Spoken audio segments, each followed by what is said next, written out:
Chapter 443. 174 by Lien's True Strength _1. The words at the top of the mobile screen drifted past.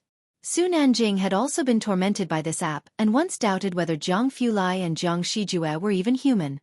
He fell silent for a moment before putting his phone back in his pocket.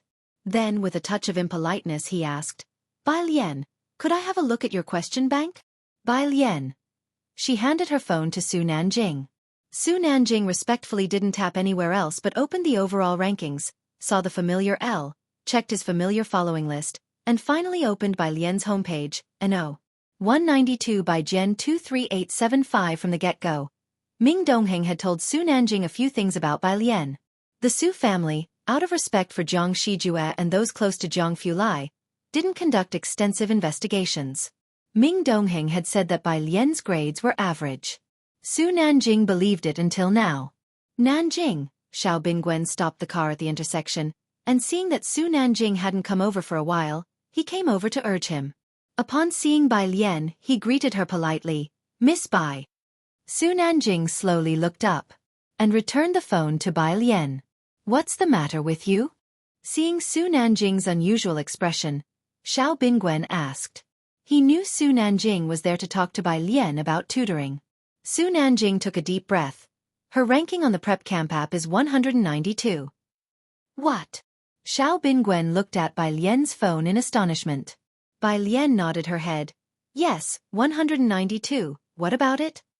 Even Tang Ming had made it into the top 50. Bai Lien felt that compared to others, her ranking was also within a normal range. Schools here probably don't understand the significance of this ranking. Jianghu University is open to the whole world, and the foreign exchange students inside are often lured by other students to stay in Jianghu, making the competition fierce. Being from Jianghu himself, Xiao Bingwen withdrew his gaze in shock. Therefore, on the app, domestic students who make it into the top 500 have a chance to get into Jianghu University, and the top 200. It means you're not only capable of getting into Jianghu University but also of choosing a very good major. Both these guys had a rough time getting into Jianghu University, coming from a business background. Especially in Xiao Bingwen's eyes, being from a place like Xianxia with less developed teaching resources and information, breaking into the top 200 meant she had an incredibly daunting talent. Upon hearing this, Bai Lien understood the reason. "You're that strong." Su Nanjing clicked his tongue and came back to his senses. "I'm actually the one benefiting. When you apply for a research position in the future, you'll go straight to our senior management." He casually made a promise to Bai Lien, which made Xiao Bingwen take another look at Bai Lien. Bai Lien gripped her phone but gave no response, only asking Su Nanjing, "What did you need me for today?" Su Nanjing. "Just passing by to check on you." "Tutoring?" He was too embarrassed to say it. Bai Lien. Such a random visit, even more outrageous than young Master Jiang. "All right, then I'm heading to a classmate's place." Seeing that Su Nanjing had no particular business, Bai Lien waved to him and turned to go to the Zhang family's home. Su Nanjing stood there, watching her walk away. After Bai Lien left, Xiao Bingwen exhaled. "Nanjing, she really is." "No surprise," Su Nanjing murmured. 192. "Should have figured it out long ago. Anyone young Master Jiang takes an interest in, where's there not a freak?" How could those two know that Bai Lien hadn't even finished this month's questions? This 192 ranking was merely the result of Bai Lien refreshing the app for one day after a rest on her weekend. Thinking this was Bai Lien's limit, they had no idea that this wasn't her true strength. Today, the Zhang family didn't have much product to unload. Only Bai Lien and Pu Xiaohan had come, and everyone else had gone back to do homework. The two sat in the courtyard eating the fruit washed by Mother Zhang. "Xiaolu will probably finish shooting by the end of the month," Mother Zhang said to Bai Lien with a smile. When she mentioned Yen Lu, her eyes shone with pleasure. "She'll be back in Xianxia after the shoot." Yen Lu had been filming for nearly 4 months. Her acting skills and foundation were solid, and she carried herself well. It was only her line delivery that sometimes couldn't keep up. She held her own even against seasoned actors. If it had been up to her alone, her scenes would have been completed long ago, but due to other actors, it was delayed until today. Bai Lien finished a cherry and nodded. "I see." Keeping diligent with her studies, Yen Lu usually didn't bother Bai Lien. Bai Lian hadn't checked on Yan Lu's progress recently, but Mother Zhang had seen her several times. She and Xiaoza owe a lot to you. Mother Zhang looked at Bai Lian and then at Pu Xiaohan. And you guys, her classmates. Mother Zhang didn't continue, but Pu Xiaohan and Bai Lian understood. Auntie, Yan Lu and him, they've done nothing wrong. Pu Xiaohan handled her camera, filming the backyard. She spoke unhurriedly. And Xianxia's. He's a good person. Chapter 444. 174 by Lian's True Strength _2. Zhang Shi's imprisonment this time was largely related to Yan Lu. Yet Zhang Shi's parents never blamed Yan Lu. Bai Lian listened quietly, picked another cherry from the plate beside her, and finally opened WeChat. She sent 2 images to Warden Jian. New song Warden Jian. So soon. On the other side of the mobile phone, Jian Zhongyo put down his pen and picked up his phone. Not far away, a man and a woman stood up. Teacher. Lu Jiao Shuha.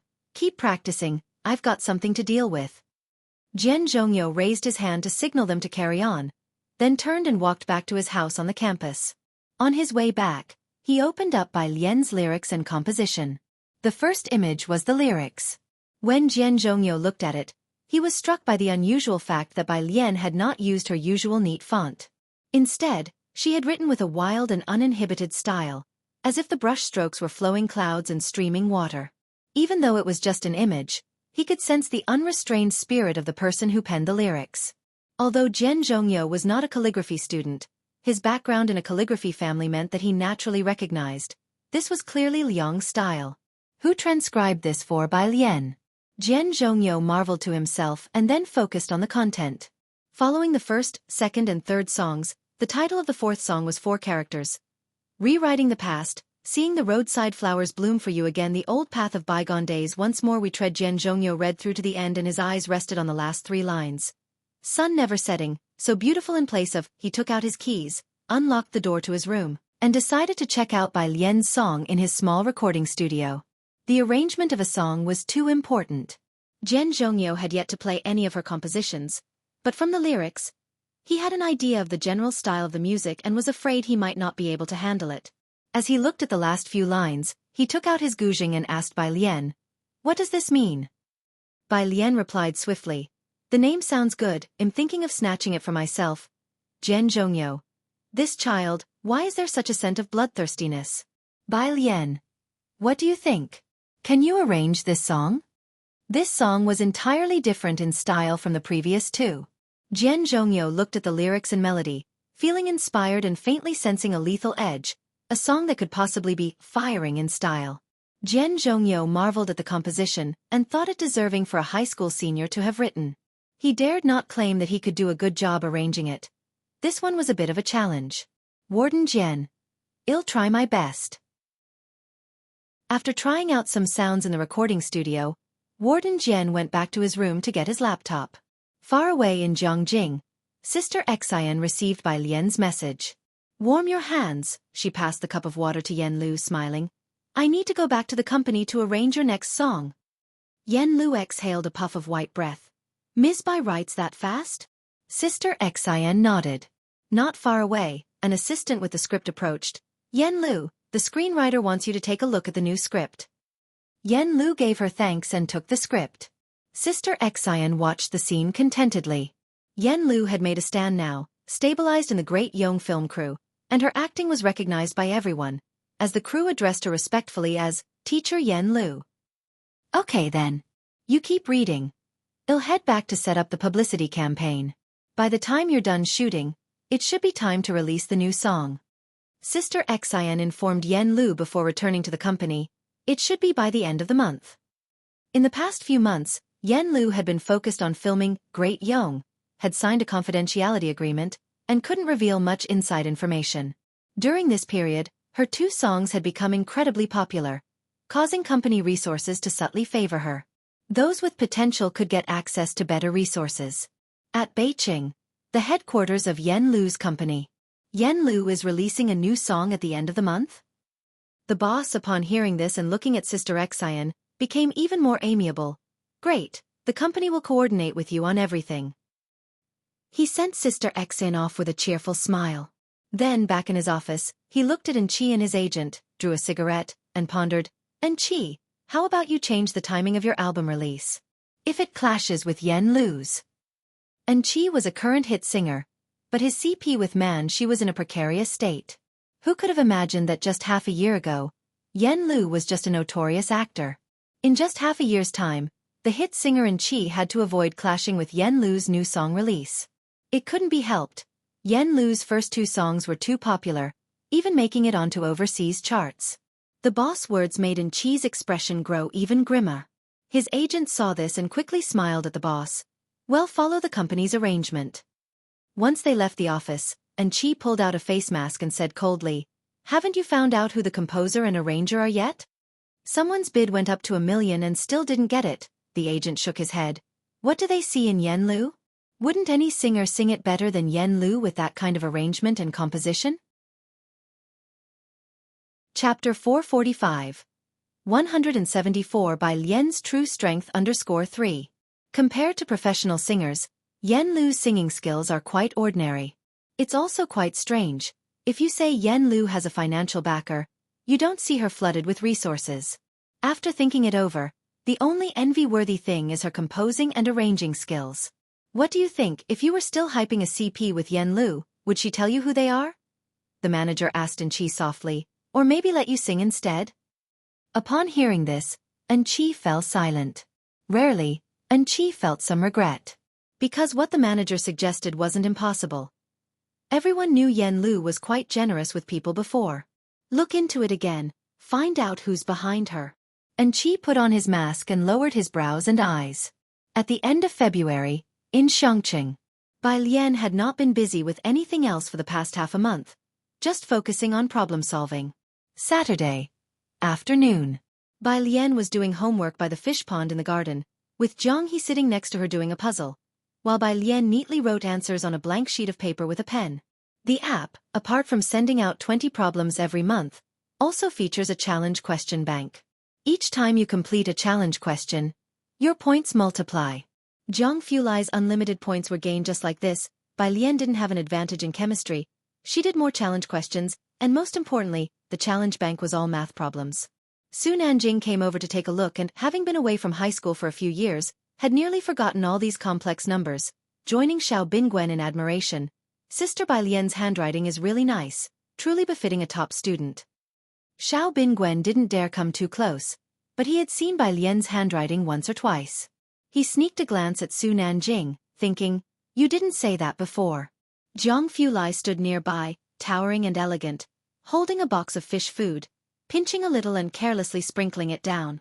The food he sprinkled seemed to carry a barrier, causing the fish to scatter in all directions. Jianghu Lai's face was cold. Bai Lian sat on the stool, lethargically resting her chin in one hand and tapping on her phone with the other to upload answers, her dark almond eyes half closed as she watched the fish. "Stop feeding them, the fish will die of hunger." These were Bai Lian's words. Su Nanjing looked up, not daring to laugh. If it were him, he'd face punishment from young Master Jiang the next day. Xiao Bingwen, however, lowered his head. Jianghu Lai casually put down the fish food, not caring much. "You feed them." After seeing him finish, Su Nanjing sat next to Jianghe and spoke to Jianghu Lai. "The contract is signed. Aren't you really going to mention it to Academician Ma?" Jianghu Lai looked at the two boxes of chess pieces on the table. Jianghe had just been playing Gamoka with Bai Lian, and he sat down on the gazebo's long bench, an arm resting on the railing. "You first notify uncle and aunt." Rare metals were, after all, a big deal. He, on the other hand, turned on the laptop that was set aside. "Okay." Su Nanjing idly raised his hand in acknowledgement. Bai Lian, meanwhile, was looking down at her phone. The answer review was complete, and her ranking jumped successfully from 56 to 19. A WeChat message popped up on the top of her phone. It was from Yen Lu. Location: Yen Lu returned to Xianxia today and arranged for Bai Lian to dine with some students from class 15 on behalf of the Zhang family. Now sending Bai Lian the location. Bai Lian lowered her gaze to put away her pen. Jianghu Lai closed the laptop, his brows and eyes slightly raised. "Is she here?" "Yes." Bai Lian nodded. Yen Lu also wanted to invite Jianghu Lai and Qi Yundai, but since the beginning of the year, Qi Lu had been busy and hadn't returned to Xianxia, only giving Bai Lian a message to train Xianxia as well. The two of them took Jianghu to eat out. Leaving Su Nanjing and Xiao Bingwen looking at each other in bewilderment, Su Nanjing rested his chin on his phone. Xiaoming, where did they go? Probably went to eat with Miss Bei's classmates. Ming Dongheng knew about Ning Xiao and those with him. Xiao Bingwen and Su Nanjing did not pay much attention. Bai Lian's classmates must be from Xiangqing First High School. The fact that Bai Lian was a prospective student of Jianghu University was already surprising enough. Xiao Bingwen's phone lit up. He looked down to see a video notification, Yan Lu's new song. Xiao Bingwen was taken aback. He didn't follow the entertainment industry, but seeing Yan Lu's name, he clicked in anyway. A new song tonight? Su Nanjing heard the video blogger's recommendation. Why are you so interested in this singer? She's not a singer, Xiao Bingwen clarified. Because Shuha listens to her songs, so I pay close attention. Su Nanjing was even more surprised. Lang Shuha? She likes a pop singer? Rumor has it, Xiao Bingwen lowered his voice, saying to Su Nanjing. Her teacher appreciates this singer very much. Therefore, everyone around the president of the institute, including Xiao Bingwen, paid close attention to her. Beiqing. At the Bai family home, Bai Qiming put down his coat and glanced upstairs, asking the butler, "Has the young lady not come down?" The butler respectfully replied, "She's upstairs discussing Jianghu University's prep camp examination questions with young Master Song." Prep camp. Nearby, an uncle from the Bai family took the tea handed to him by a servant, puzzled, "What's that about?" The exam topics for Jianghu University's prep camp, the butler explained with a submissive gaze. From the overall rankings, you can predict the chances of getting into Jianghu University. Oh! The mention of Jianghu University sparked the uncle's interest. He took a sip of tea and then put down the cup. And how is Xiaoqi ranked now? Although the idea of two siblings from the same family applying to Jianghu University sounded a bit far-fetched, recently Bai Xiaoka had been saying that Bai Xiaoqi made substantial progress in her studies. Since the incident with the institute president, the family had rarely contacted Bai Xiaoqi. But the Bai family still held on to a glimmer of hope. Bai Qiming beamed with pridefulness, clearly very pleased with himself. "This kid keeps it a secret, I still don't know." As the two of them were talking, Bai Xiaoqi and Song Min came downstairs one after the other. Just in time, Bai Qiming waved them over, his stern face softening a bit. "Xiaoqi, your uncle from the family is asking about your prep camp ranking." Chapter 446. Who is the background of 175? Very good targeting. Second update. _1. Beiqing is colder than Xiangqing. Bai Xiaoqi wore a plaid coat, while Song Min walked beside her in a knitted sweater, both of them with beautiful features. Standing together they looked like a golden boy and a jade girl. Listening to Bai Qiming's words, Bai Xiaoqi's expression remained subdued. "I was just about to show you." She came downstairs and handed the white phone to Bai Qiming. Sitting opposite Bai Qiming and the great-uncle with Song Min, "How did it go?"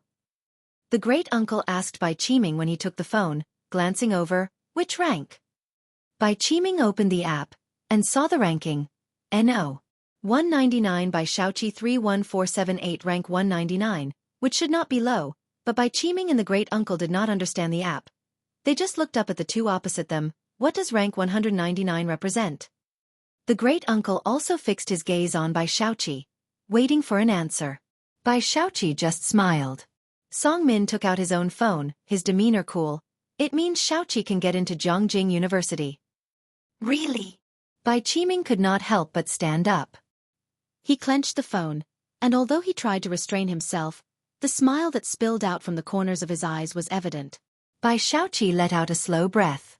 For the whole month of February, since returning from Xiangqing, she had hardly slept at all. She had been letting Bai Xiaoka tutor her non-stop, and not even when Bai Lian was still with the Bai family did Bai Xiaoqi work this hard for Bowtai's sake. The greater the pressure she put on herself, the greater her improvement, and although the scores fluctuated, her ranking already spoke volumes. The great-uncle, reversing his attitude from half a month ago, smiled at Bai Xiaoqi. "Xiaoqi, at the end of the month there's a family dinner, ask your mother if she has time to come." This time, Bai Xiaoqi merely smiled. By her side, Song Min held his phone, silently observing the scene, his thoughts unknown. Bai Xiaoqi called out to him, but he did not respond. "What are you looking at?" The rankings. Song Min stood up, ready to leave with Bai Shaoqi. They were off to the Song family to receive online training from Jianghu teachers. Which rankings? Song Min looked at the setting sun, his voice very light. Bai Jian's. Bai Shaoqi had not paid attention to other people's rankings. Liang Wuyu and Su Jiyue were too disheartening. Let alone the overall rankings. Upon hearing this, she scrolled through the monthly rankings on her phone, and it did not take long for her to see, No. 19 by Jian 54878. He's probably not a current student, Bai Shaoqi said. Even Liang Wuyu doesn't have standard answers. Song Min thought the same after all. What current student would already be writing these answers? However, Song Min spoke up. That name, it's the same as that composer, isn't it? Are you talking about Yen Lu's composition? Bai Shaoqi naturally remembered that the two names were the same. It's probably a coincidence, but Yen Lu released a new song today. I want to watch it again. One was a prodigy on the Jianghu preparatory camp app, probably a treasure in the hands of the professors in the labs. How could they possibly mingle in the entertainment industry? Apart from coincidence, Bai Shaoqi could think of no other explanation. Behind them the Bai family. With a teacup in hand, the great uncle watched the two with a smile. Qiming, don't you think these two make a good match? Meanwhile in Xianxia, in a hot pot restaurant, the male assistant sat on the first floor, looking upstairs. Shout in, who is Sister Lu meeting with, to be so formal? He was a new assistant and bodyguard found for Yen Lu by Sister Xian. As there were some things Xiaotian, a girl, was not suited to handle. Xiaotian, playing with the menu, said, a friend of Sister Lu. With Sister Lu's current status, the male assistant marveled. Those friends are lucky. Hey, everyone online is guessing the identity of the arranger and the composer. Do you know anything? Xiaotian handed the menu to the waiter, casting a glance at him. Just friends of Sister Lu, you should know how tough her journey has been. I think Director Wan has been really kind to Sister Lu, the male assistant scratched his head. That's because Sister Lu is talented, Xiaotian replied nonchalantly. Stop asking, or Sister Xen might give you a thrashing. All right then, the male assistant said, his eyes catching the sight of two adults and a child, suddenly commenting. Xiaotian, don't you think these two have an even stronger aura than Sister Lu? Xiaotian looked up to see a somewhat familiar back. The girl wore an ice blue blouse, its hem embroidered with plum blossoms in the snow, and feeling the gaze upon her, she lazily turned to look their way, her brows slightly lifting. Xiaotian inhaled sharply. It was that miss who had visited the set before. Upstairs. Today, Yen Lu had invited a group of young people. Zhang Mama had not come. Pu Xiaohan, Ning Xiao, Wang Qi, the cultural committee member. Along with Bai Lian and Jiang Fulai. There were 11 of them in total. Yen Lu wore knee-high boots, a mid-length coffee-colored coat, her hair cut short and dyed smog blue, casually pinned to one side behind her ear, revealing a snow-white ear, efficient yet charming. This was the look for her new music video. Chapter 447. Who is the background of 175? Very good targeting. Second update. _2. Compared to a few months ago, Yen Lu was now beginning to show a formidable aura. As soon as Wang Qi entered and saw Yen Lu, his face turned red and he didn't dare to speak. At the moment, he only sat together with Pu Xiaohan and the others. When Bai Lian and Jiang Fulai arrived, it was Yen Lu who opened the door for them. She was invited by Qi Yundai to call the two of them, Miss Bai, young Master Jiang. Her gaze finally landed on Jiang He. Xiaoyao bro, Pu Xiaohan stood up before Yen Lu could speak and waved at Jiang He. Come sit here. Jiang He walked over reluctantly. As soon as Jiang Fulai entered, the atmosphere in the private room quieted down. He sat next to Jiang He with Bai Lian beside him, and Yen Lu sat next to Bai Lian. It was just enough to fill up the round table. Pu Xiaohan put some meat on his plate with serving chopsticks and suddenly said, in a while when the good people come out, there won't be enough seats. We can do without Birdie bro, Wang Qi suggested. Pu Xiaohan's eyes lit up. That makes sense. Jiang Fulai glanced at Jiang He, feeling quite cheerful. He sat beside Bai Lian, his eyes lowered as he looked at his phone, with a cold air about him, but he did not disturb the others, and the classmates gradually became bolder. Bai Lian was talking with Yen Lu. Great Yong has finished filming and is now doing post-production dubbing. Yen Lu had some regrets. My line delivery is too weak. Bai Lian lowered her head and sipped a cup of clear tea, her voice dispersing. Director Wan said you performed well. Listening to Bai Lian's words, Yen Lu couldn't help but tip her head to the side, observing Bai Lian intently, recalling what Director Wan had said to her. You know about your friend, right? She has a very special temperament. When you hit a bottleneck and don't know how to act, think about your friend. If she wasn't just a student not from the entertainment circle, I think she is like Miss Bai from the original story come to life. If she were willing to act, what chance would you have? At that time, Yen Lu didn't yet know about Miss Bai's life experiences and hadn't researched the character biography. Now that she had read through the entire script and written a character bio, observing Bai Lian made her feel that Director Wan's words weren't without reason. What is it? Bai Lian noticed her gaze and set down her teacup. Yen Lu snapped back to reality. A new song will be released at 8 this evening, and after that, Sister Xian is preparing to get me on 2 variety shows. She discussed her following arrangements with Bai Lian. The variety shows were for promoting Great Yong, and as for new dramas, Sister Xian wanted to wait until Great Yong was aired. By then, Yen Lu would have fame, and the dramas would have better quality. Bai Lian picked up her chopsticks and leisurely picked up a piece of cooked corn, listening slowly to Yen Lu. That's good, so the next song can wait. With those words, Yen Lu suddenly remembered, she was still a high school student. Miss Bai, you should focus on your college entrance exams first. Many were looking into who might be supporting Yen Lu from behind. But who could know that behind Bai Jian, there still lay a diligent high school senior studying for exams. 8 o'clock in the evening. As soon as Yen Lu's new song Rewriting the Past was released, it shot up to the top of the new song charts on various music apps and landed on Weibo's hot search. Unlike the previous 2 songs, the top hot comment below said, "After listening, I feel like I can get into Jianghu University." Thanks to the hype of the previous 2 songs, this one became particularly popular among student groups, especially those who were studying for exams or about to enter the examination hall. As modern technology becomes more and more advanced, individuals face it as if they are facing the endless universe. There are too many people who find it hard to bear the feeling of helplessness.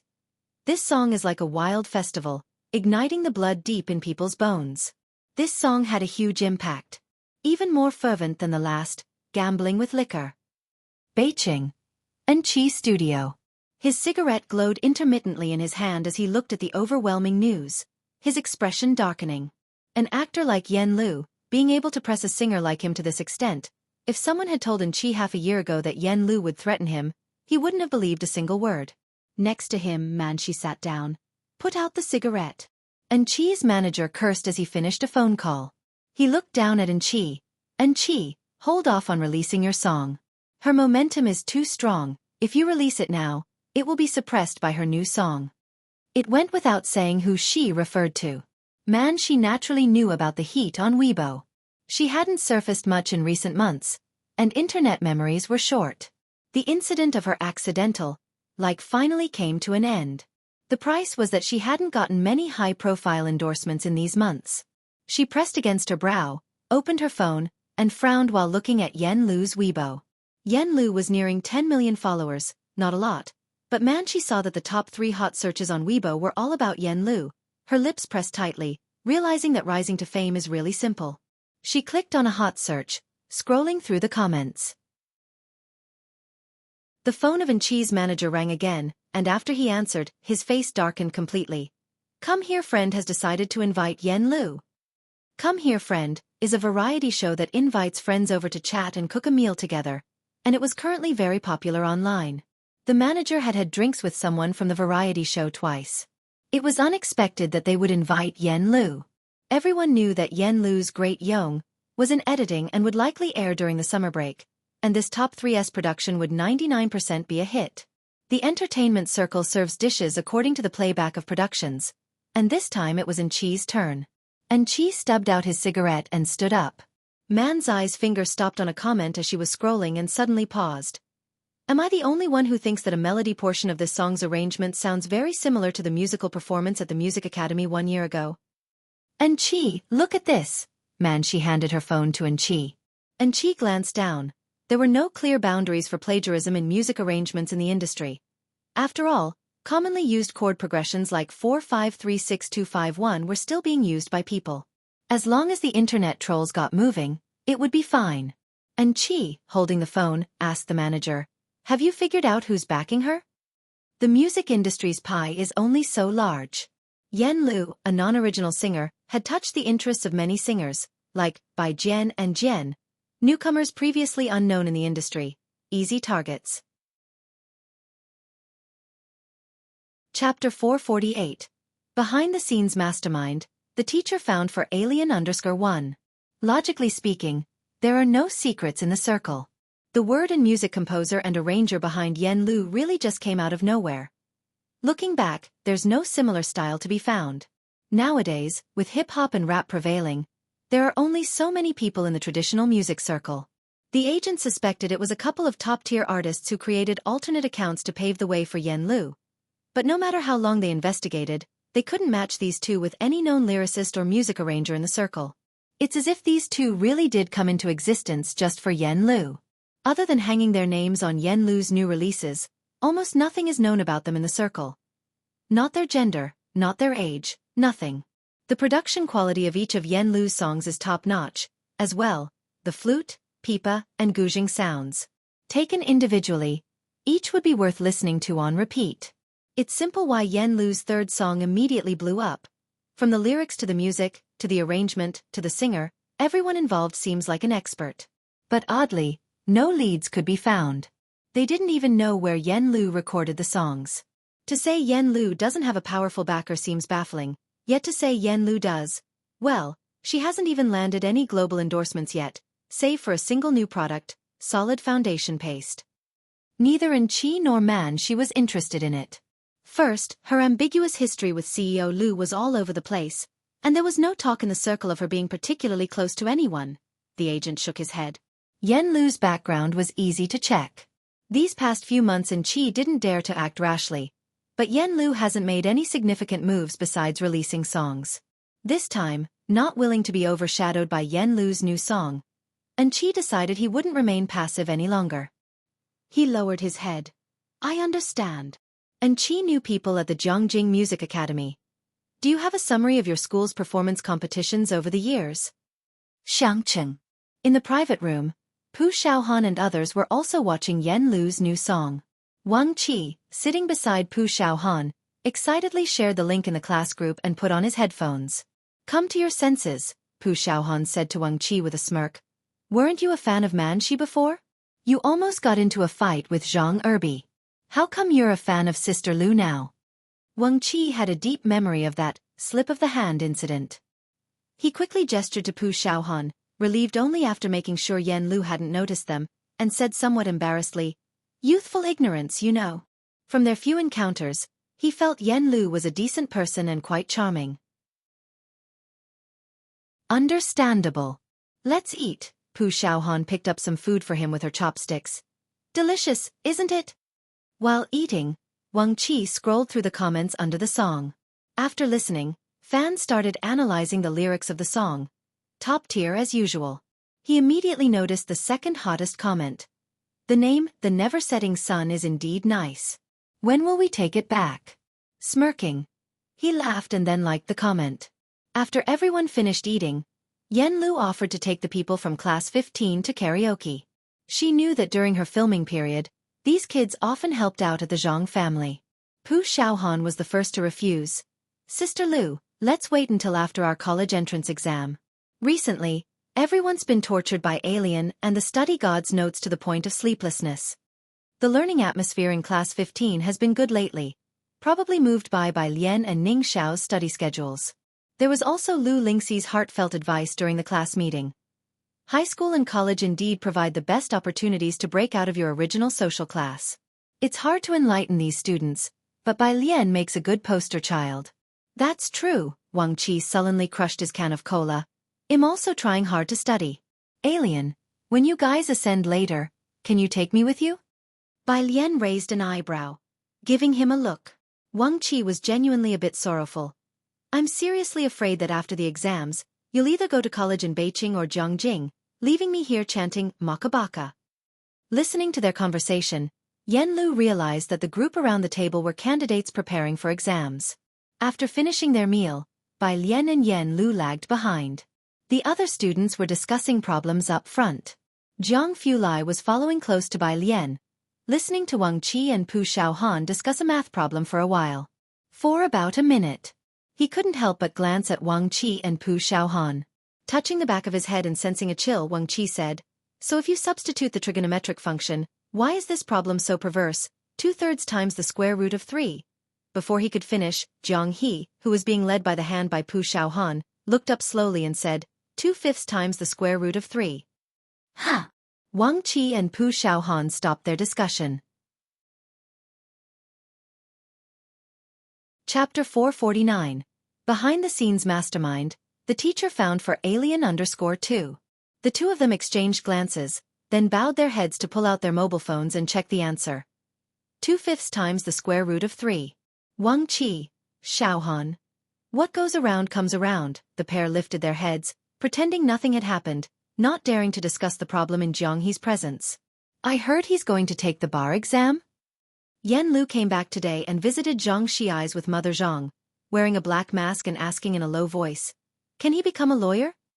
After all, it was a criminal offense. Bai Lian didn't understand these things either. Zhang Fulai lowered his brow slightly. The temperature in the private room was cold, and he was holding a jacket in his hand, uttering only one sentence, "Don't challenge Qi Lu's professionalism." Yan Lu was worried and anxious, which of course, Qi Yundai had already considered.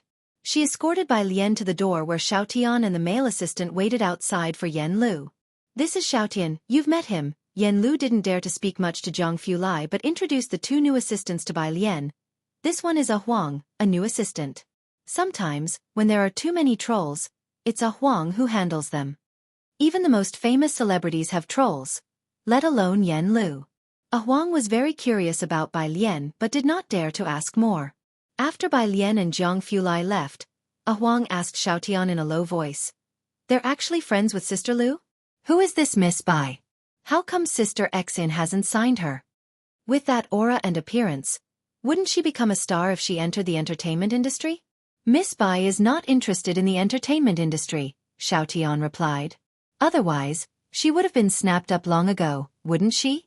Yan Lu looked at the two of them. "You can also take a couple of days off." It wasn't late after dinner. Zhang Fulai drove Bai Lian home, whereas Xiaohan was going to Jihang's place to shoot new material, so she went with Bai Lian. Tomorrow would be March, and Jihang had already finalized the designs for the males and females and began cutting and making clothes. Nearly 40 pieces of clothing needed to be rushed out by May, which was a bit of a tight schedule for 2 months. When the 4 people arrived at Jihang's courtyard, there were 3 people in the courtyard of Jihang. Seeing Xiaohan, Jihang introduced these ladies. "These are embroideresses from around here, because there are too many clothes, and I was afraid we wouldn't make it in time for your graduation photos, so I asked them for help. Handcrafted clothes have a long production time." "This is great," Xiaohan said excitedly to the 3 new embroideresses. "Can you appear in the shot?" Aunt Shen, having been briefed by Jihang, nodded to Xiaohan with some reservation. "We can." Xiaohan immediately took out her camera from her bag and began filming details under the courtyard's lights. She planned to edit a video from the start of Jihang making the clothes until the whole class was dressed and had their graduation photos taken, which would be very meaningful as a keepsake. For this time's labor costs, Xiaohan contributed most of the funds and only a small portion came from the class fund. It's probably because Class 15's class fund was never depleted. Although Class 15 didn't have as substantial a background as Class 8, Xiaohan's video views were quite impressive, making her a little rich girl in Class 15. Jihang moved the embroidery frames to the side, and Zhang Fulai placed his coat on the stone table, helping to set things up. Jihang put down his smoking pipe, glanced at Zhang Fulai, and didn't say anything else. Xiaohan finished filming a segment and stopped next to Bai Lian. "Lian's sister, Bird Brother is 8 years old, right?" "Right." Bai Lian glanced down at Jianghu, who was sitting on the stone bench nibbling on an apple, and hooked her lips slightly. "Why?" "Ah, never mind," Xiaohan muttered and walked away with heavy steps. After everyone left, Bai Lian leaned over slightly and flicked Jianghu's forehead with her hand. "What have you done?" That evening when they parted ways, she had noticed Class 15 looked as though they had taken a hit. The little bird brother refused to answer. Rewriting the Past topped the new song chart overnight. Besides the composition and arrangement, the lyrics of the song also trended on the hot search. "The sun never sets. Xiao Bingwen looked at the last line of the lyrics and found it interesting as well. Next to him, Director Chen, who was speaking respectfully to Su Nanjing, heard the words and laughed, not quite understanding music, but this phrase he caught on to. Haha, stealing the idea, I love it, I'll go have a listen. Director Chen didn't usually listen to songs. He just tuned into the radio when driving. He didn't pay attention to Yen Lu's new song. Now, however, he started searching for this new song on his phone. Beside him, Xiao Bingwen watched Director Chen, thinking that such an idea was really like something a Chen family member would have, a bandit-like idea, but the lyricist probably didn't mean it that way, right? Jianghu. Su family. The evening still featured a family dinner. Ever since the Guohuai incident, all the people Su Jueming had planted next to Su Nanjing had been removed, which Su Jueming had anticipated. He would not have resorted to this if Su Nanjing hadn't made such a big move this time. With no one left inside, it became difficult for him to keep tabs on Su Nanjing. Although no one said anything out loud, Su Jueming knew that the Jiang family must have had a hand in the purge of Su Nanjing's inner circle. He really has some good luck. Su Jueming gritted his teeth inwardly. Had paid a heavy price and still hadn't gotten close to Jiang Shijue. At the dinner table, some were praising Su Juming's son, Su Jin, who had just discussed cooperation with the official research and development department. The elder Mr. Su glanced at Su Jin and nodded in approval, offering a few words of praise. Not bad. His appetite was poor, and he didn't eat much, only looking up to ask Su Jueling, how is Nanjing doing lately? Gao Yan sat next to Su Jueling, her eyes downcast and silent. Su Jueling was modest. Big brother, don't be modest, Su Jueming said to Su Jueling with a smile. You must be negotiating a big deal but keeping it from Dad. Is it supposed to be a surprise for him? There indeed was a surprise. Su Jueming bowed his head, hiding the cold sneer at the corner of his mouth. He had really set Su Nanjing up for a fall in the Su family from early on. Not to mention the elder Mr. Su, even other members of the Su family all knew that Su Nanjing was up to something big. Having been away from home for more than half a month, Su Nanjing had also been somewhat neglectful of the Su family affairs. Plus, with Su Jin recently chalking up one accomplishment after another, it inevitably led the elder Mr. Su to some contemplation when comparing them. No big deal, Su Jueling said with a smile, turning to his father. This matter was supposed to wait for Nanjing to come back and tell you himself, but since you asked, I'll tell you now. Nanjing has negotiated a rare metal supply partnership with a foreign company. They will ensure a supply for the coming year, and the contract was just signed the day before yesterday. The moment these words were out, the laughter and chatter around the dinner table instantly vanished. A look of surprise and joy spread across elder Mr. Zu's face. He sealed the deal? Good, good. Truly worthy of being a member of the Su family. He was so pleased that he asked someone to fetch his prized daughter red wine to uncork. Are you sure it's the Dawson family? Su Juming's fingers, hanging by his side, clenched slightly, his smile freezing for a brief moment before instantly returning to normal. Younger brother, would you like to see the contract? Su Jueling asked with a smile. We're going to deliver next month. You'll know then when you see it. All right. Su Jueming struggled to form a smile at the corner of his mouth. Aside from saying all right, he had no other words to offer. The Dawson family, the largest supplier in the world, almost monopolized the entire market. If Su Nanjing had indeed secured a deal with them, his standing in the Su family would only skyrocket. He had taken a great risk by having Guohuai come back. Why was Su Nanjing still able to close such a deal? Especially so quickly. Su Jueming found it utterly incomprehensible.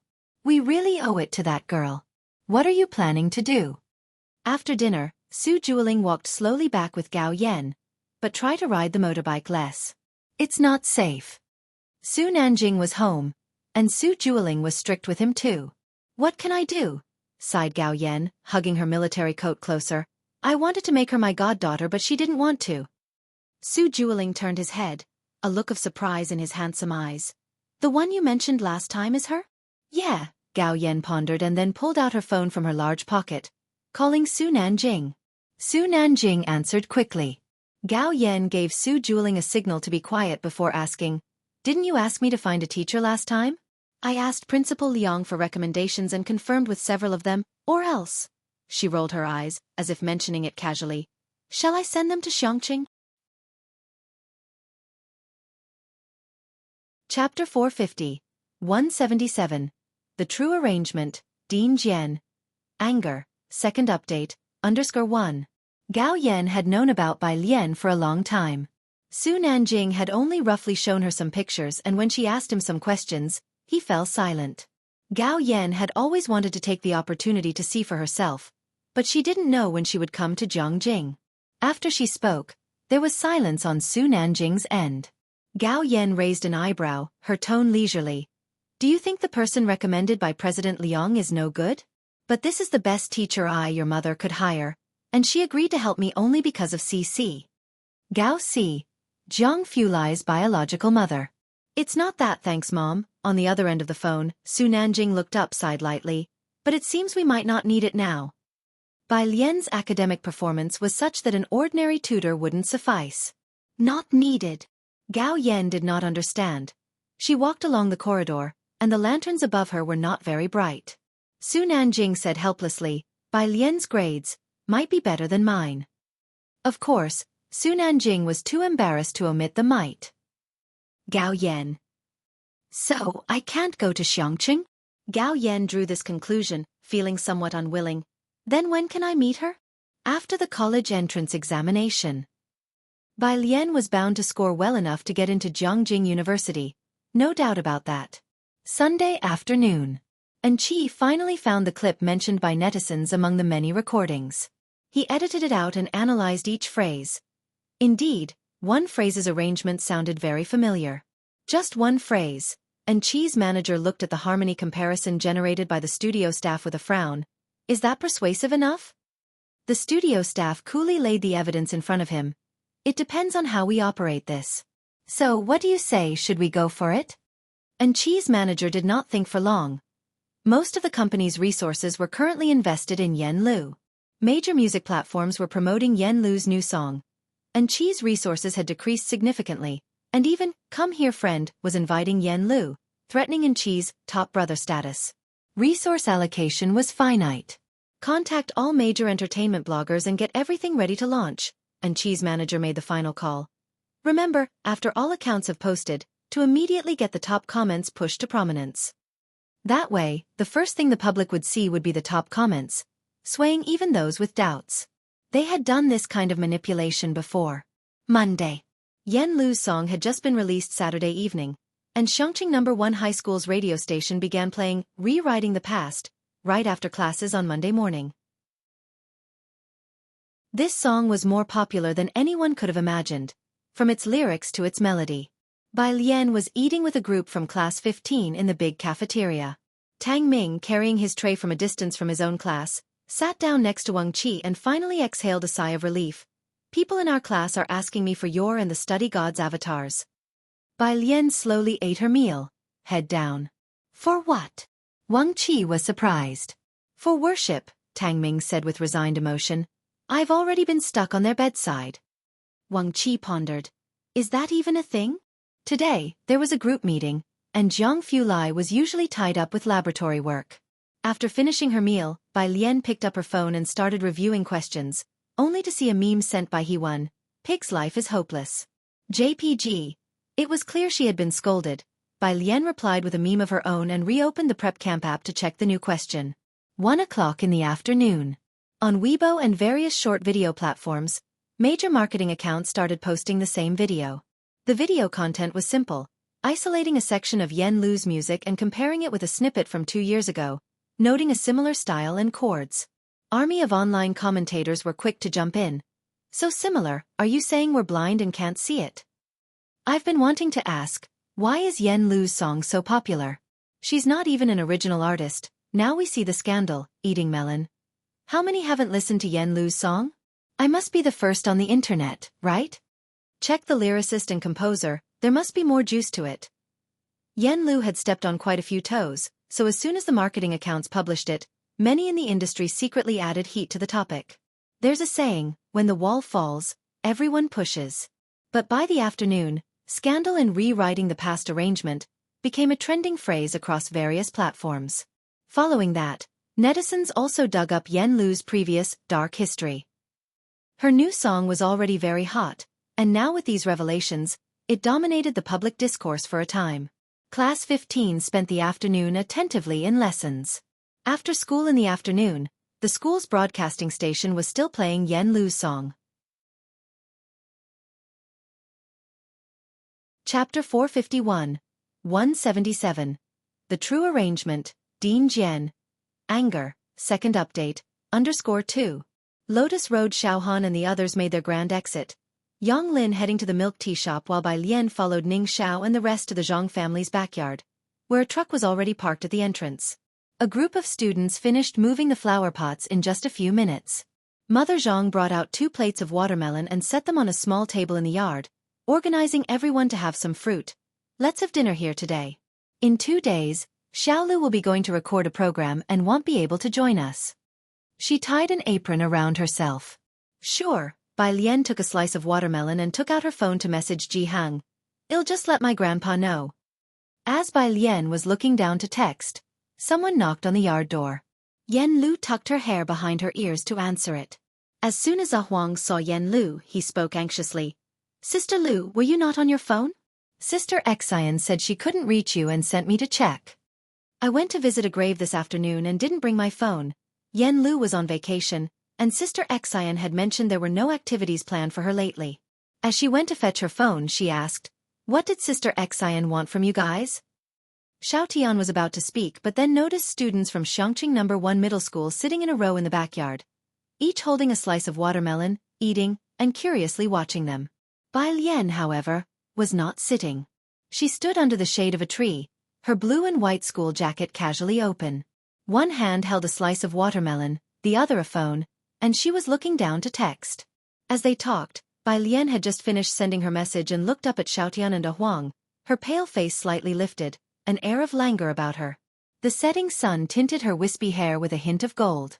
Despite the urgency of the moment, the sight of Bai Lian calmed Xiaoshan's nerves. You two take a break. Bai Lian put her phone back in her pocket and then bit into her watermelon without looking up. Next to her, Mother Zhang handed watermelon slices to Xiaotian and Huang as well. Huang, holding his slice, had no appetite whatsoever. Inside the house, as soon as Yen Lu picked up her phone, she saw numerous missed calls from Sister Xian, Time Entertainment CEO, and others. She was about to return Sister Zin's call when the CEO of Time Entertainment called. Yen Lu, the CEO of Time Entertainment, exchanged pleasantries. You must be aware of the situation online. It's quite significant this time, and the PR department wants you to make a Weibo post right away. Deny any connection with the arranger, so this incident seems unrelated to you, minimizing the issue. But Wang Xian disagrees. Please persuade her to deny any connection. Yen Lu replied politely, I can't do that. The CEO of Time Entertainment had expected Yen Lu to be more clear-headed than Wang Xian, but she was more resolute than Wang Xian, frowning. With a lyricist and composer on hand, there's no need to worry about an arranger. Don't be stubborn about this. I'll have a look first. Yen Lu didn't want to explain too much and gave a brief answer before hanging up to call Sister Xian. Sister Xian quickly explained the whole situation. There was only one chord progression that was marginally similar, completely unrelated to the main melody, and definitely not plagiarism. But netizens wouldn't be convinced by such a dry explanation. Don't know who started it, but they're blowing this out of proportion, Sister Xian said, her hand on her forehead. By the time I found out, it was already trending #1 online. It's tough to set boundaries on this kind of thing. The company wants to sever ties with the arranger, but I suggest you don't go along with it. This is happening because of you. Yen Lu knew her own rise to fame very well. Bai Lian was the biggest benefactor on her path, and Dean Jian was found by Bai Lian. I know. Let's get someone to take it off the trending topics first, and if there's any issue, direct them to me, Yen Lu said, managing her own Weibo. As soon as she opened the app, she was flooded with direct messages. The song had received good feedback the other day, and combined with today's expose, a whole crowd of rubberneckers had poured into her Weibo. Seeing Yen Lu come out, Huang stepped forward. Sister Lu. Yen Lu raised her hand. Let's talk outside. She took Huang and Xiaotian outside, and as the three of them reached another yard, Xiaotian asked anxiously, Sister Lu, are you going to clarify this? Those who want to accuse me will find an excuse, Yen Lu had experienced a mass backlash before and wasn't overly concerned. What she cared about was that Bai Lian and Jian Zhongyo might be implicated because of this. And the song rewriting the past. A Wang's phone beeped, and he glanced down. It's Lu Yang's assistant. Sister Lu, they definitely want to talk about the come here friend guest issue. What should we do now? Yen Lu would be recording Come Here Friend in 2 days, followed by going for acting lessons. Lu Yang was the friend arranged by the show's team for Yen Lu, a currently popular star, whose participation was quietly confirmed the day before yesterday. You answer it, Yen Lu said calmly. Xiao Huang, on the other end of the phone, Lu Yang's assistant, was very polite. Lu Gu has caught a bit of a cold recently and might not be able to record Lu's show. Yen Lu gave A Huang a look. Suppressing her irritation, A Huang smiled and said, Lu Gu, take care of yourself. Let's cooperate another time. After hanging up the phone, Xiao Tian couldn't help but say, Not feeling well, my foot. I'll be recording other shows in no time. What should we do now? A Huang asked. In the yard, Mom Zhang was calling out to Yen Lu. Xiao Lu, tell the 2 assistants to stay for dinner as well. Sure, Yen Lu replied loudly, her face snowy white against the bluish foggy smoke, her gaze sweeping over the 2. Don't let Auntie and the others find out about this. Ha! A Huang was somewhat puzzled. Was Auntie and the rest important at a time like this? Yen Lu led the 2 assistants inside to help Mom Zhang with cooking. In the yard, Bai Lian had just finished a piece of watermelon.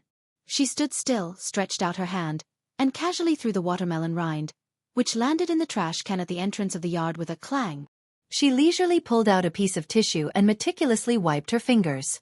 Sitting on the steps, Pu Xiaohan took out her phone, walked over to Bai Lian, and said, This is probably it. Pu Xiaohan handed her phone to Bai Lian. The people from Class 15 weren't fools. Xiaoshan's behavior was a clear indication that there was a problem. Coincidentally, this matter was also a public incident. Bai Lian didn't care for the internet, so Pu Xiaohan casually checked her phone. Bai Lian crumpled the tissue into a ball and took Pu Xiaohan's phone to read a Weibo post. At Time Entertainment, all these resources just to promote Yen Lu? Is Yen Lu your godfather? It's hilarious. Outside of those 2 songs, what else does Yen Lu have to show for herself? Now with the new song's arrangement causing controversy, is this the superstar you neglect other artists for? Hilarious. And the comments below. Let's predict Yen Lu Studios' PR response. Yen Lu only has a working relationship with Jian. Please don't escalate the actions of Jian to the artist herself. Yen Lu also strongly condemns such behavior and has already terminated her collaboration with Jian. Doghead. This comment was effectively sealing off all of Yen Lu's potential escape routes. Pu Xiaohan, being half involved in the entertainment circle, picked up a piece of watermelon and crouched down to eat it, saying, With so many of Lu's rivals mobilizing their big marketing accounts and blocking all her paths, do you know this Jian? You know him too. Bai Lian glanced over and then took out her phone from her pocket, took a picture of Pu Xiaohan's phone screen. She was nonchalant. I know him. Pu Xiaohan quickly ran through who she knew, thinking there was only one possible person she was aware of, and then it hit her, holy crap. Jian Zhongyo? After taking the photo, Bai Lian casually opened WeChat and sent it to Jian Zhongyo. Bai Lian. Picture. Bai Lian. 1 minute later. Jian Zhongyo. Jian Zhongyo. Exclamation point. Jian Zhongyo. Angry. Chapter 452. 178 Brother Jiang intervenes _1. Young people's world is something Jian Zhongyo doesn't quite understand. He couldn't name a single hot star if asked. It was the start of the school semester, and he had even sneaked out for a trip during the holiday, with many tasks awaiting him. Today was Monday, and he had just finished a meeting when he received a message from Bai Lian. As soon as he opened the picture, he saw the bold black letters. Rewriting the past, arrangement controversy explodes. He squinted his eyes and sent Bai Lian several symbols. The older generation could handle videos, but many Weibo functions remained a mystery to him, so he scrolled through somewhat slowly. At that moment, Bai Lian sent another message. Controversy. He hadn't found out what the controversy was yet, but he replied quickly. I'll take a look. Dean Jian was too lazy to keep scrolling and directly asked a teacher he knew beside him to operate it for him. Miss Yen Lu. The teacher took Dean Jian's phone. He had recorded with Yen Lu twice and naturally recognized her. Don't worry, I'll check it for you. It took the teacher just a few minutes on Weibo to understand the whole story. The barriers within the arrangement community aren't that high. Actually, before this, most people wouldn't go specifically digging into the arranger of a song. Now that it's been dug up by paid posters, it could only mean that this was the only flaw they could find in the song. On the other side of the phone, Bai Lian, having seen the reply, knew it had nothing to do with Dean Jian. She was waiting for Dean Jian to reply to her. Yen Lu was still busy in the kitchen with Zhang's mother. Xiaotian and Huang, the two assistants, had originally come to bring Yen Lu back to deal with the situation, but before they could get to it, Yen Lu caught them and put them to work washing and sorting vegetables. Xiaotian, the kitchen space was small, and Huang, who was squatting in the hall removing shrimp veins, felt a bit clueless. What exactly am I here for? Why am I squatting here? He turned his head to look at Yen Lu, who was helping in the kitchen. It was a big issue that concerned Yen Lu's reputation, but she didn't seem to be in a hurry at all. Instead, she was taking her sweet time in the kitchen. Xiaotian, while picking shrimp veins, felt a weird calm settle over him. Let's just keep sorting for now. Outside, after Bai Lian and the others had finished eating watermelon and went to throw out the trash, Bai Lian and Ning Xiao entered the house. Why haven't you started doing the problem sets yet? Ning Xiao brought in a flower pot, his voice calm. Bai Lian grabbed a pair of scissors, the ones on the app? At the beginning of the month, the app had released new problems, and Ning Xiao had already started solving them. Bai Lian hadn't started, and many people were stumped by a particularly current problem on the app. Yes, I was just looking at the Langland Seagull Zero. Bai Lian stood by the window, started trimming the branches. I'll look at it in a couple of days. Right now, I have to sort out some materials for Hewen. Hewen was like a senior brother who had his younger sister do all the grunt work. As soon as new literature was published that he hadn't had time to read, he passed it on to Bai Lian, asking her to read it and summarize the core points and overviews for him. Bai Lian hadn't even started college yet, but she was already getting a taste of postgraduate treatment. But the literature Hewen sent was all in fields she was interested in. Ning Xiao, who already knew who Hewen was. As the two talked, Xiaotian and Huang squatting nearby were completely lost. What app, Hewen? And what was that about Langlands and Seagull again? All this was beyond them. The two were utterly confused. Eventually, they got back to talking about Grandma and Uncle Wang. How the boy's grandma was sick, and the uncle was taking care of her at home. That was what normal students talked about.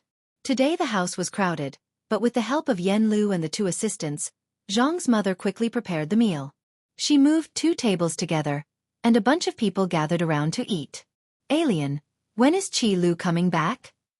At the dinner table, Zhang's mother recalled that the last time they had a meal, Zhang's father was there, and so was lawyer Qi Lu. When Zhang's mother mentioned Qi Lu, Yen Lu also looked at Bai Lian. Qi Lu was the life-saving benefactor of Zhang Xiai's. Bai Lian, holding chopsticks and picking up a stalk of bok choy, said upon hearing this, next month.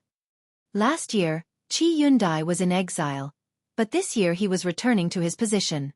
Ming Dongheng said he didn't have much vacation time, but he would still take the time to come back and test Zhang Xiai's.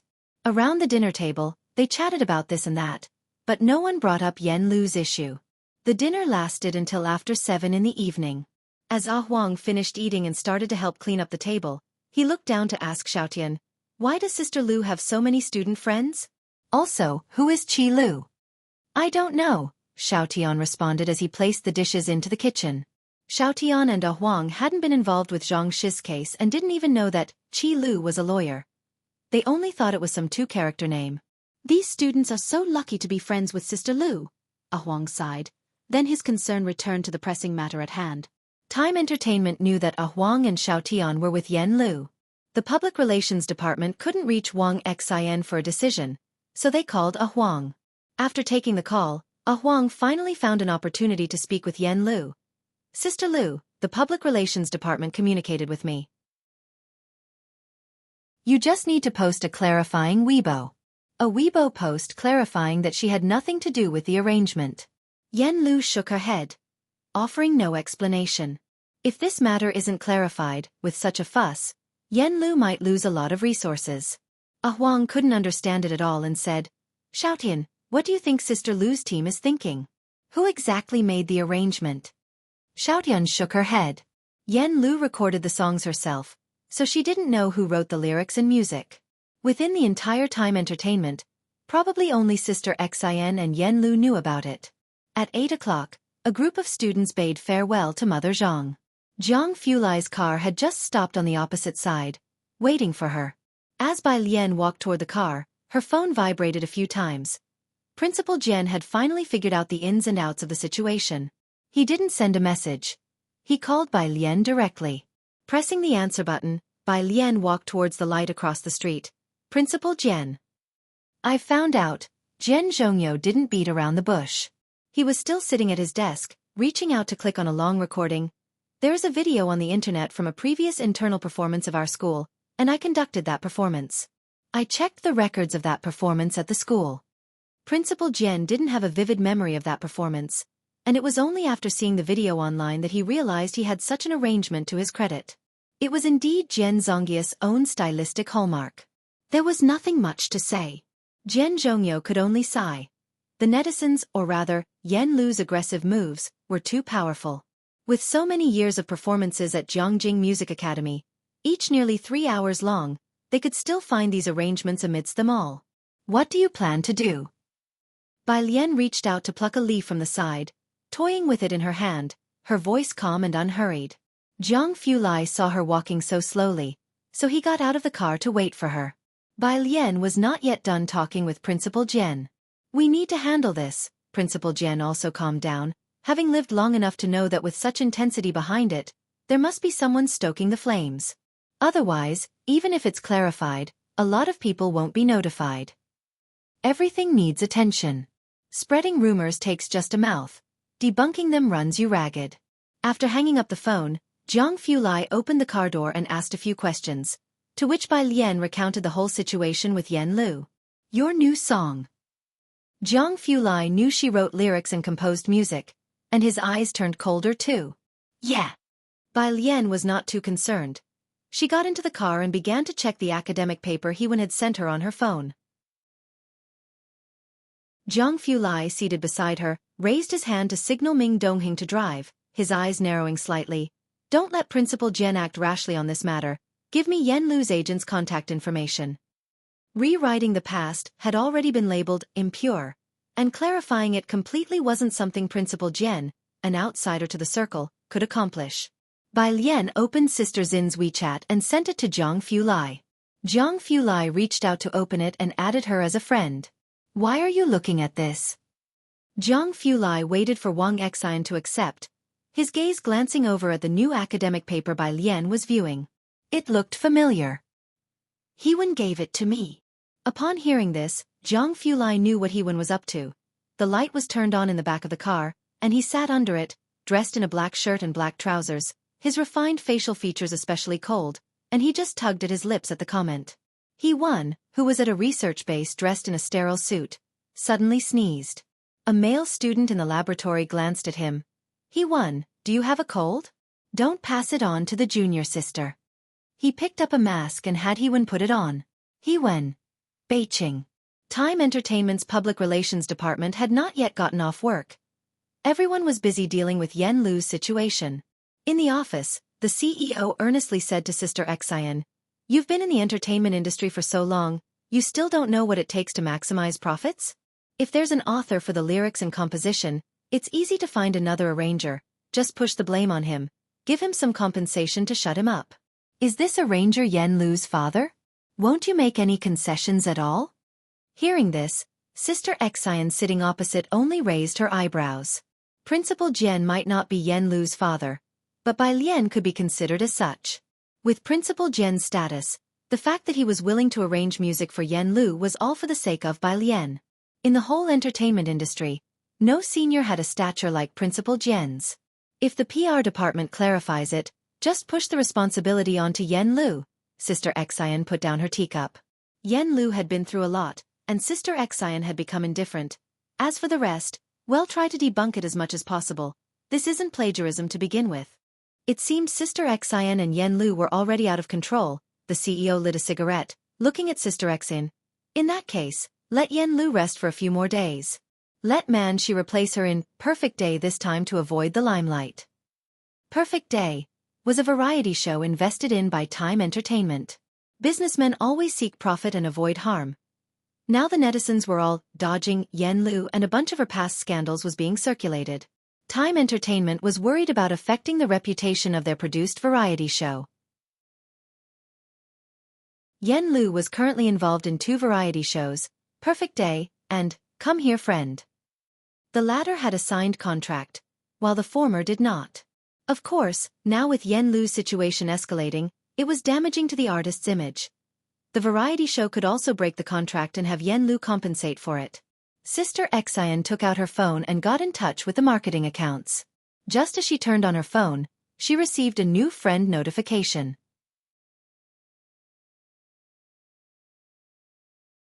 Chapter 453. 179 might be because I composed the music myself. Second update, _1. Xianxia added by Lian to her private account, which was known to few people. She opened her friends list, and although there was no information on the other party's certified page, the account name consisted of 3 words, Jianghu Lai. Just a profile picture and a name, and Xianxia felt a chill down her spine for no apparent reason. Back when she was in Xianxia, she had never heard anyone call out the name Jianghu Lai. Even a prominent lawyer like Qi Yundai was addressed as Young Master Jiang. But Jianghu Lai had mentioned his name when introducing himself. Xianxia remembered the pronunciation, but not the characters. Now she finally matched the characters with the pronunciation. She reached out to accept the friend request and took the initiative to send a greeting.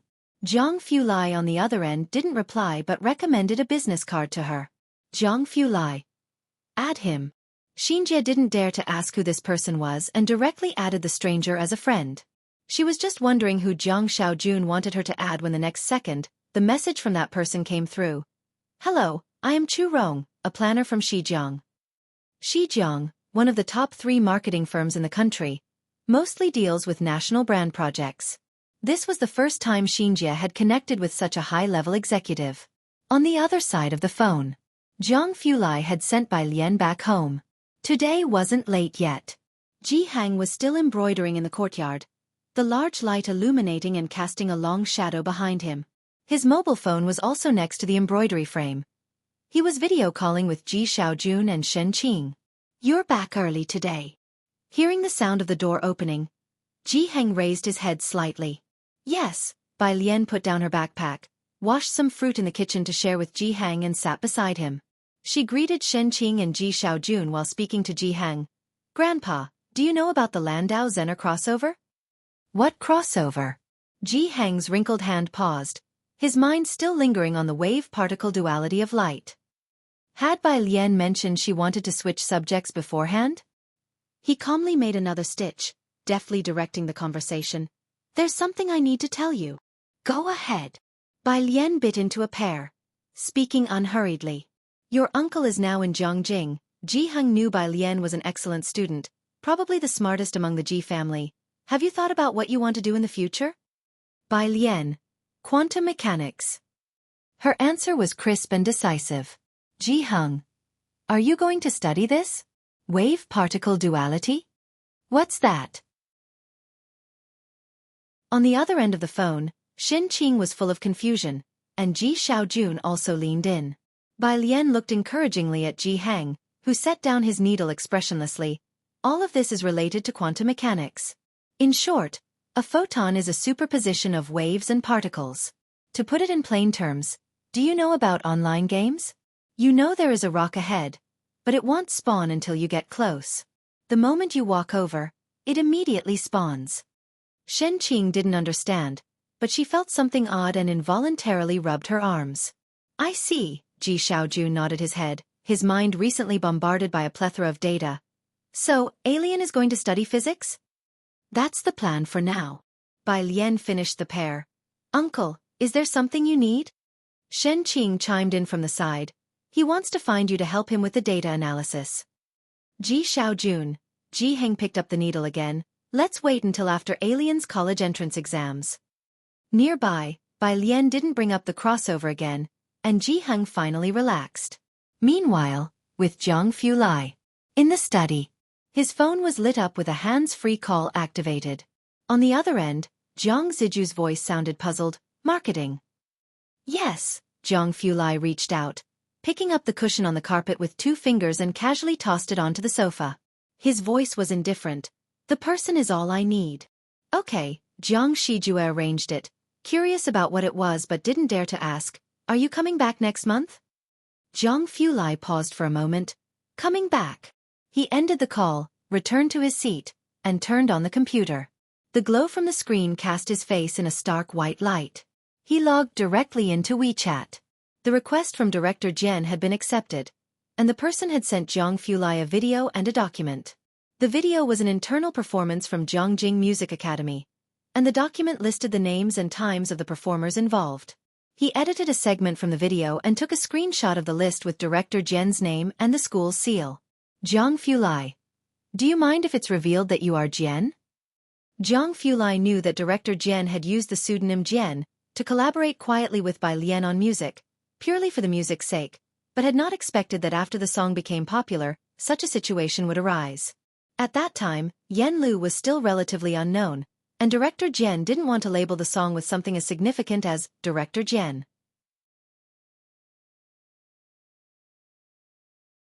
Chapter 454. 179 might be because I composed the music myself. Second update, _2. After the 2 songs, the reputation of the lyricist and composer by Jian and Jian had already been established. They were the rising stars in the circle. Whether Director Jian made a public appearance was no longer a concern. At least the new song wouldn't be tagged with Director Jian. Director Jian, I don't mind. Jianghu Lai had anticipated this as well, his fingertips idly tapping on the tabletop. With no issues from Director Jian's side, things would be easily manageable. The next day, Tuesday, Yan Lu's popularity was still sky high. Bai Lian received a WeChat message from Sister Xian during her afternoon class, telling her that Sister Xian had driven to Xianxia overnight. After the afternoon classes ended, at the Zhang family's place, Mother Zhang knew Yan Lu and the others had business to discuss, so she went to sell flowers in the front, leaving the backyard and the living room for Yan Lu and the others. Sister Xian had driven to Xianxia overnight and arrived in the morning. After getting some sleep at a motel, she didn't reach the Zhang family's place until now. Sister Xian, Sister Lu doesn't agree to post a clarification on Weibo, A Huang said, having stayed up all night following public opinion, and poured a glass of water for Sister Xian. You haven't seen what people online are saying about Sister Lu. Yan Lu treated her assistant well, was approachable and not pretentious, and A Huang liked this boss a lot. I know, Sister Xian said, holding a teacup and looking at Yan Lu. Did Lu Yang reject you? Yeah. Yan Lu wasn't surprised by this. I'll check with some old friends. Sister Xian took out her phone to call a friend within the circle, looking for someone to step in temporarily. As soon as the person on the other end heard it was about Yan Lu who had been at the peak of controversy these past few days, they politely declined. Are you guys sure about recording in Xianxia? Isn't that a bit too far? We're shooting in Xiqing recently. After hanging up the phone, Sister Xian also felt somewhat helpless. It was then that the back door was pushed open, and upon hearing the sound, Sister Xian quickly stood up. The person who entered was Bai Lian, one hand carrying a black backpack, the other holding a removed school uniform, and using her elbow to close the door as she walked in. Miss Bai, Sister Xian gave up her seat to Bai Lian, her tone full of apology. It's my fault, I've dragged both you and Director Jian into this. It's my fault, Yan Lu also felt very sorry. She hadn't expected the incident to disturb Bai Lian, who only loved studying. There are too many marketing accounts smearing me, and I've given them plenty of material in the past. It's okay. Bai Lian understood all there was to know about the entertainment industry. She didn't care much about it. Even Pu Xiaohan, who focused on making videos, was being slandered, let alone a public figure like Yan Lu. Teacher Jiang will arrange for clarifications later. Sister Xian paid attention to Bai Lian's expression, and seeing that she didn't mind, Sister Xian finally relaxed. I know. Jianghu Lai had mentioned this to her the night before, but Sister Xian still hadn't seen Jianghu Lai remove the trending search. Nor had there been any movement from Chu Rong in her contact list. For Sister Xian, the important thing wasn't the dirt on Yan Lu, but rather by Lien and director Jian. Since neither of them would hold a grudge against Yen Lu because of this, she could rest assured. Across from her, A Huang watched Sister Xian and Yen Lu treating Bai Lien, the high school student, with such respect that he was inwardly surprised. As Sister Xian was speaking, her phone lit up. She glanced at it, and her face lit up with excitement. Yen Lu, Teacher Mei Yi is willing to be the guest star for this episode. Teacher Mei Yi? Yen Lu was very surprised. How could he come? Bai Lien also looked up when she heard the name. She had been to the set of Great Yong. The Teacher Mei Yi in question was the actor who played Bai Zhongyu. Maybe he sees potential in you? Sister Xian, handling her phone, was clearly very excited. He'll talk to his agent about the variety show first. Bai Lien looked away and lazily at her phone, as Jianghu Lai sent her a WeChat message. Do you want to register on Weibo? Bai Lien? Jianghu Lai. Screenshot. After opening it, Bai Lien saw a topic about Bai Jian. She didn't have a Weibo account, but after 3 songs, the fan count for the Weibo topic had already surpassed 100,000. She was rarely lost in thought, and as she downloaded Weibo, she suddenly remembered that she was leaving more and more of herself in this era. As Bai Lien was registering on Weibo, Jingjing was pondering. When Jianghu Lai received Bai Lien's Weibo account, it was a simple 1-letter name, Jian. Just like Jiang he felt a little guilty every time he saw this character. After following Bai Lien, his phone rang. It was from Chu Rong. Young Master Jiang. Chu Rong's voice was very respectful on the other end of the phone. When Shi Jiang was close to running out of business, it was the Jiang family that invested in it. The marketing accounts and the popularity have all been arranged. Their team had planned out the strategy overnight.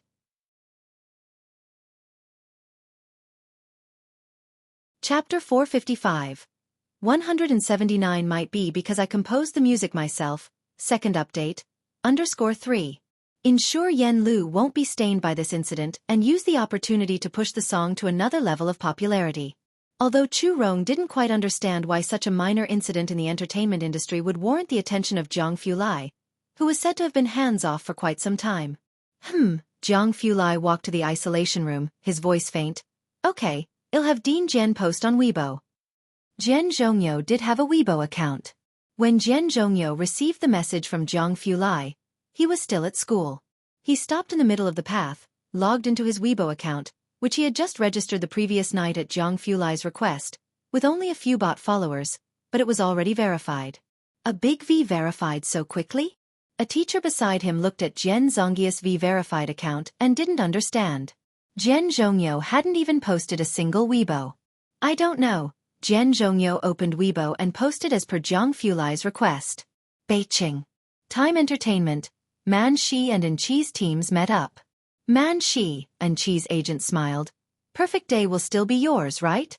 Man Shi pressed her lips together, nodding with a cool smile. I guessed as much. Enqi's agent then turned her head with a smile. I thought they would clarify that Yen Lu had nothing to do with the arrangement. I didn't expect Wang Xian to be so stubborn, actually refusing to agree. Enqi removed his sunglasses. Are you sure she doesn't have someone backing her? With the situation turned out like this, we haven't heard of any PR firm stepping up for her, his agent, who was antsy just yesterday, finally relaxed. Don't worry. Rumors had been circulating on the internet that Yen Lu had the support of a high-level executive from Zhongguang Group. Compared to Zhongguang Group, Time Entertainment was like an ant to an elephant. Although paparazzi had been stalking Yen Lu for months, they hadn't caught a glimpse of the rumored sugar daddy. Yen Lu's issue was still trending on Weibo without any forceful measures to remove it from the hot search. It seemed the rumors were just that. Rumors. The group was quite relaxed together. Enqi's agent laughed and said, Enqi, why don't you and Man Shi go out for a meal in a couple of days? I'll arrange for someone to take pictures. To ride this wave of public opinion, Enqi's studio had spent a lot of money. As they were talking outside, an assistant hurried in with a phone in hand. Mr. Enqi, something's wrong, look at the hot search. Making a big deal out of nothing, Enqi's agent frowned. What happened? Everyone in the room took out their phones and opened Weibo. Weibo was a bit slow.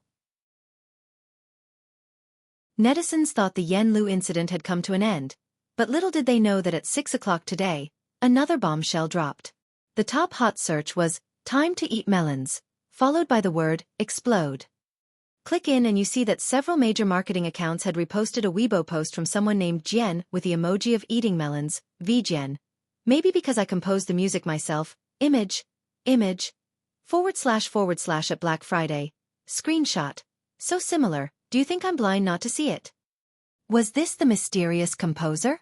Everyone was taken aback, then they went to check Jian's Weibo verification. Jian Zhongyou, Dean of Jianghu Music Academy, National Team's Chief Guzheng Player, Royal Music Academy. Looking back at Jian's two screenshots, the first was the comparison made by netizens of that music performance, the second was a list of that performance with 3 words in the column for the guidance teacher, Jian Zhongyou. And there was an official stamp behind it. The top trending comment was very direct. What the hell? The legendary self-plagiarism? Isn't the biggest bombshell that Jian is actually Dean Jian? The arranger is Dean Jian, damn. Who wrote the lyrics and composed the music? Who could have made Dean Jian willingly arrange the music? Why not take a look at his following list?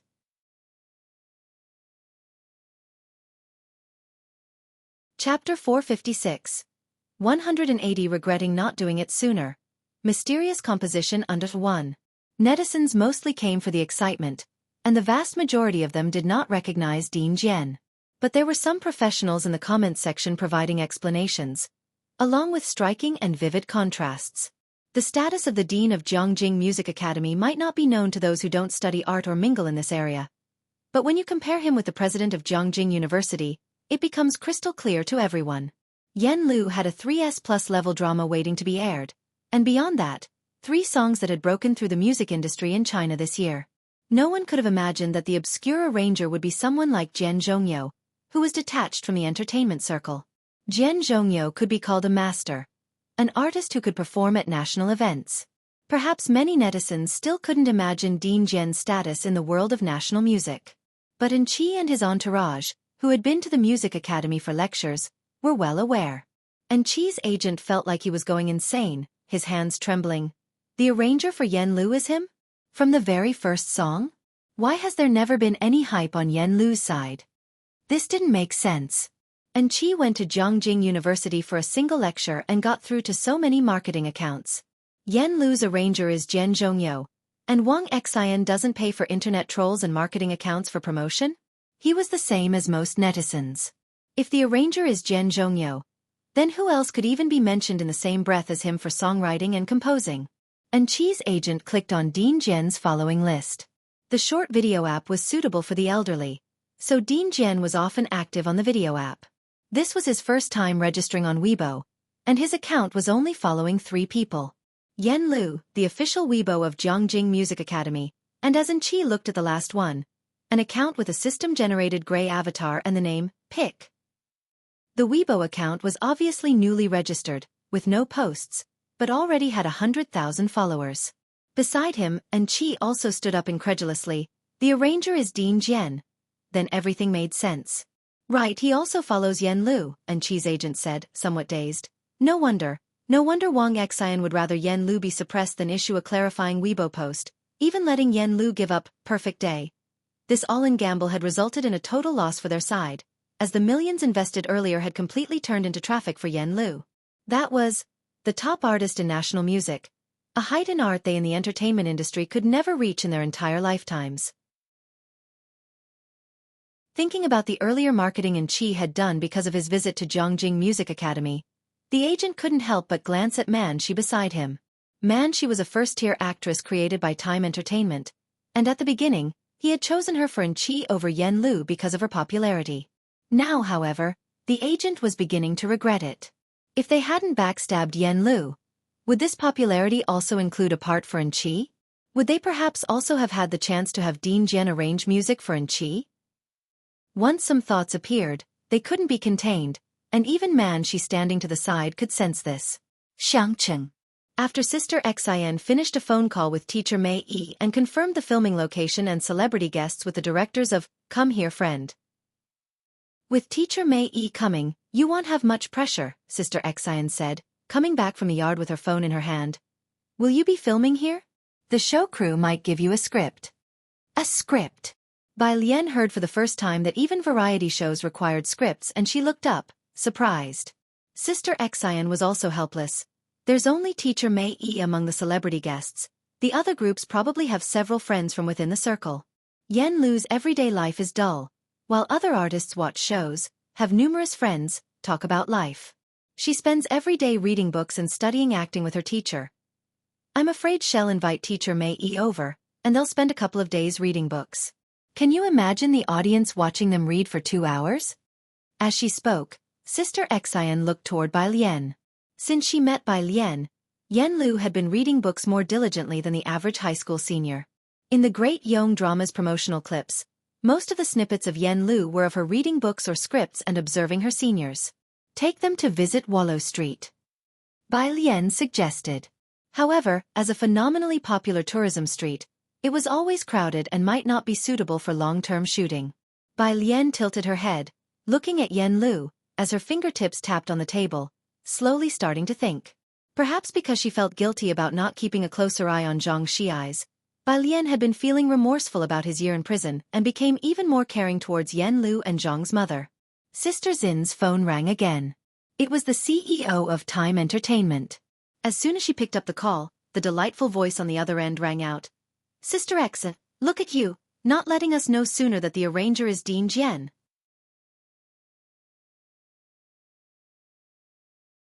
Chapter 457.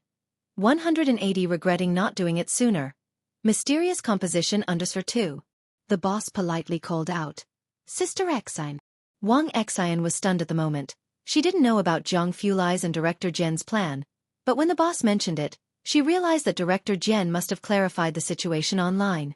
She responded with a few words, and then the boss suggested introducing a few more good friends from the industry to Yen Lu to help her with the recording of the show, which Wang Xian rejected. All right then, I'll talk to the friends from the show and get Yen Lu on for a couple more episodes. The boss didn't mind. By the way, who is the composer and lyricist for the arranger Director Jian? He was fishing for information.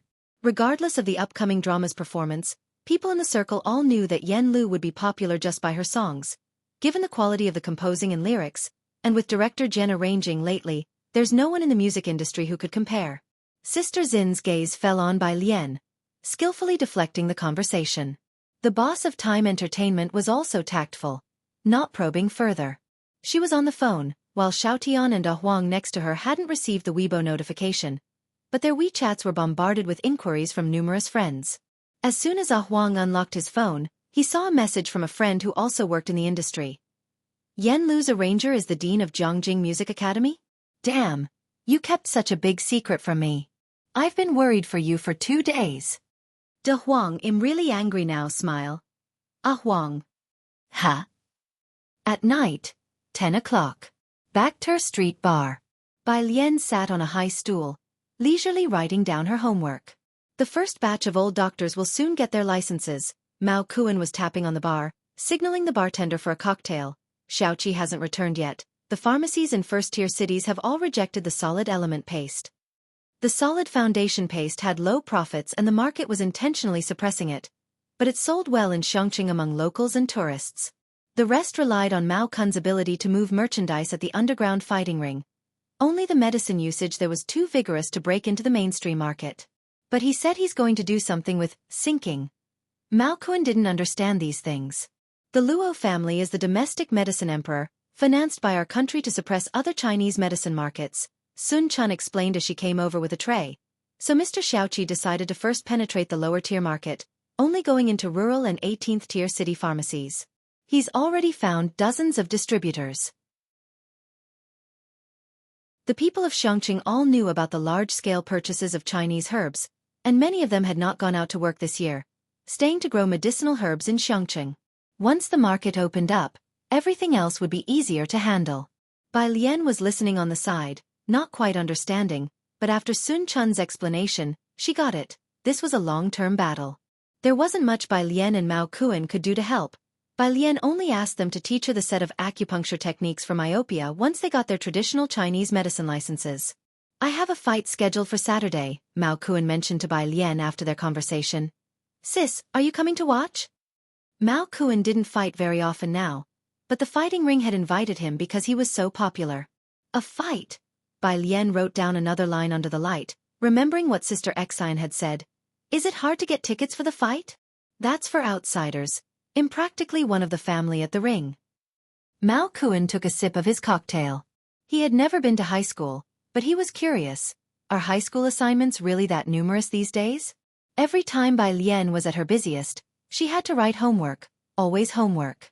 Having finished her work, Bai Lian did not check her answers, but leisurely turned the page. Can you bring people in to film? She explained that Yen Lu needed to record a TV program.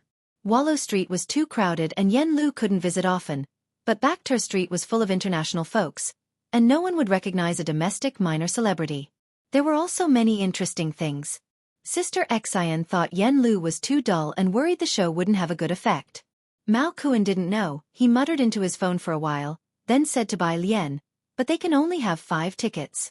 However, the footage needs to be screened by the fighting ring after post-production, since many things in Baektur Street shouldn't be revealed to the public. I'll have Xiaowu follow them, so they won't cause any trouble. Xiaowu was now a well-known small-time player in Baektur Street. 5 tickets meant that most of the variety show crew couldn't come. Got it. Bai Lian nodded in agreement. Behind them, Sun Chun returned to the bar, picked up a lemon, and thought to herself, bringing people here to shoot a variety show, aren't they going to be scared to death? Are you about to leave? Bai Lian suddenly remembered this and turned her head to look at Sun Chun.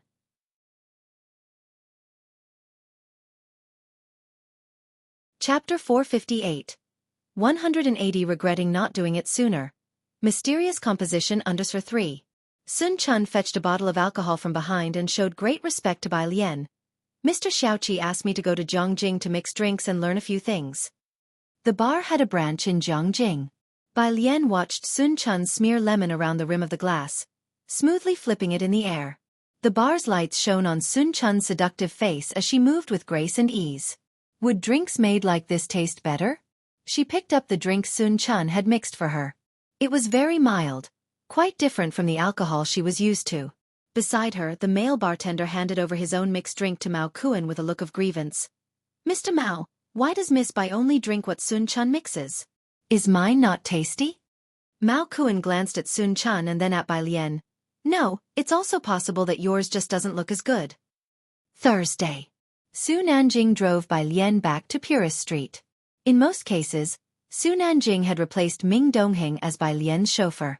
We're going to Baektur Street to watch the fights this Saturday. Su Nanjing stopped the car at the intersection and looked back at Bai Lian. Bai Lian, little sister, do you want to go? It's a rare opportunity. I only got it through Chael. In the passenger seat, absorbed in Weibo, Xiao Bingwen lifted his head and hesitated.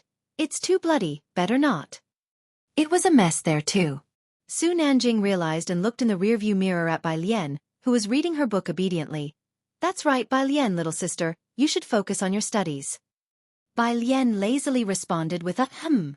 The car speakers were playing a loop of 3 songs by Yen Lu, connected via Bluetooth by Xiao Bingwen. As Su Nanjing started the car, he asked, do you like Yen Lu that much? Xiao Bingwen returned to WeChat to message Lung Shuha. Xiao Bingwen. I can't believe your teacher is involved.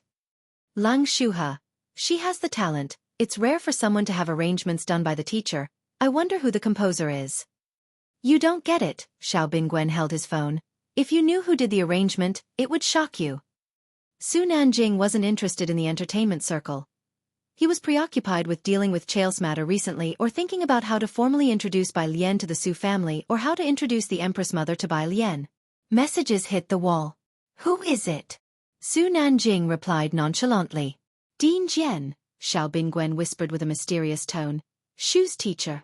Ah. Although Su Nanjing had heard of these two, he had never met them and was quite surprised. He's arranging for a star?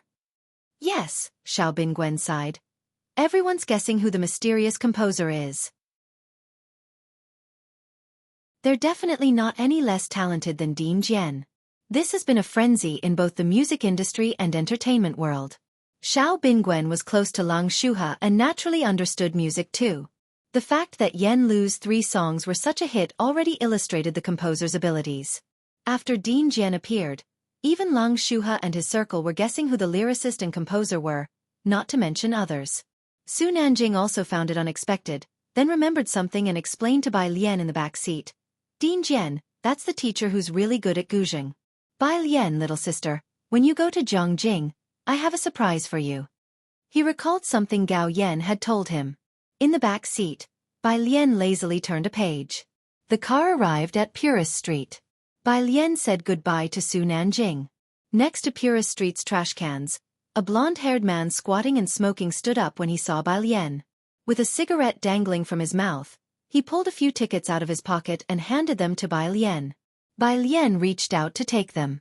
Inside the car, seeing Bai Lian interacting with a ruffian with yellow hair, Su Nanjing couldn't help but sit up straight, his gaze following as the yellow-haired man gave Bai Lian something.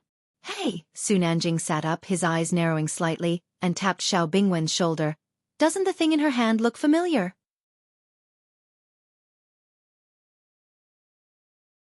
Chapter 459, 181st Annual Feel-Good Article.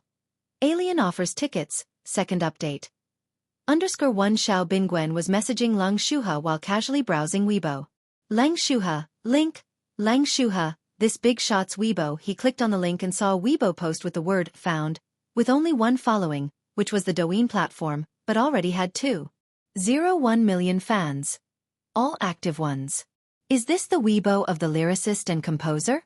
Xiao Bingwen followed the account and heard Su Nanjing's voice, and when he looked up, he saw Bai Lian slipping the blue ticket back into his school uniform pocket.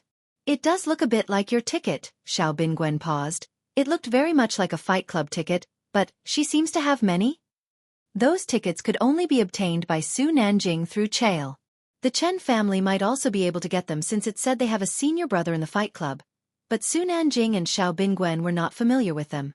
Even so, Su Nanjing had only gotten 3 tickets. At a glance, Bai Lian seemed to have many. It couldn't be, right? And, considering Bai Lian's demeanor, she did not seem like someone who would go to a gory place like a fight club. It seemed he sensed their gaze.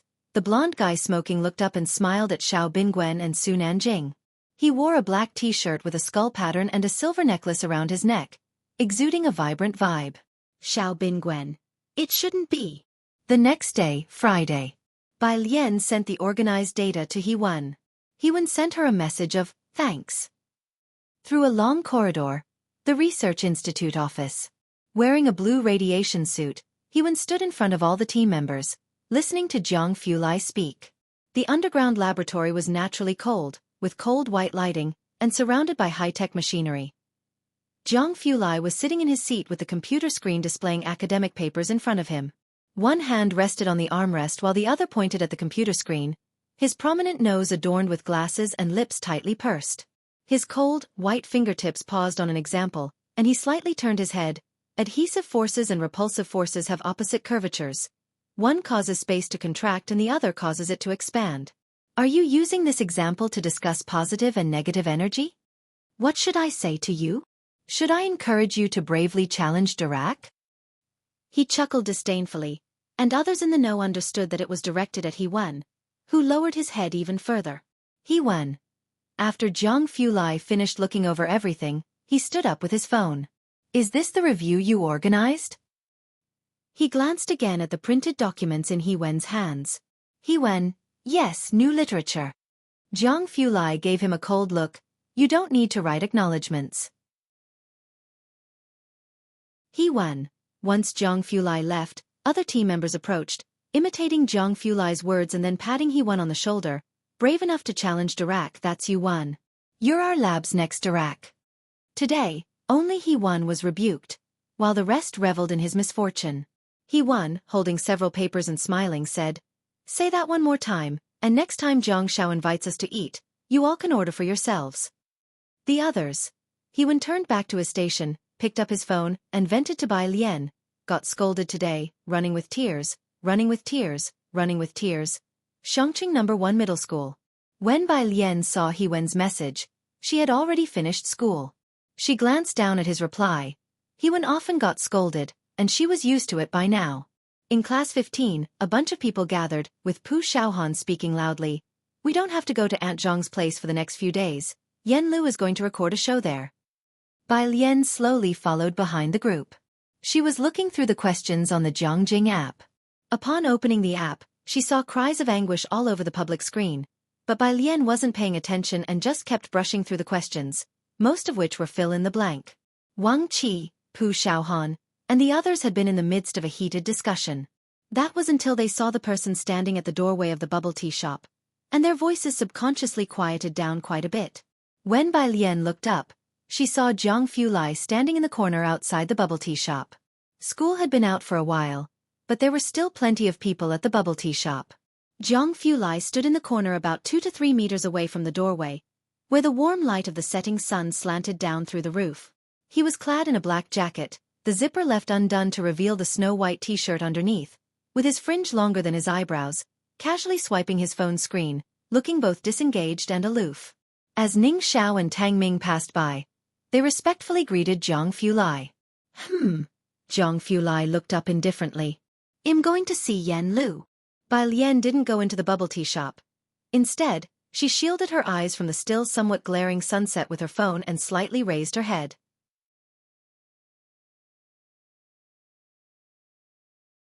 Chapter 460, 181st Annual Feel-Good Article.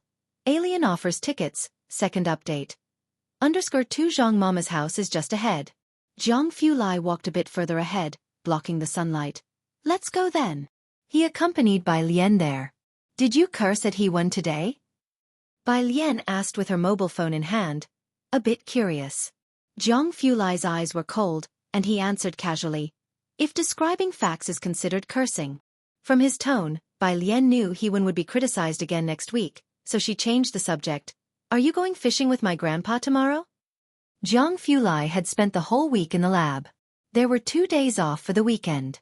Hearing about going fishing with Jianghu, Bai Lian still wasn't clear how the two had gotten in touch. Zhang family. Mei Yi and his agent had already arrived. The agent was a middle-aged man, slightly overweight. He looked around the Zhang family's backyard and whispered to Mei Yi, "You've got a good eye." Mei Yi came to Xianxia to record a show with Yan Lu. His agent had disagreed at first. Back then, the old storms of the book world were too intense and he didn't want Mei Yi to get caught up in them. Who would have thought that under those circumstances, Yan Lu would not only make a comeback but also turn it into her own popularity. These past few days, she had been the center of attention on various social media platforms. The netizens even jokingly referred to it as the feel-good hit of the year. Mei Yi, who was 30, was dressed in a sporty outfit, looking handsome and poised. Upon hearing that, he simply smiled and did not speak. However, this show's main goal is to create opportunities with Yan Lu. Mei Yi's agent was also aware of Yan Lu's personality. Wang Xian said she's dull and the show's effect would probably be quite ordinary. Besides that one street, there's nothing particularly interesting in Xianxia. Just take it as a vacation. Mei Yi and Yan Lu weren't familiar with each other to begin with, and describing it as ordinary was already putting it mildly. Cameras were being installed in the hall and Yan Lu's room. They were starting to record the show tomorrow. The director of Come Here Friend was talking to Sister Xian. "Don't worry, we'll try to edit it to make it more interesting." But apart from Mei Yi, doesn't Yan Lu have any other friends inside or outside the industry who can appear on camera? Next to them, Huang and Xiaotian were helping clean the living room, and upon hearing this, thought of that group of students from Xianxia No. 1 High School. They did have friends, just not famous ones. "I'll ask, but they probably don't want to be on camera," Wang Xian said with a smile, somewhat wistfully. "She also has a few friends outside the industry." If Bai Lian were willing to appear on camera, the viewership would definitely be extraordinary. And then there was Jianghu Lai. Without mentioning anything else, just them showing their faces would basically outshine the current trending celebrities in terms of looks. But to ask them to appear on camera? Who could have that much clout? "All right then," the director said somewhat regretfully. He looked down at the program recording plan he had given to Yan Lu. Shopping, moving flowers, selling flowers, studying. There wasn't anything fresh and eye-catching to show. He really wanted Yan Lu to invite Dean Jian over. That would guarantee explosive ratings, but both Yan Lu and Wang Xian avoided the topic of Dean Jian. Of course, the director was disappointed.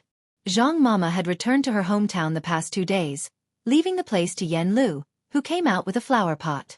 Speaking to Mei Yi.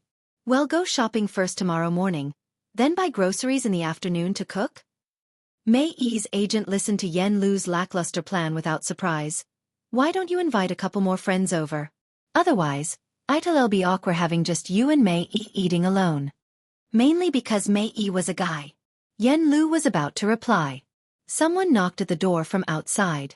She set down the flower pot and went to open the door. Mei Yi and his agent both glanced toward the door. Outside stood two people. A man and a woman. The girl, dressed in a loose school uniform, casually twirled a mobile phone in her hand. Her almond eyes slightly squinted, looking very laid back. Her skin was exceptionally pale. Her hair lazily held up behind her head with two wooden hairpins, backlit by the glow of the evening sky, wearing no other adornments. She seemed as though she were standing in a colorful comic book. She slightly tilted her head to speak to the man beside her. The man by her side wore a dark coat, looking cool and distant. His features were pleasing, but too aloof, with a strong presence that made it difficult for one to look directly at him. Miss Bai, young Master Jiang, Yen Lu opened the door, greeting the two in a soft voice. In the living room, Sister Xian saw Jianghu Lai and Bai Lian outside, dropped the conversation with the director, and ran out to greet the two. The director, seeing Bai Lian and Jianghu Lai for the first time, was taken aback by their appearance. Having been around the entertainment circle for so long, such looks were rare, not to mention their charisma. Who are they? The director asked Mei Yi. Mei Yi's gaze fell on Bai Lian. They're friends of Yen Lu. He had seen Bai Lian on set before, and everyone present was shocked by that sighting. Seeing her once was unforgettable. Mei Yi's agent wasn't much involved with filming and hadn't met Bai Lian or Jianghu Lai. He asked, non-celebrity friends? Are they here to steal the spotlight or does Time Entertainment plan to debut them? With their looks, Time Entertainment would have struck gold. If they were non-celebrities, he was ready to make an offer. At the doorstep, Bai Lian didn't seem to have any intention of coming in. She stood there, talking to Yen Lu. You're just going to buy groceries and cook tomorrow afternoon? Didn't Sister Xian say that would be boring? Sister Xian, feeling helpless, deliberately lowered her voice. The director said the same, but there's nothing we can do about it, this is all we have here. Miss Bai, would you like to bring some of your classmates over tomorrow afternoon? Jianghu Lai, with one hand in his pocket, just stood by Bai Lian without speaking. No need, Bai Lian shook her head, taking several tickets out of her uniform pocket and handing them to Yen Lu. Bai Lian had heard that right now there were a lot of fans of the white tank top. It was surely better than Yen Lu entertaining the viewers with book reading at home. What are these? Yen Lu, unfamiliar with them, instinctively accepted the tickets. Bai Lian curved her lips slightly. You can go here tomorrow afternoon. These are tickets, and someone will meet you at the entrance to guide you. It shouldn't be boring. Jianghu Lai glanced down. It wouldn't be boring, but it might randomly scare someone to death.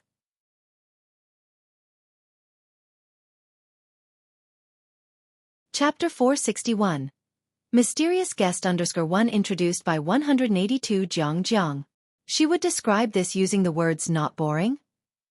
Those who can get to the fighting arena on Bakhtur Street more or less have some connection with Bakhtur Street. Ordinary people don't dare to enter, and there are many urban legends about Xianxia. That's why most of the fighting arena is only broadcast on platforms. Not to mention domestic variety shows, even those from other countries. None has ever recorded a show on Bakhtur Street. Who would have the guts? Miss Bai really knows how to give out tickets. Jianghu Lai retracted his gaze. Okay, I'll take them there tomorrow. Although Yen Lu was a few years older than Bai Lian always listened respectfully when Yen Lu spoke. She took the tickets and looked down at them.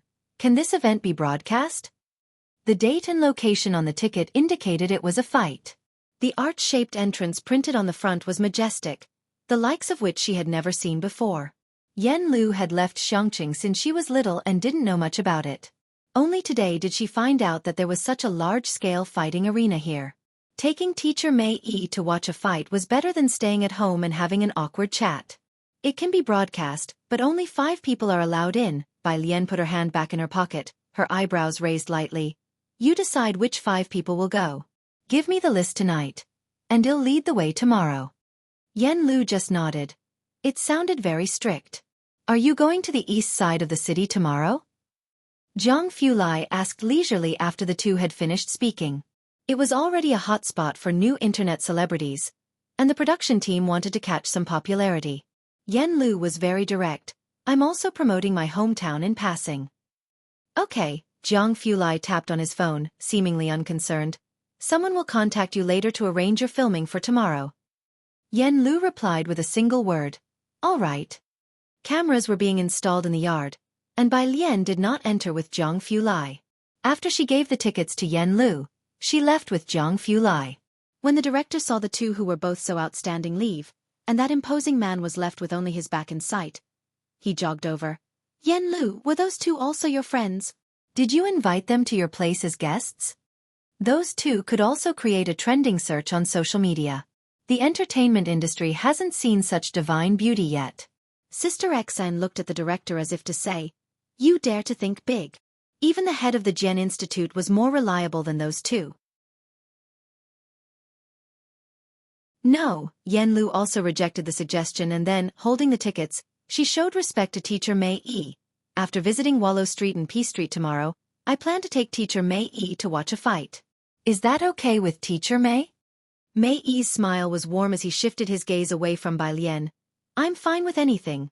You set the schedule at your convenience. Mei Yi's manager showed no interest in the fight, merely glancing at the ticket. Backter Street? Where is that? Never heard of it. Almost everyone present hadn't heard of this place before. The director took out his phone and searched the map. It was off the beaten path, but it indeed existed. Only 5 people can enter? Yen Lu. Do you have the number of this fighting arena's owner? I want to talk to them. See if we can bring a few more people and in turn promote their fighting arena. If only 5 people can enter, there wouldn't be many photographers they could bring. The director also wanted to shoot more footage. Yen Lu looked down at the ticket, which had a customer service number that seemed like an overseas one. She handed it to the director. You ask them. The director took the ticket, looked at the number, and immediately took out his phone to make a polite call to state their intentions. Sir, the person on the other line smiled. Don't joke like this next time. Voices came faintly from the other side. Whose call is that? Someone who didn't get a ticket calling to make a fuss.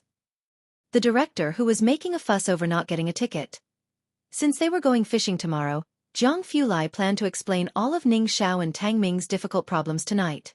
After finishing her part-time job, Yang Lin was enthusiastically kept by Pu Xiaohan to do problems. You'd have to turn on the light to do homework at home, which is a waste of electricity. Here, so many people are together. You can ask them about 3 problems and save on your electricity bill. Pu Xiaohan had now mastered the essence. Yang Lin was hard to approach. In more than 2 years as classmates, she only accepted favors from Bai Lian, and that too under the premise of repaying. Even after learning about Yang Jianpei's situation, Pu Xiaohan continued to treat Yang Lin with her previous attitude. Yang Lin stayed and sat at Jianxia's table to do her homework. 11 o'clock. Outside the milk tea shop, Su Nanjing, who had just parked the car, was shocked to see the opposite side. Xianxia students were also this studious? They were still doing homework together so late. It wasn't until close to midnight that the group began to pack up.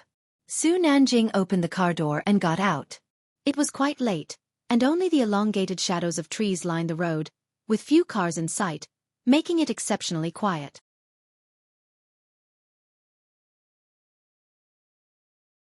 Chapter 462. Mysterious Guest _2 introduced by 182 Jiang. You send them home. Jianghu Lai glanced at the car Su Nanjing drove today. A 4-seater, referring to Pu Xiaohan, Yang Lin, and Tang Ming who lived in the same direction. It was too late today, so Jianghu Lai didn't let them go back on their own. Xianxia picked up his phone. I'll call a car to go back. Don't worry, I'm of age. Jianghu Lai nodded slightly. He himself was taking Ning Xiao and Bai Lian home, as they were also in the same direction. Yang Lin wore black glasses, her hair longer than her eyes, and she silently picked up her backpack, quietly refusing as Pu Xiaohan quickly wrapped an arm around her, stopping her from leaving. I'm scared to ride with 2 men. Su Nanjing, Tang Ming. Tang Ming's home was very close, just a 5-minute ride. Due to Pu Xiaohan's fear, Su Nanjing went out of his way to drop her home first. Only after seeing her turn on the light and wave from above did he drive towards the tube building. Pu Xiaohan lived in a complex where the car could stop downstairs, whereas Yang Lin's place was in the tube building which the car couldn't enter. At midnight, the streets were still bustling with people gathering together. Some were shirtless, others sat on the ground playing cards, and some were cleaning up trash. Seeing a pricey car pull up, many people looked over. Su Nanjing got out with a pack of cigarettes and followed Yang Lin inside after turning off the engine. Yang Lin turned to look at him frowning, and Su Nanjing bowed his head to light a cigarette, with smoke rising. Sister Bai Lian asked me to escort you to the building entrance. By the time Bai Lian got home, it was past midnight. She returned later than usual, and Ji Hang had not waited up for her, having gone to sleep early. A lamp was left on in front of her door, and the courtyard lights were dimly lit. Bai Lian glanced at Ji Hang's room, guessing he had fallen asleep, so she didn't bother him and opened the door while looking at her phone. On her phone, Yen Lu had already sent over the list of 5 persons along with their identity documents. She took a screenshot and forwarded it to Xiaowu. Ordinary people needed a pass to enter Bacter Street. After replying, she went to take a shower. After her shower, she used a white towel to dry her hair and walked over to the dressing table beside her bed. She lit the sandalwood with a lighter, and a faintly scented smoke began to curl up. Finally, it diffused throughout her modest room.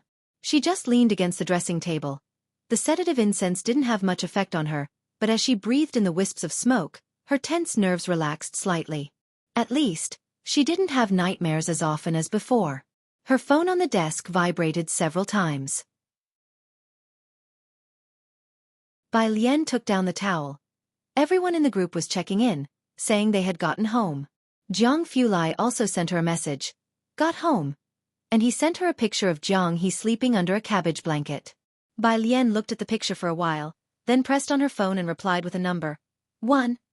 On the other side of the phone, Mr. Jiang, who had just grabbed his pajamas, looked down at this 1 for a long while before expressionlessly closing the bathroom door. Early Saturday morning. Ji Hung was going fishing, and both Jianghu Lai and Chief Chen arrived very early. Jiang He, carrying a small bag and dressed in the blue mandarin jacket Ji Hang had made for him, followed energetically behind Jianghu Lai. Bai Lian and Ji Hung were both up. Ji Hung was brushing his teeth by the outdoor sink. Chief Chen, who brought breakfast on his way, set it down on the stone table and greeted the two. Bai Lian lazily raised her hand in greeting, grabbed a bottle of milk, leisurely inserted the straw, and watched Ji Hang thoughtfully. Ji Hang spit out the mouthwash and took the initiative. Xiaojiang, what size clothes do you wear? Jianghu Lai was momentarily startled, then after a moment, he seemed to understand. I don't know. Ji Hang leisurely finished brushing his teeth and washed his face outside. Then that's perfect. Go inside and bring out the tape measure. I'll measure you, and when I'm free in a couple of days, I'll make you a suit too. After brushing her teeth and taking her measurements, Bai Lian diligently recorded them and asked about Jianghu Lai's preferences. She was too busy to chat with Bai Lian. It wasn't until after eating that a few people prepared to leave with their fishing gear. Bai Lian handed Ji Hang his fishing rod, and as he took it, she suddenly spoke. Didn't you forget the chemical bond? Jianghu Lai stood by, not daring to speak. Director Chen didn't understand, but since Jianghu Lai remained silent, he naturally dared not say anything either. Jianghu simply blinked and stared at Ji Hang. Ji Hung. Bai Lian left with them, taking bus route 12. After they watched her board the bus, Jianghu Lai and his group got into the car parked by the roadside. Ming Dongheng had been in the driver's seat the whole time, not getting out. Director Chen opened the door to the passenger seat and sat down. The door in the back automatically opened. Right after Jianghu Lai sat down in the back, he leisurely took out the laptop on the table, and Ji Hing suddenly asked, seriously, who came up with so many chemical bonds? Can he really remember all those regulations? Why can't AlCl3 be an ionic compound? Jianghu Lai. Director Chen. Jiang He silently hugged his pillow, honestly saying, aluminium chloride is a special case. Ji Hang. He silently picked up his pipe and opened the car window, as if the one who had just gone crazy wasn't him. 8 o'clock. Come here, friend, began recording. Yen Lu got up at 6 in the morning, bought breakfast for Mei Yi, watered the plants at home, and then sat in the yard to read a book while waiting for Mei Yi to wake up. The production team watching Yen Lu sat motionless in the yard reading for half an hour, all in silence. Mei Yi got up at 7 and called Yen Lu sister. while Yen Lu naturally referred to him as Big Brother. Their interaction wasn't awkward. They seemed like actual siblings. After eating, Yen Lu took him to buy milk tea near the school. The milk tea shop had just opened, and Yen Lu turned to Mei Yi, saying, "The cakes here are delicious, but they were even better before." The shopkeeper recognized Yen Lu and Mei Yi and excitedly said, "Yes, Mr. Kai's cakes are delicious. You can buy them here next month." "Mr. Chi?" The director was somewhat puzzled, wondering if it was common to call a pastry chef Mr. Chi in Xianxia, which seemed very civilized.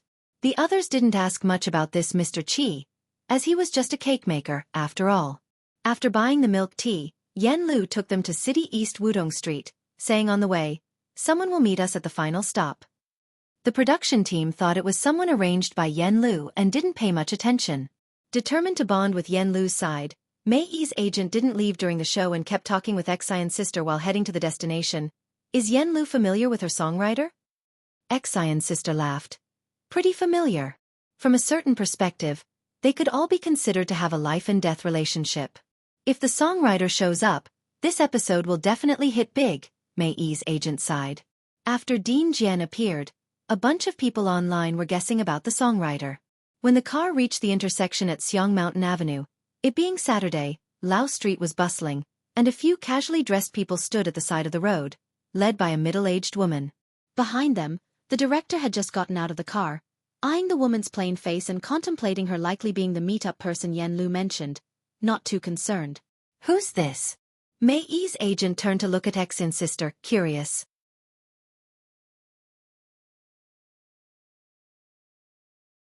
Chapter 463. Directors Group 183. "Oh no, we have to cut here today. Second update. _1. Xianxia also hadn't seen her before and simply stood to one side with a bottle of mineral water. She shook her head at Mei Yi's manager. Seeing Yen Lu and the others getting out of the car, the middle-aged woman took a couple of steps forward to shake hands with Yen Lu and Mei Yi. "Miss Yen Lu, Mr. Mei Yi, welcome to our Xianxia.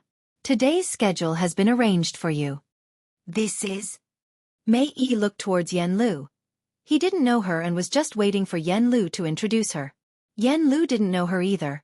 And Jianghu Lai didn't say. "My name is Sun Dan," the woman said with a hearty smile, measuring the distance appropriately and her demeanor efficient and decisive. "I was transferred to the Xianxia Culture and Tourism Bureau last month. I am very happy that your program could come here." As she spoke, she had someone from behind hand over Xianxia's cultural and creative gift bags to the crew. The director was somewhat surprised. Was it actually someone from the official Cultural and Tourism Bureau? Sun Dan didn't stay in front of the cameras for long. She had someone take Yen Lu and Mei Yi to tour around and went to greet the director proactively. "I heard your variety show is an online series?" She had quite a commanding presence, which made the director respond subconsciously, "Yes, it's a bit difficult to get on satellite TV."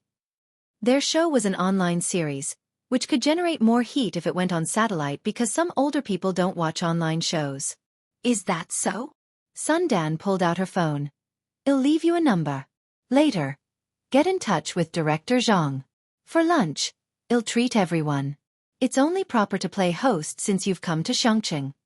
Sun Dan had someone lead them inside for tourism, and then she hurried off again. After the people left, the director exchanged glances with Xianxia and Mei Yi's manager, saying, "Director Zhang?" "The only Director Zhang I know of is."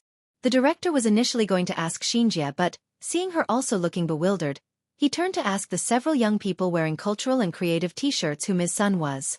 "You mean Director Sun?" The young man scratched his head.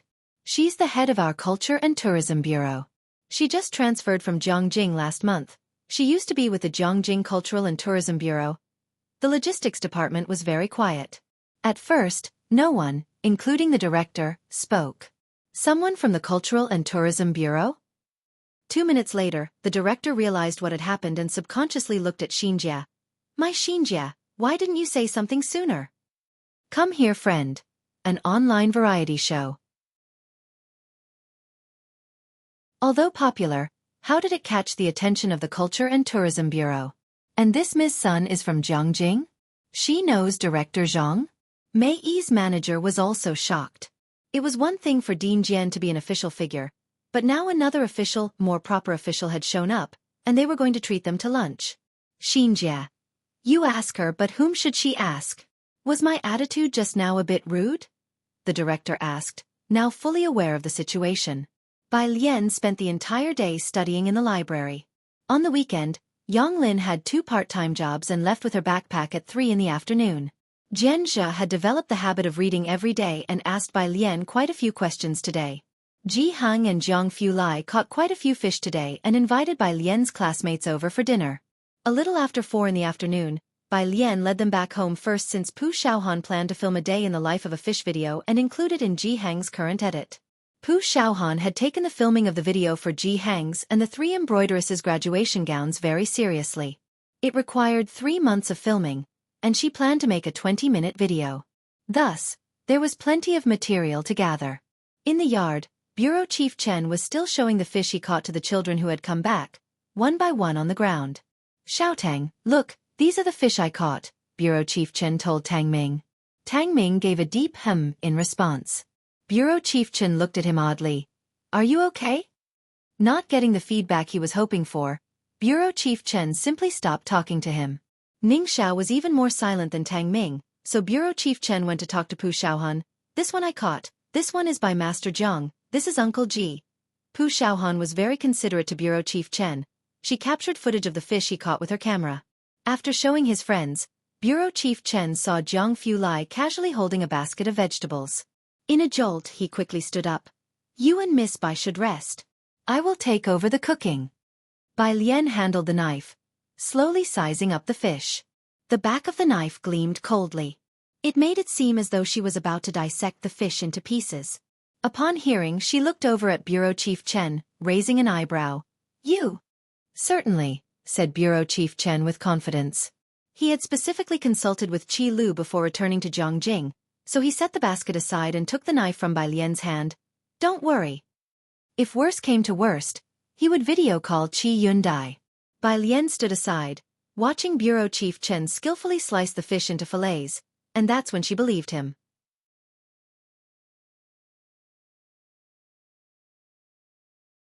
Chapter 464. Directors Group 183. Oh no, we have to cut here today. Second update.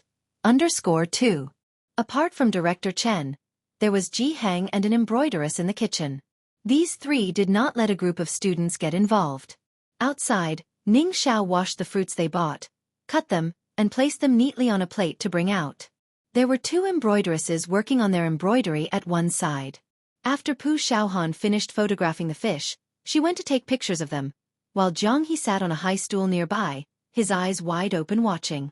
Ming Dongheng stood with his arms folded next to Jianghu, occasionally speaking when Bai Lian and Jianghu called out to him. Tang Ming, playing Go with Wang Qi, finally couldn't help himself and asked Wang Qi across from him, Don't you think I'm really cool? Wang Qi. Eh? Okay, Tang Ming got it. After Ning Xiao finished with the fruit and saw there was nothing for him to do, he took out his phone and asked Jianghu a question. Bai Lian looked down at the time on her hand, 5:40, then looked up and said to Jianghu, I'm going to lead the way for Yan Lu. All right, Jianghu nodded, tapping Ning Xiao's phone screen and glancing at Ning Xiao for only a moment. Ning Xiao fell silent completely. Purist Street's entrance. The film crew's 2 vehicles were both parked there. The director got out of the car from the back, and the cameraman followed, shouldering the camera. Passengers on the street, upon seeing the filming equipment, couldn't help but take a few extra glances. Are you sure we go through here? The director asked Yan Lu, hesitantly. The area was full of old houses, even the road paved with blue stone slabs, and the nearby shops were old-fashioned. There were quite a few people around, but it didn't feel like there was a fighting ring anywhere to be found. Was the fight just an old workshop? However, the program crew had already been shocked by the appearance of Sundan in the morning, capturing many precious scenes, so they were only moderately looking forward to Yan Lu's and Mei Yi's travel segment in the evening. But seeing this desolate area, they were still skeptical. Yan Lu, looking down at Bai Lian's reply on her phone, led them deeper in. Yes, she's waiting for us at a small convenience store. The crew walked forward somewhat skeptically, several cameras already rolling and recording the journey. Yan Lu, unfamiliar with the place, chatted about trivial things with Mei Yi. The two of them discussed the topic of acting. Behind them, Mei Yi's agent looked at the surroundings and frowned. Xianxia, is this reliable? Xianxia herself wasn't sure either. The group had only walked a few steps when they saw Bai Lian up ahead. She was dressed in a blue stand collar top with a white long skirt beneath. Her hair was half tied back, and she was holding a red Wangzai milk, talking to the store owner, leaving everyone with just a view of her profile. At dusk, in the ancient alley with its lingering charm, a gigantic old tree stretched its lazy branches into the lane, casting a background of hazy glows and mists. Compelled by the scene, the film crew paused for a moment. It was only when Yen Lu called out to Bai Lian that she turned her head slightly, with the straw in her mouth, and everyone snapped out of it. Yen Lu had already told the crew in advance to try not to film Bai Lian as much as possible. Only 5 people can go in, Bai Lian said after finishing her milk, squeezing the carton flat. The director, wearing his headset, said, "I know, well, just wait at the door then." That was what he said, but the director had his own considerations. He had brought cash, planning to negotiate a bit with the staff at the door or to buy out others' tickets at several times the price to sneak a few more people inside. Bai Lian tossed the milk carton into a trash can nearby. Hearing him, she glanced at the director, probably guessing what he was thinking, and simply curved her lips without saying anything. She led the group towards the Jianghu bridge. All along the way, several cameras were filming, and neighbors who recognized Bai Lian all greeted her with a smile. "What's this for, a TV station?" The crew captured these genuine reactions of the passers-by. "These are all my neighbors," Bai Lian said to Yen Lu and Mei Yi. Mei Yi looked at Bai Lian and smiled. "You seem to be quite popular."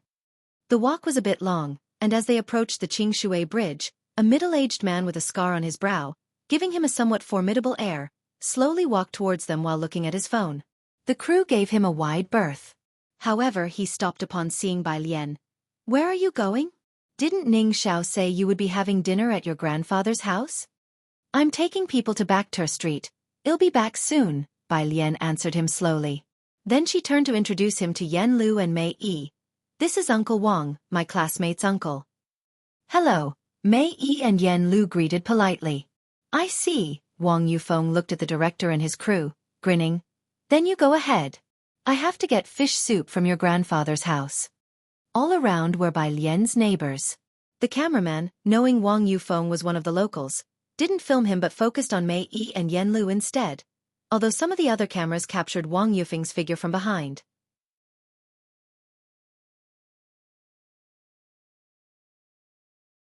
Chapter 465. Directors Group 183. "Oh no, we have to cut here today.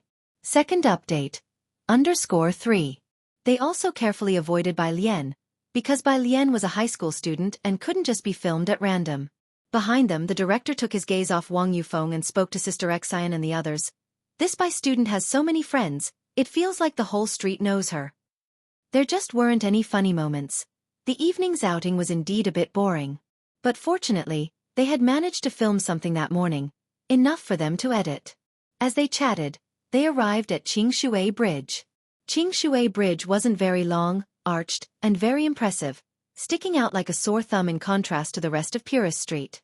At 6 o'clock, the lights on the bridge were turned on, and the sudden sight of such a bridge startled everyone from the crew. Reaching the middle of the bridge, they could see the roadblock set up at the end of the bridge and the towering sign. Moving forward, the words Baktur Street came into view for everyone. The director looked at the people patrolling back and forth in black clothes, aghast, and tilted his head. Sister Xian, what is this?" Sister Xian. Great. The director saw a Sister Xian who again knew nothing. In front of them, Yen Lu and Mei Yi were still under the camera, and although shocked, both were well-trained actors, trying their best to keep their expressions normal. "It seems even Yen Lu doesn't know about this place. Have you been here before?" Mei Yi asked Bai Lian as he looked down. He was tall and had long legs, a refined gentleman, very well known as an unassuming guy in the circles. Bai Lian, holding her phone, had already seen Xiaowu talking to someone. She explained, "To get to the fight club you have to go through here." By the time she finished speaking, Xiaowu had already seen them, and he hurried out. "Sis." Then he grinned at Yen Lu and the others. "Are you taking them in?" "Yes," Bai Lian lazily instructed. Although Backter Street often saw fights and brawls, no one dared bother the people from the bar in the auction house. Call me if there's any trouble. With his striking red hair, Xiaowu assured her. Don't worry. As the two talked, the crew nearby was silent, not daring to utter a word. Xiaowu had already prepared access passes for 5 people ahead of time. He asked the 5 people to come out and enter with him. These 5 were Yen Lu, Mei Yi, the director, and 2 cameramen. The director stiffly followed Xiaowu, and suddenly one of the staff members remembered something. Director, didn't you say you'd bribe them to let us all in? Director. Annoying, what's with all this bribing?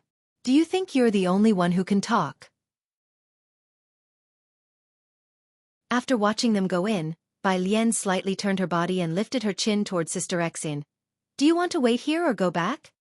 Sister Xin snapped out of her daze and replied, Let's go back. Inside. The director was flanked by 2 cameramen, who dared not record the show at this time, and quietly set down their cameras, nervously following Xiaowu inside. These were people recommended by Bai Lian, so Xiaowu was very polite to them. The group passed the checkpoint and saw the vast Backter Street and the Qinglong Bar directly ahead. Xiaowu enthusiastically explained Backter Street to Yen Lu and Mei Yi, and seeing that the 2 cameramen hadn't started recording yet, he scratched his head, somewhat puzzled. Aren't you here to record a show? Go on record, it's fine. As he spoke, the cameramen, including Yen Lu and the director, noticed a towering hulk of a man passing by with gun holsters strapped to both knees. The cameramen who had just nervously lifted their cameras put them down again. The director looked stiffly at Yen Lu. He was going to lose it. What kind of place was this? Did May not mention this kind of situation? They're not going to cancel here today, right?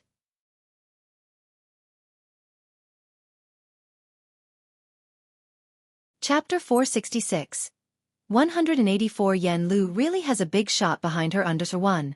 Shoot! Xiaowu fished out a pack of cigarettes from his pocket, casually pulling one out and signaling the 2 photographers.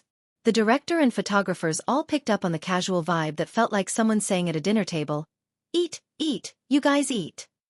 Mr. Xiaowu. Mei Yi finally came back to his senses, his eyes gentle. He tried to be as polite as possible when he asked about the gun holster on the man's knee. Can we really film freely here? Would they just pull out guns randomly? No need to call me mister. Xiaowu was uncomfortable with such polite language.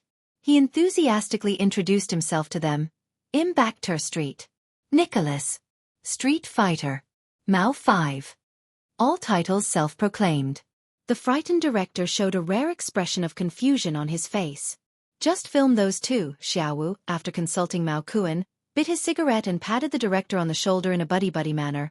People here are not particular. As long as you don't film their faces directly, you're mostly fine.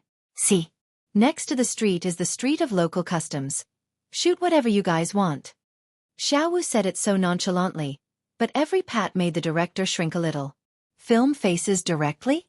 Does he look like someone who dares to even take a second look at them? Filming faces directly was giving them too much credit. There's an old saying, since you've come already. The director had the 2 photographers turn on their cameras and they gingerly lifted the cameras to follow behind Yen Lu and Mei Yi. The director walked with Xiaowu outside of the frame. They were still a bit away from the fighting ring, and Yen Lu and Mei Yi felt a lot of pressure too. The 2 went into a local shop where the owner lazily sat in the back, surrounded by a variety of items such as bows, knives, climbing ropes, everything. Upon seeing the camera, the owner's eyes narrowed and he was about to get up, but then his gaze settled on Xiaowu next to the camera, lingering on his black attire for a moment before he lazily sat back down. After filming local life, the group finally reached the fighting ring through a long, narrow alley. All along the way, many people curiously stared at the crew holding cameras. But on this street, you never know, anyone might be carrying a pinhole camera or a chewing gum bomb. Those openly holding cameras looked foolish and not threatening. Of course, that's because when they saw Xiaowu, they recognized him as someone from the Qinglong Bar, so they treated it like a show. The crew finally realized there was no danger and started to relax. As they followed the winding path, the crew finally saw the semicircular fighting ring.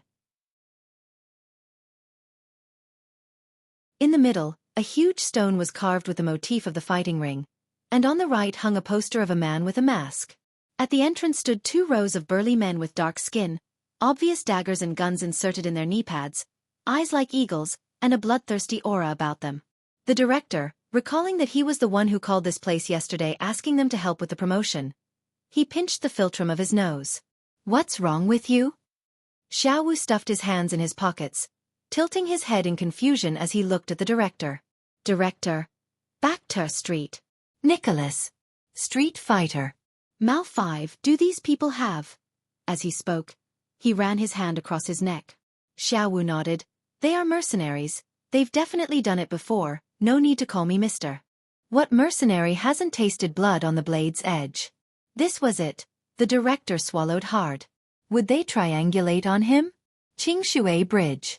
After Xiaowu brought Yen Lu and his group inside, Bai Lian headed back.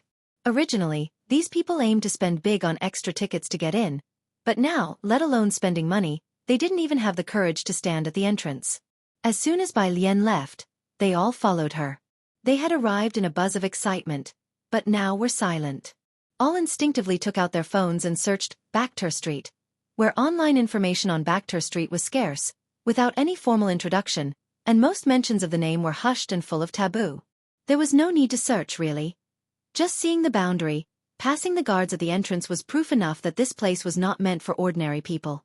Bai Lian walked at the forefront of the group, pulling out her Bluetooth headset to put on, starting her audio reading. Hewen happened to message her at this moment. Both highly intelligent, they had also become friends online, especially since there were many things that Hewen didn't dare complain about to others, only to Bai Lian. Hewen, dude, are you also in Xianxia? Hewen normally addressed Bai Lian with great respect as boss, but later got used to being brief and changed it to dude.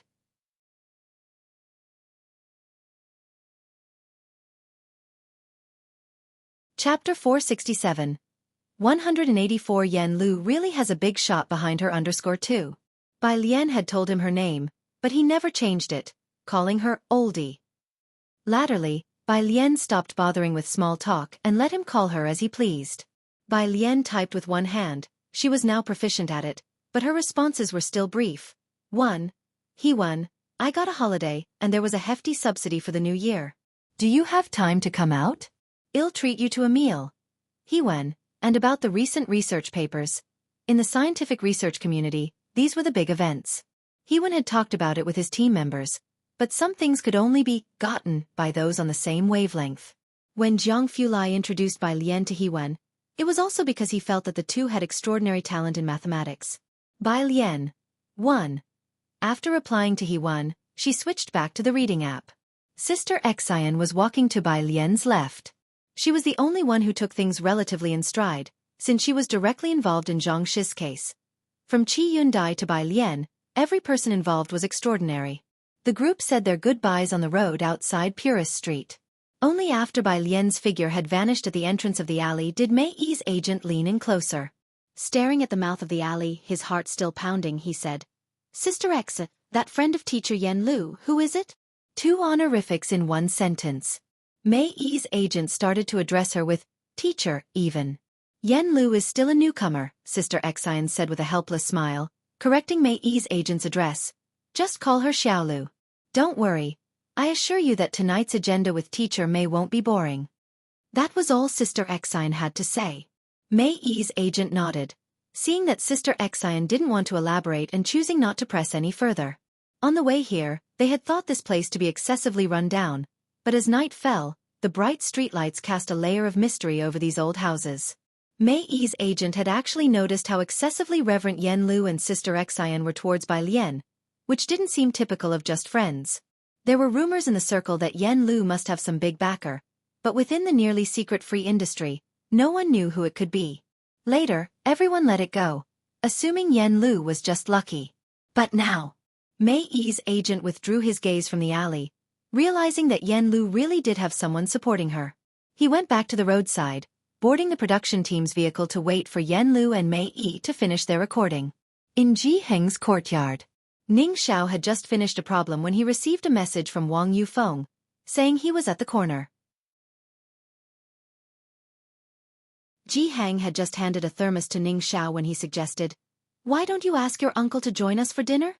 He's busy, needs to go back to check on my grandmother."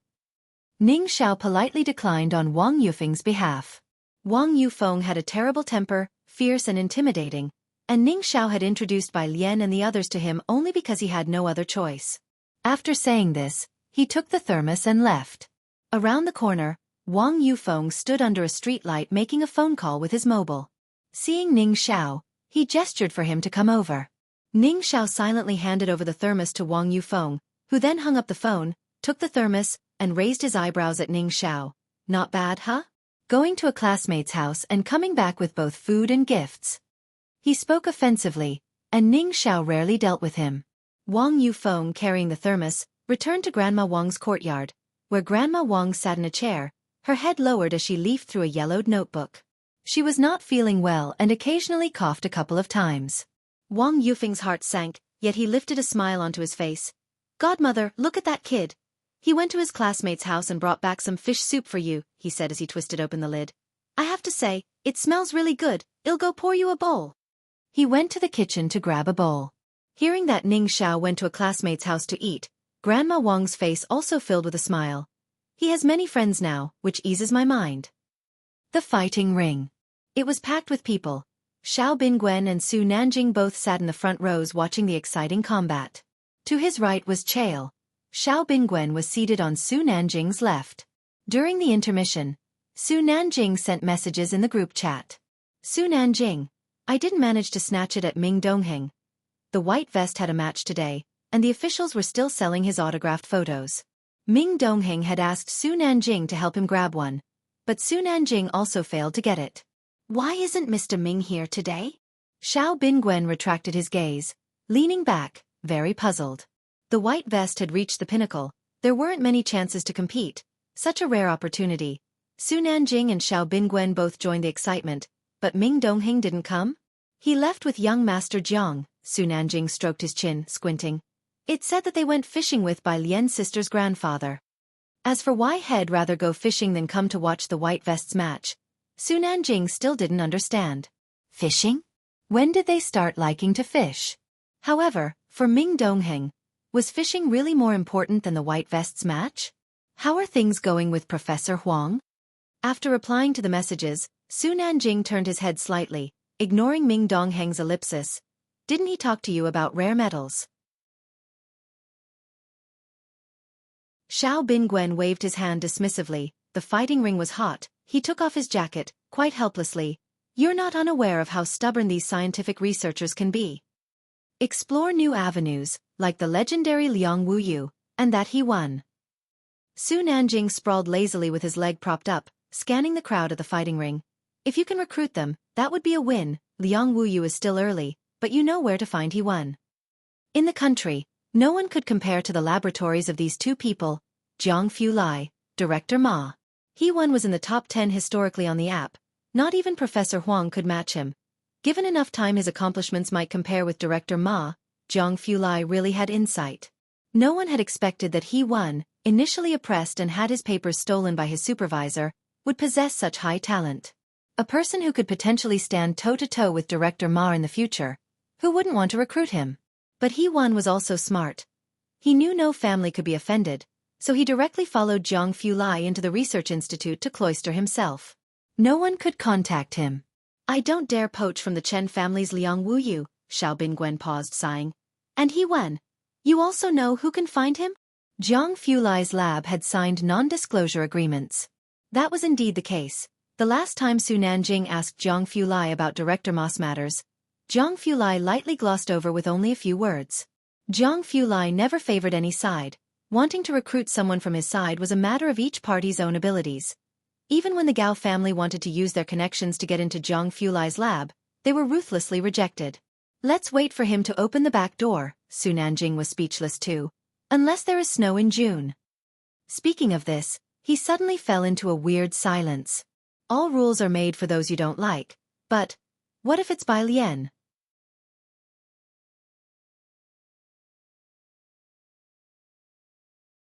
Chapter 468.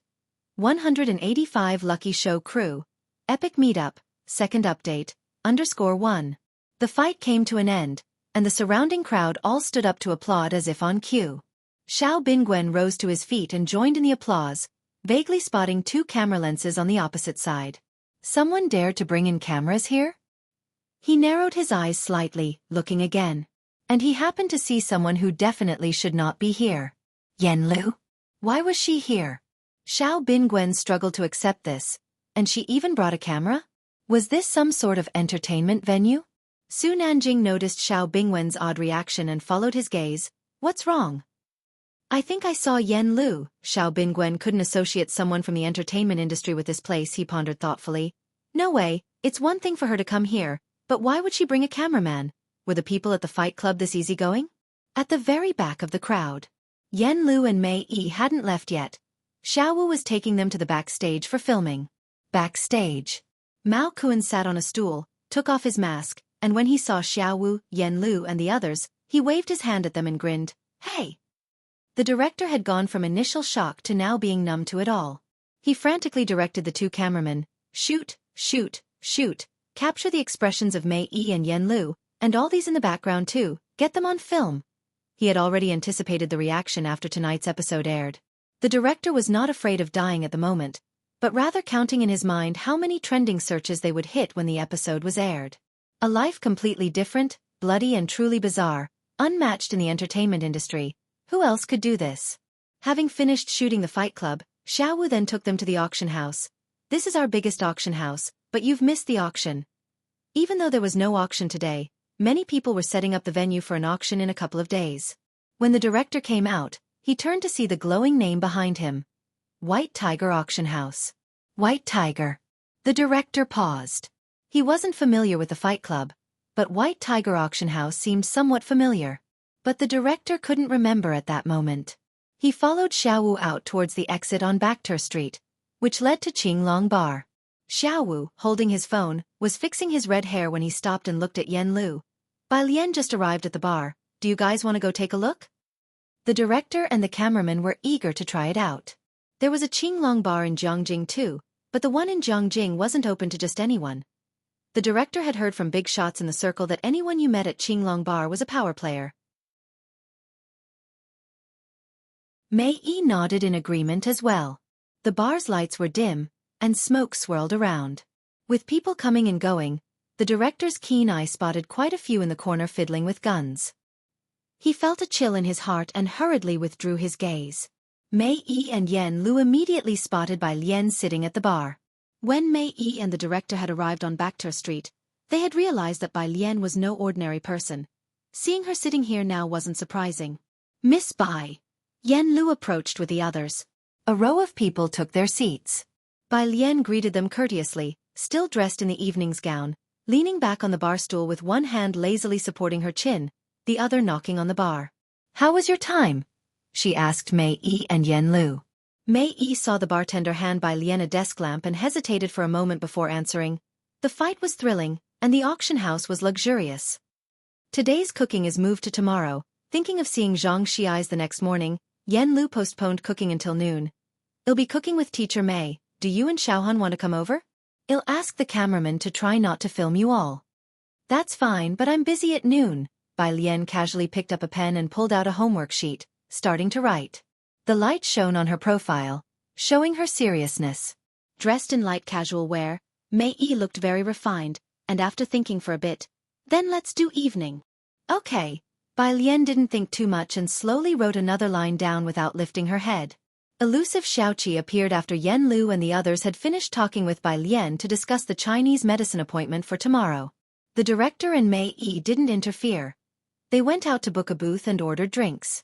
It was their first time seeing someone doing homework in a bar, complete with a desk lamp, so out of sync with the chaotic atmosphere of the bar. Approaching 8 p.m., Mei Yi and his party finally left Purist Street, reeking of smoke and alcohol. Director, the film crew had finished for the day. Mei Yi's agent finally turned to Mei Yi and the director, unable to contain his curiosity. What's really inside there?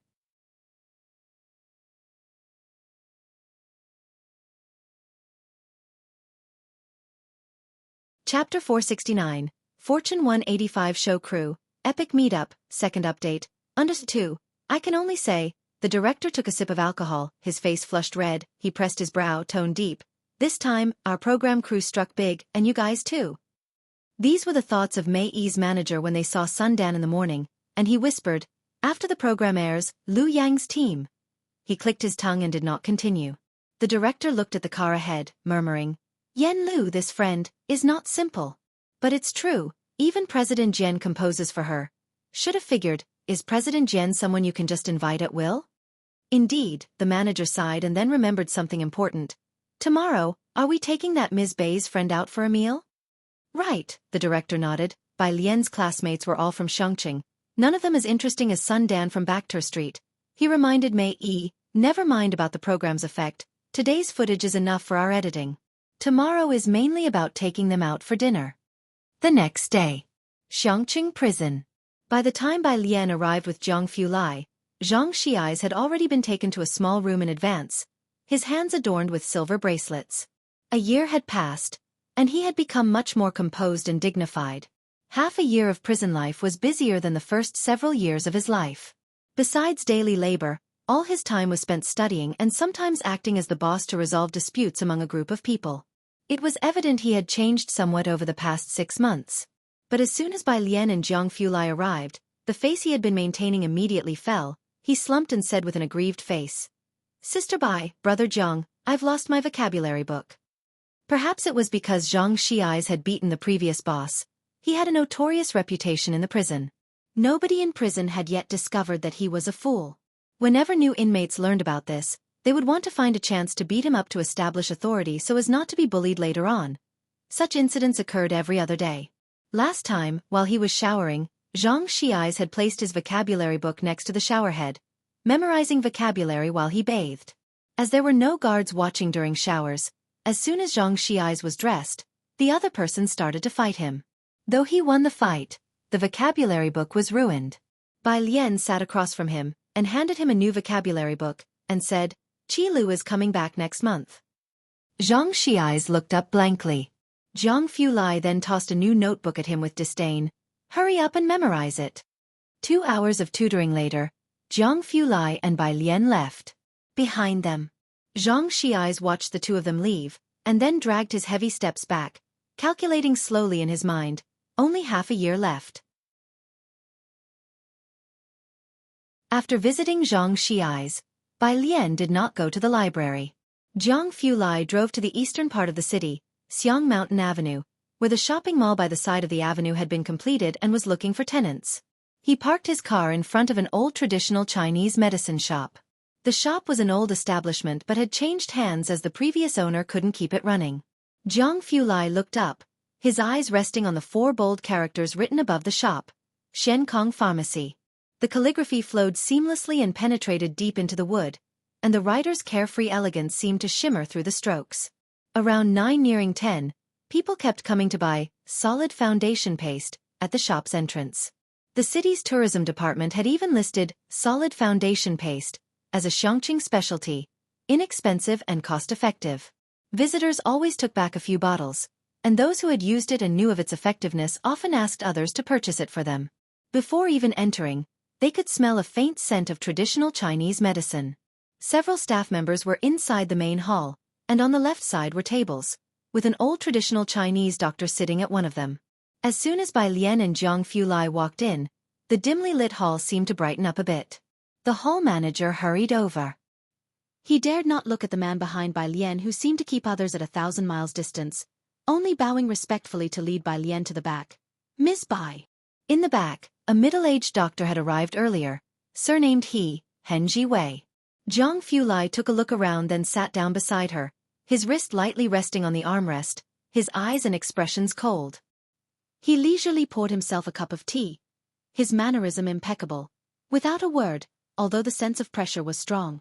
Doctor He observed Bai Lian without revealing his thoughts, indeed as described above, young.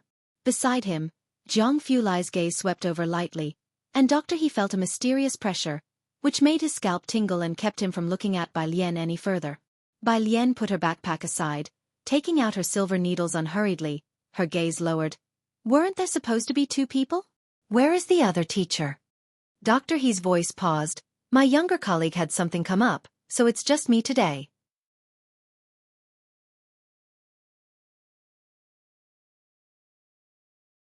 Chapter 470, Fortune 185 Show Crew, Epic Meetup, Second Update. _3 It wasn't that there was something wrong, It's just that Henji Wei thought it was a joke to have a girl teach them acupuncture, so he didn't show up. Bai Lian nodded and didn't ask any more questions. As she was chatting with Henji Wei, the conversation drifted towards acupuncture, and since modern acupuncture differed from that of ancient times, Bai Lian was careful not to teach indiscriminately. Jiang Fulai hadn't been there long when Jiang Ziju's call came through. He ended the call with a solemn expression and said goodbye to Bai Lian before heading out. He returned to his own place. Jiang He was staying at Ji Heng's, but at the moment, only Xiao Bingwen and Su Nanjing were there, and Su Nanjing had come back late last night and had just woken up. Seeing Jiang Fulai return, Su Nanjing stood up and looked outside. How come it's only you? Where's little sister Bai Lian? At the herbal medicine shop in the east of the city, Jiang Fulai replied casually as he put down his coat. Herbal medicine shop? Su Nanjing was somewhat surprised. Was Bai Lian going to buy medicine? He hadn't associated Bai Lian with herbal medicine, but he didn't ask any further. By noon, Bai Lian thought that Henji Wei's understanding of modern acupuncture was about right, so she got up and grabbed her backpack. Initially skeptical of Bai Lian, Henji Wei became quite enthusiastic after talking to her all morning. Miss Bai, aren't you going to have lunch here? It was already lunchtime. Bai Lian looked down at her phone, which showed a location sent by He-Wan, and shook her head. No, I'm not. The tourist area on the eastern side of Xianxia had a lot of good food. The restaurant He-Wan had chosen was on P Street, and Bai Lian arrived at a small tavern after a short walk. Sorry, the staff member hesitated when he saw Bai Lian and then spoke. We're fully booked today, how about coming back tomorrow? I have a friend inside, Bai Lian reported the table number He-Wan had sent her, table 28. Inside the quaint little tavern. Table 28 was close to the first-floor window, with the wooden window supported by a thick beam, offering a view of the slow-flowing river outside and the arch bridge ahead. He-Wan rarely dined out. He found this popular restaurant in Xianxia online. Dressed in a blue hoodie and dark jeans, his fair complexion stood out as he was looking down at his phone. He returned to WeChat to check the message he had sent Bai Lian. Bai Lian hadn't replied yet. He reopened the document and leisurely browsed through the files, until he heard the waiter's voice overhead.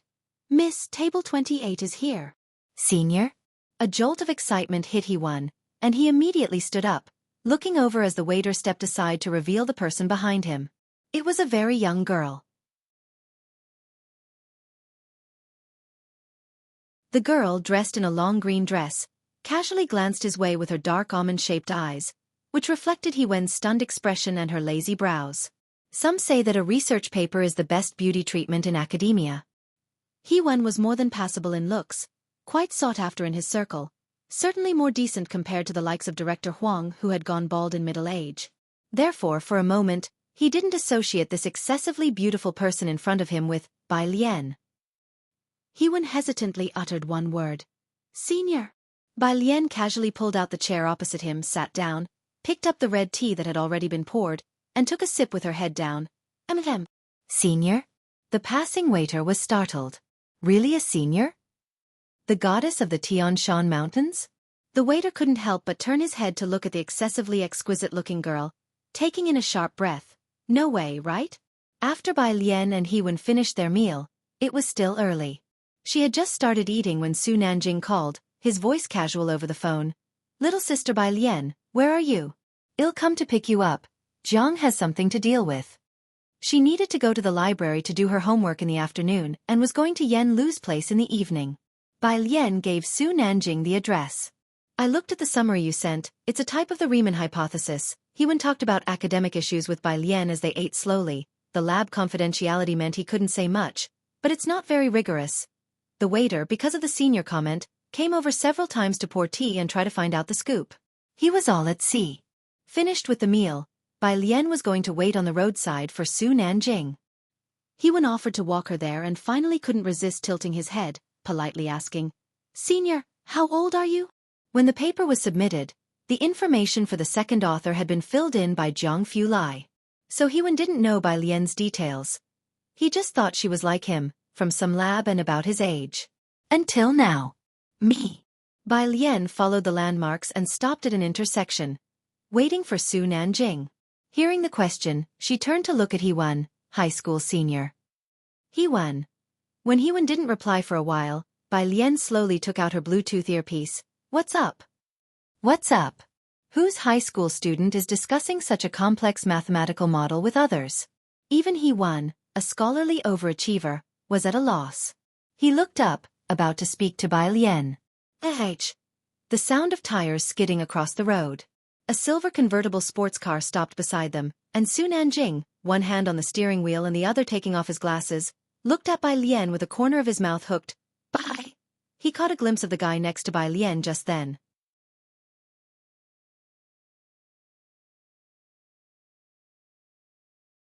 Chapter 471. 186 Jiangjing Alumni. The true eldest sister, Qi Lu is back. _1 The car stopped, and Bai Lian was still talking with He Wan. As a child, I really envied those teachers in documentaries, resplendent in their isolation suits and engrossed in research. He Wan glanced at the sports car, not recognizing the person inside, and continued to speak with Bai Lian. But now that I'm actually pursing my PhD, it feels useless. Everyone around me is a doctor, an honorary professor, an outstanding youth researcher, or a project lead. Their papers are complete and beautiful, whereas most of mine still need Professor Jiang to polish. He had previously joined Jianghu Lai's laboratory, where even an honorary professor had to compete for a position with them. Who was around He Wan? Jianghu Lai, Academician Ma, Professor Huang. Those who could enter a top laboratory were no ordinary people. Often the person recording experimental data next to him was a big shot in the field, one formidable person after another, and even He Wan doubted himself. Bai Lian only wore one earphone, and the female voice in the earphone continued to recite the lengthy original text reading. Upon hearing this, she turned her head to look at him, but the circle you live in is already different from other people's. Bai Lian is currently in high school, surrounded by a group of lively high school students. When she goes to college later, she will be surrounded by college students, and that will continue to change. At that thought, He Wan raised his eyebrows. That's true. As the two of them talked, Su Nanjing put away his chin, parked the car right there, and got out to walk over to Bai Lian. He glanced at He Wan, who was a rising star in recent years. In college, he was an outstanding honorary alumnus and became famous after deliberately overcoming the suppression by a professor he encountered later. Su Nanjing had heard his name more than once and had seen his photo. Sister Bai Lian, Su Nanjing, who had his sunglasses hooked on his hand, first spoke to Bai Lian before turning to He Wan. Hello. He Wan politely looked towards Su Nanjing. Hello. However, that paper did indeed prove that a small portion does not have this zero. After greeting Su Nanjing, He Wan took out his phone to call for a ride back to the dormitory. Whenever you can bring down 2024, it will still require effort. Su Nanjing stood aside listening for a while, not understanding. Could it really be He Wan? Not only the Shao family, but the Su family also wanted to pull He Wan into their team. But He Wan preferred to stay secluded and had always been in the laboratory. Even Su Juling hadn't found a proper opportunity to communicate with He Wan. Who would have thought the He Wan they were discussing with Xiao Bingwen yesterday would appear before them today? Su Nanjing turned his head to look at his own car, regretting his decision to show off today by driving the newly arrived sports car. Sports cars are nice, but they only have 2 seats. This place is a tourist attraction, with many cars around. Bai Lian saw He Wan's taxi stop by the roadside and said goodbye to him.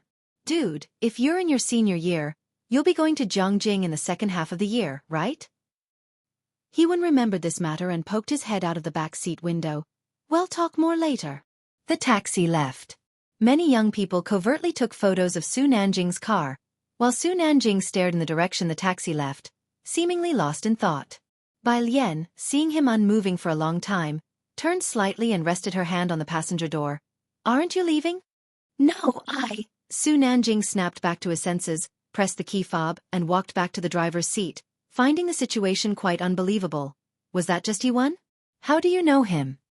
Logically, those who communicated with He Wan should belong to the likes of Professor Huang, right?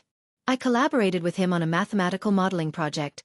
Bai Lian opened the door and lazily settled into the seat, and then we got to know each other. I see, no wonder, Su Nanjing nodded. He started the car. Suddenly it dawned on him and he tilted his head. Wait? Modeling? Yes, is that not okay? Bai Lian nodded. There was nothing secretive about it. She inserted the other earphone into her ear and glanced at him. The usually composed Su Nanjing finally couldn't suppress the urge to curse, his mouth twitching slightly. If I remember correctly, Sister Bai Lian, you're in grade 12, right? How did you end up doing mathematical modeling with He Wen? Do you know who he is? He drove the car slowly. Everyone who collaborates with him on scientific research is an honorary alumnus of Jianghu University. Collaborated on one modeling project and then got to know each other. No, how could she say it so casually? Not to mention collaborating. Finding He Wen is a problem even for the likes of Bin Gwen. Though there are several hundred honorary alumni of Jianghu University, the rarity of this status is evident when considering the large population of the country.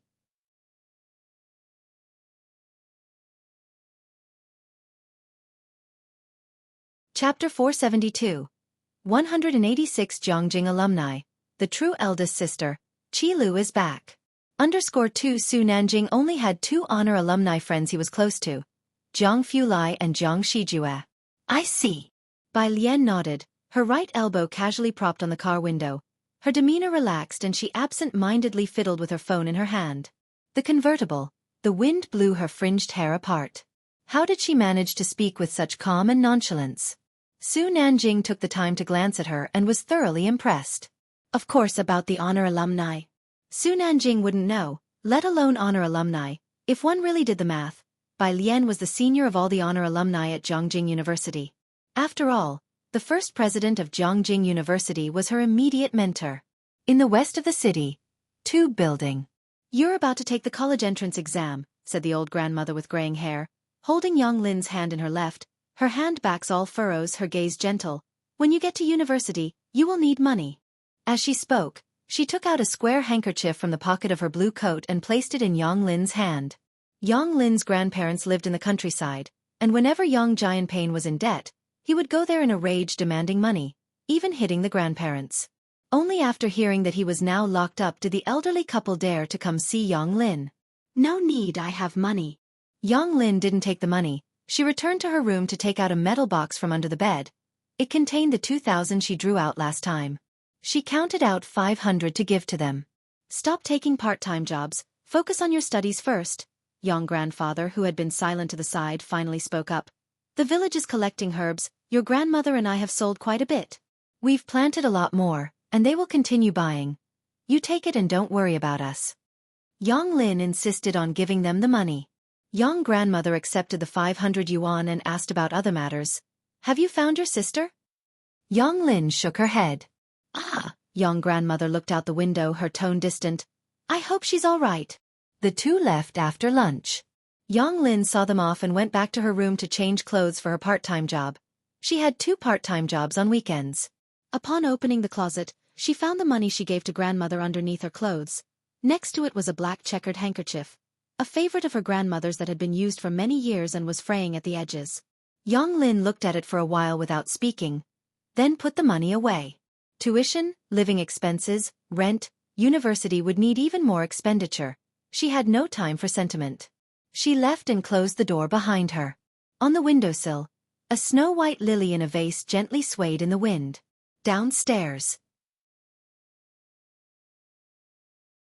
Yang's mother came over with her family, her hand holding a boy who had a toy gun in his, shooting at passers-by, and behind them was a girl with a milk tea, her stepdaughter Xianxia.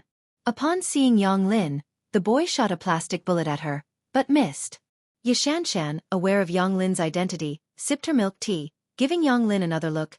Hey, do you know Bai Lian and Tang Ming? Yang Lin didn't reply, passing them by without stopping. Xianxia glanced disdainfully at Yang Lin's retreating figure. Xianxia, Yang's mother turned to her stepdaughter. Who are Bai Lian and them? They're all seniors in high school, renowned figures at #1 high school. Xianxia gave a sideways glance at Yang's mother. Your daughter lacks upbringing. If the father's in prison, how far can the daughter go? The boy beside them repeated lacks upbringing. Up ahead, Yang Lin boarded the bus. Her phone buzzed in her pocket, a call from Bai Lian. She took out her phone. It was a second-hand one from the market, quite slow, but she only downloaded WeChat and a payment app for use. WeChat was for receiving payments as she would do homework for others in school. Yang Lin, Bai Lian's voice was always so indifferent and accommodating. Someone needs help copying 3 workbooks of mistakes. I ask her to add you, just charge the market rate. Yang Lin nodded, then realized Bai Lian couldn't see her, her voice very soft. Okay.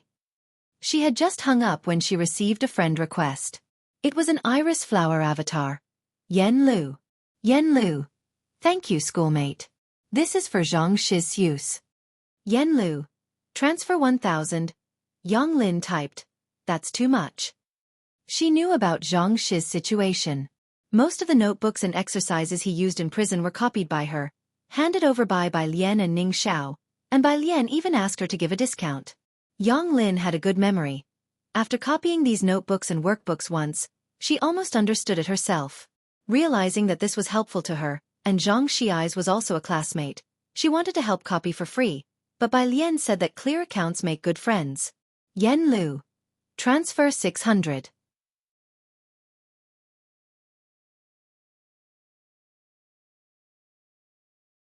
Chapter 473. 186 Jiangjing Alumni. The true eldest sister, Qi Lu is back. _3 Yen Lu.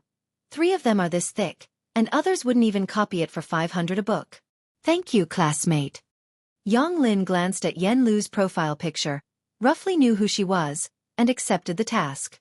After accepting it, she leaned against the bus window, contemplating buying a phone for the elderly. With Yang Jianpain in prison, everything started to get better. Evening. Inside the Zhang family kitchen, a small kitchen cluttered with everyday items, showing signs of daily life. At this moment, there were cameras set up at various angles. Yen Lu and Mei Yi were cooking, chatting about Great Yong, and reminiscing about the past while familiarly preparing the meal. As Bai Lian and Pu Xiaohan entered, they immediately saw the two laughing and chatting. Bai Lian paused at the doorway. These two play siblings in Great Yong, and they've become good friends off-screen too, said Xianxia quietly to Bai Lian. Do you think they really look a bit like siblings? Bai Lian placed her backpack on the sofa, her eyes drooping as she nodded gently.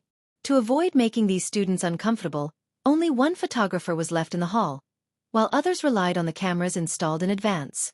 The director's team was watching the footage from a small room outside. Most of these students wouldn't show their full faces on camera. It's really strange, said the director from the small room outside, watching the screens displaying the faces of Bai Lian, Pu Xiaohan, and the others. Are these friends of Yen Lu so natural in front of the camera? Especially this boy.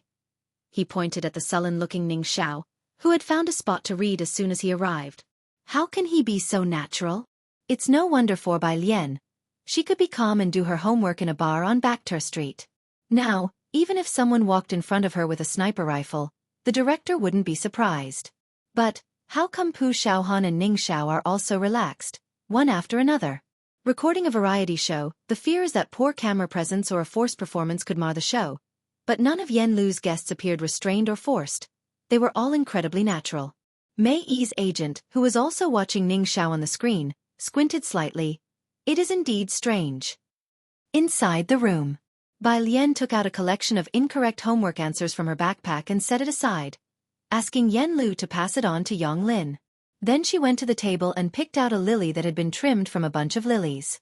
Her phone, which had been set aside, started to ring at that moment. It was Qi Yundai. Qi Lu. Bai Lian trimmed off the excess leaves, then handed the flower to Pu Xiaohan beside her. She walked to the window, where she heard a beep from the phone. It was identifiable as the timer sound from an oven.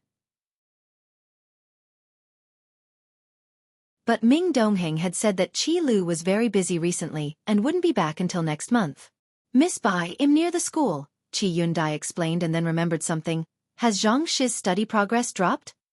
Bai Lian leaned against the windowsill, a mini camera above her head. She explained for Xianxia's. Too many people are looking for trouble with him. His textbooks can't keep up with how often he changes them. For instance, this vocabulary workbook. Qi Yundai let out a cold laugh. Bai Lian remained silent, only lighting a virtual incense for Xianxia's in her heart. There are some details about the store in Jiangjing that I need to discuss with you in person, Qi Yundai said, bringing up official matters. When are you free? I'll show you the contract. Sun Chun and Xiaoqi had already arrived in Jiangjing.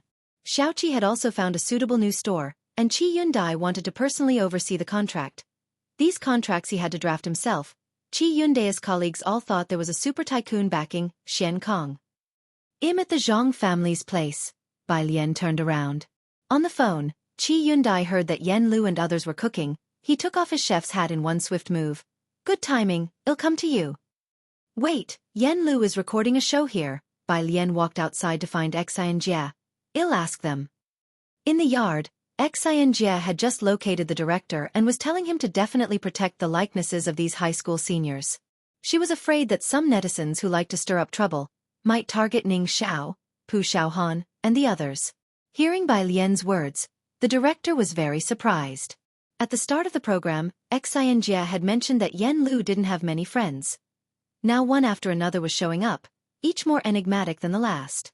Who is it? Asked the director.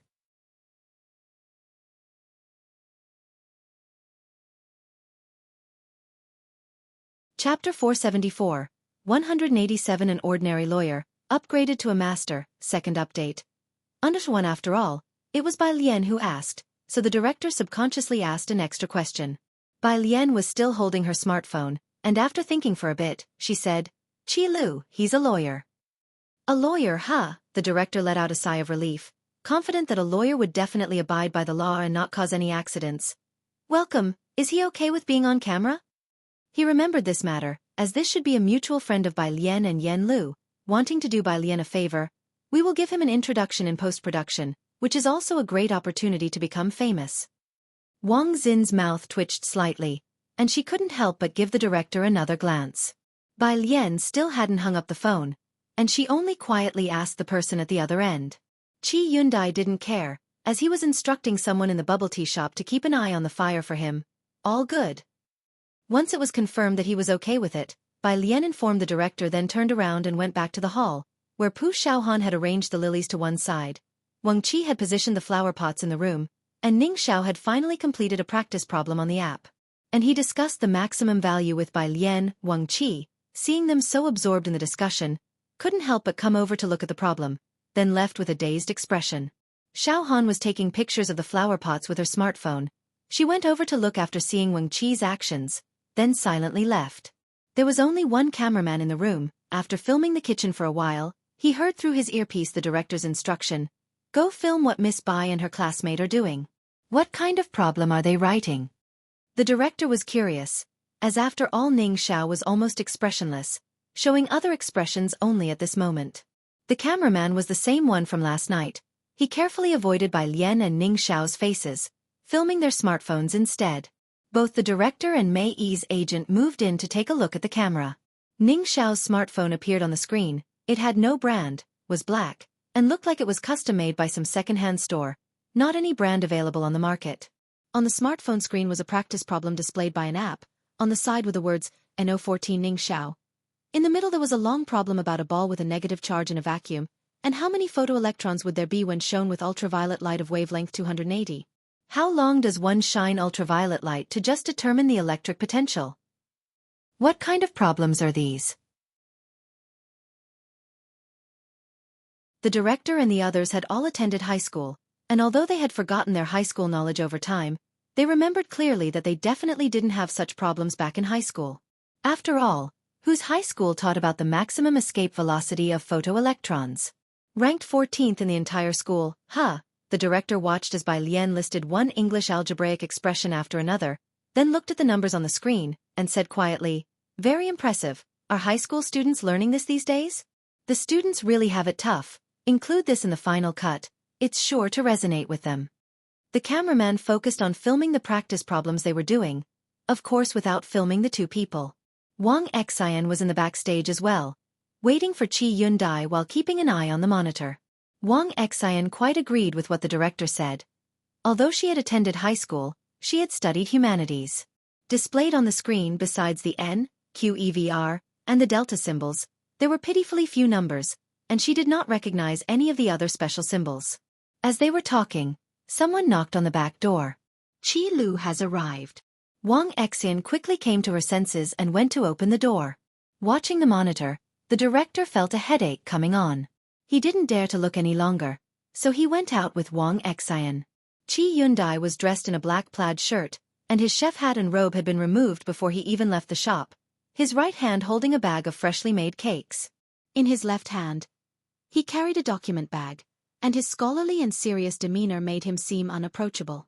Wang Xian was very respectful of Qi Yundai. She made way for him. "Qi Lu, this is our director for come here friend, Director Li."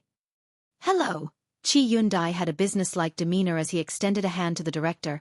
"Qi Yundai." "Qi Yundai?" Director Li hadn't heard the name before, and planned to ask for Qi Yundai's details later during editing to boost his fame. "Hello, Lawyer Qi." The director enthusiastically put the microphone on Qi Yundai and instructed him in a relaxed manner. "Lawyer Qi, make sure you are comfortable with the mic. Don't be nervous, just treat it like a normal gathering." Qi Yundai made an MHM sound. The director watched as Qi Yundai and Wang Xian went inside. "Miss Bei's friend doesn't really have the air of a lawyer." The director turned and spoke to Mei Yi's agent. "He doesn't have the kind of demeanor that Zhao Jingzhou has." "Who's Zhao Jingzhou?" Mei Yi's agent laughed. "His popularity online rivals that of leading actors and actresses. If you invited him, you could also trend online."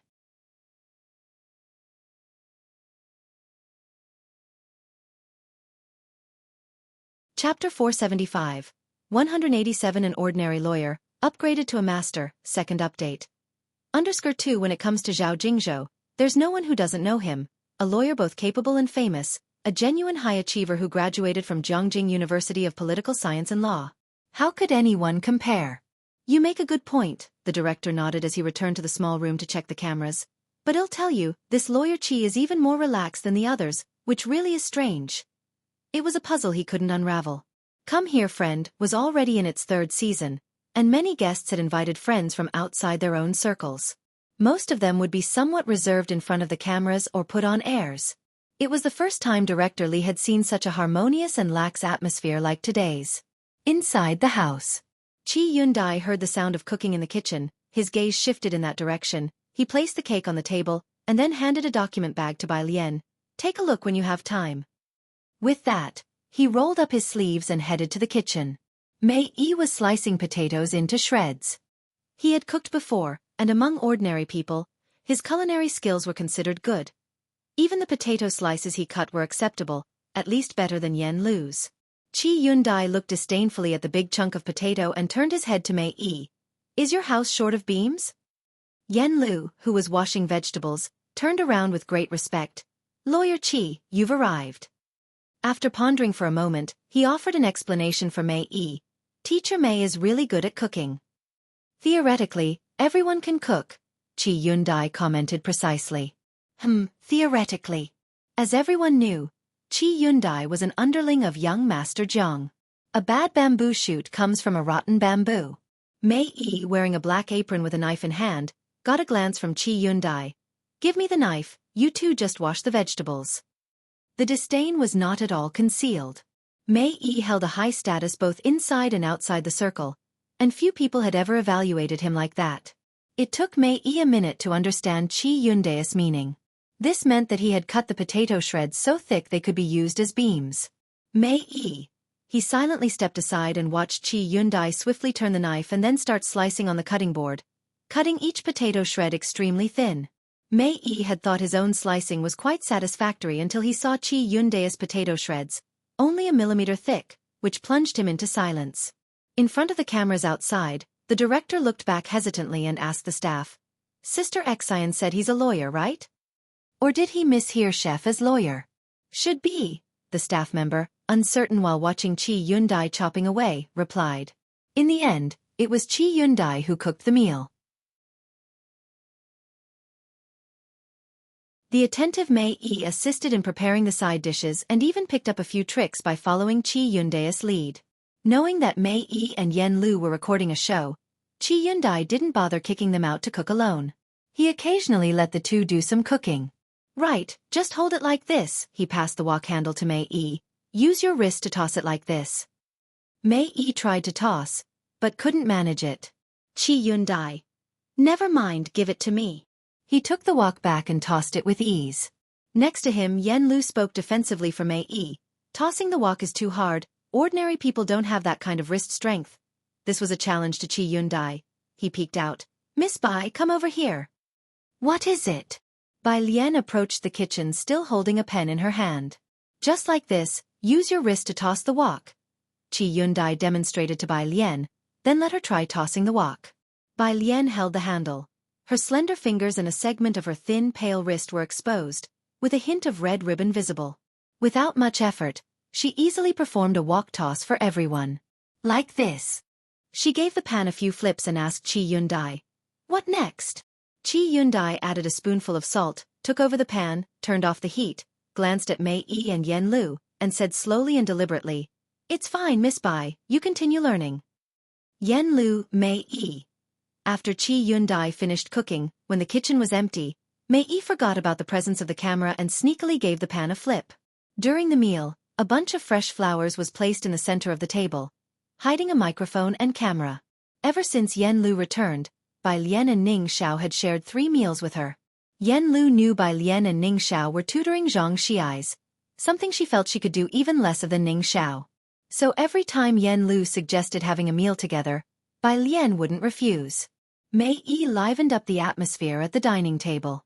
Apart from the 3 of them who were working, the rest were high school seniors. Bai Lian and Ning Xiao talked endlessly about Yang Lin's situation. She picked up a rib unhurriedly, praising Qi Yundai's cooking. "Her biology is fine, but she's a bit weaker in math and physics. Did you compile those 2 workbooks of mistakes? Tang Ming and I found those problems. They should be able to help her." Ning Xiao considered for a moment. She missed the biology competition, otherwise it would have been better. At school, he and Chen Zhu among others had participated in competitions. As for Yang Lin, she'd been so busy working that she had no energy for anything else. Qi Yundai also found an opportunity to discuss the contract with Bai Lian, while Pu Xiaohan asked Yen Lu about fun stories from filming Great Yong, and when the inside scoop would air. Yen Lu's participation in Come Here Friend was originally for promoting Great Yong, so when Pu Xiaohan brought it up, she smoothly responded. Pu Xiaohan also boldly asked to add Mei Yi on WeChat. As the table grew lively, Mei Yi held up his phone to Bai Lian, wanting to add her on WeChat. Bai Lian put a piece of bok choy into her bowl and then lifted her eyes, speaking slowly. "Sure, we'll let Yen Lu send them all to us later." After the meal, Bai Lian and the others were ready to leave. She looked down to unlock her phone. Several messages popped up on the screen. The first one from Jianghu Lai. He sent a photo indicating he was across the street. Bai Lian replied unhurriedly, "1." Then she picked up her backpack and jacket and went out, with Yen Lu and Mei Yi seeing them off. The director and Sister Xian also came out of the small room to see off Bai Lian and her group. The next message was a WeChat business card sent by Yen Lu, with an English name and an animated avatar. Bai Lian glanced at it, which must be Mei Yi's. She tapped to add him as a friend. Qi Yundai was by Bai Lian's side, chatting with her about things in Jianghu. Once the group of students left, the Zhang family courtyard seemed to quiet down again. Slapping his thigh, the director laughed. "Sister Xin, I think today's footage is good too, enough for an episode." Though Qi Yundai wasn't as famous as Zhao Jingzhou, his cooking skills were simply astounding, and he even performed a straw raincoat cut for Mei Yi. He already had thoughts for the trending searches when the show aired. Of course, the director was still unaware that he was thinking too small. "We might not go viral," Mei Yi's agent approached him and said, laughing. "But Lawyer Qi is really meme-worthy. Ha, Mei Yi, you provided the biggest laugh of the episode." Beam. And secretly flipping the pan were indeed too funny. Mei Yi ignored his agent, taking out his phone and opening WeChat. He tapped a few times then froze. "What's wrong?" The agent peered down curiously. Mei Yi's WeChat was on a newly verified friends page, featuring an ancient tower avatar without a verification message. The agent scrolled up to see the person's WeChat name, Bai Jian. "Fuck," the agent couldn't hold back the facade, blurting out a classic expletive. "You added Yen Lu's mysterious composer god?"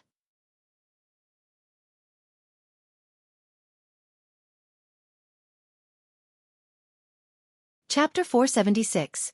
Miss by 188. Have a good meal under one now. Yen Lu's songs are more popular than she is. In the current entertainment industry, few are serious about making music. Only some old predecessors are. Although Yen Lu became famous because of 3 songs, the songs themselves have far surpassed her in popularity. Many people know these few songs but don't recognize Yen Lu. The quality of the 3 songs is too high, particularly in the mixed bag that is the music industry. Both the composition and the arrangement are worthy of being called Hall of Fame level. Everyone knows that the arranger is Jian Zhongyo, but Jian isn't only skilled at arranging. He's even more famous for his compositions. He is one of the current top 10 composers, and his works like Autumn Peace, Hometown Sounds, Kangshan's White Snow, and others are widely circulated. Netizens unfamiliar with this type of traditional musician only found out about Jian Zhongyi's influence after he became a hot topic. With his status as a Hall of Fame level composer yet arranging for another composer, everyone is speculating about who this by Jian could be. However, aside from a Weibo account, the person has not revealed any information, and although there are no secrets in the entertainment industry, even insiders do not know by Jian's identity. Just like the initial days of Jian Zhongyo. Seeing the WeChat page for a second, the serious castle profile picture, and the straightforward WeChat name, his manager's first thought was of Yen Lu's composer. I don't know, Mei Yi said, eyes and brows lowered as he clicked to accept the friend request, giving it only a moment's thought, but it should be Miss Bai. He was easygoing with sharp handsome features, and his eyes shone like the divine under the light. Mei Yi's manager also paused, then realized, right, you said you wanted to add Miss Bai on WeChat during the recording. Even the boss of Time Entertainment doesn't know who the composer is. How could they add you? He looked down, and saw Mei Yi had sent a message asking if she was Bai Lian. The other party replied with a 1, and Mei Yi added a note. Then he politely typed a line. The show will air at the end of March. But on the other hand, the manager rubbed his hands, looking at Mei Yi's phone screen, then suddenly said, Miss Bai also has the surname Bai, the same as that composer. Even the online name is the same. Across the street. Jiang Fulai's ride was a 4-seater car, and this little road beside the school had many street vendors at night, generating some foot traffic. Jiang Fulai parked beside a road under construction. Dressed in a white shirt with a thin sweater over it, strands of hair falling over his forehead, his expression exceptionally cold, he stood under a streetlight making a phone call. Mr. Mao Kuan has invested 5 million in cash. Miss Bai, your technology evaluation is for 3 million in cash. Party C is the Chen family, Mr. Xiaoqi is the executor, and the supervisory board. Qi Yundai was detailing the content to Bai Lian. I've discussed the management structure with them, all is in order. While he was still talking, he saw Jiang Fulai approaching, and Qi Yundai fell silent. Bai Lian also lowered her head as Jiang Fulai said something to the person on the other side of the phone, then hung up. Young Master Jiang, I've returned to find Miss Bai and the third young master. Qi Yundai walked over.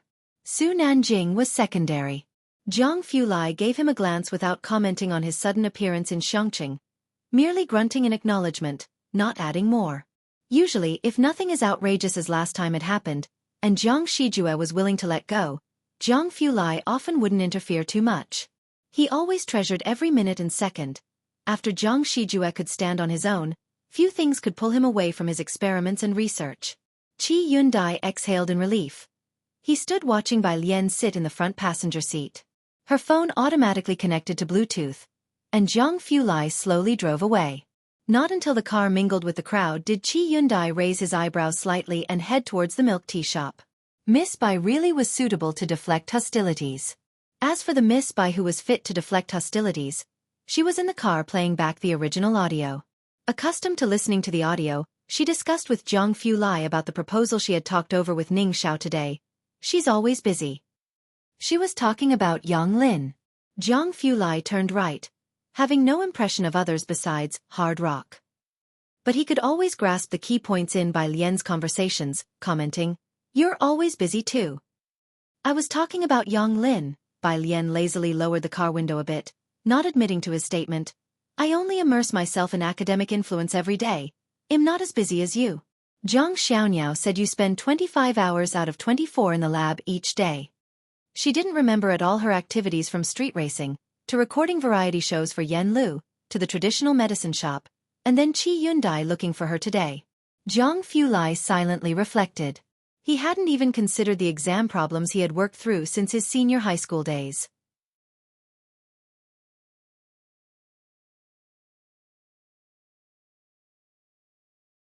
Chapter 477. Miss Bai 188. Have a good meal under two of course. He didn't dare to contradict what Bai Lian had said. The car stopped at Purist Street, and he got out to walk inside with Bai Lian. Bai Lian put on an earpiece and noticed a new email in her inbox, so she clicked to read it. From the Ma Institute, Bai Lian lit up upon seeing the title, a new article, a report explaining his own study. Such articles required devoted reading and understanding. Bai Lian only glanced at the title and abstract, then forwarded it to Zhang Fulai to print, sighing, "The Ma Institute writes really well." Zhang Fulai leaned over to look at the article, skimmed through a few lines, then stood up, completely ruthless. "Mediocre, not as well written as mine."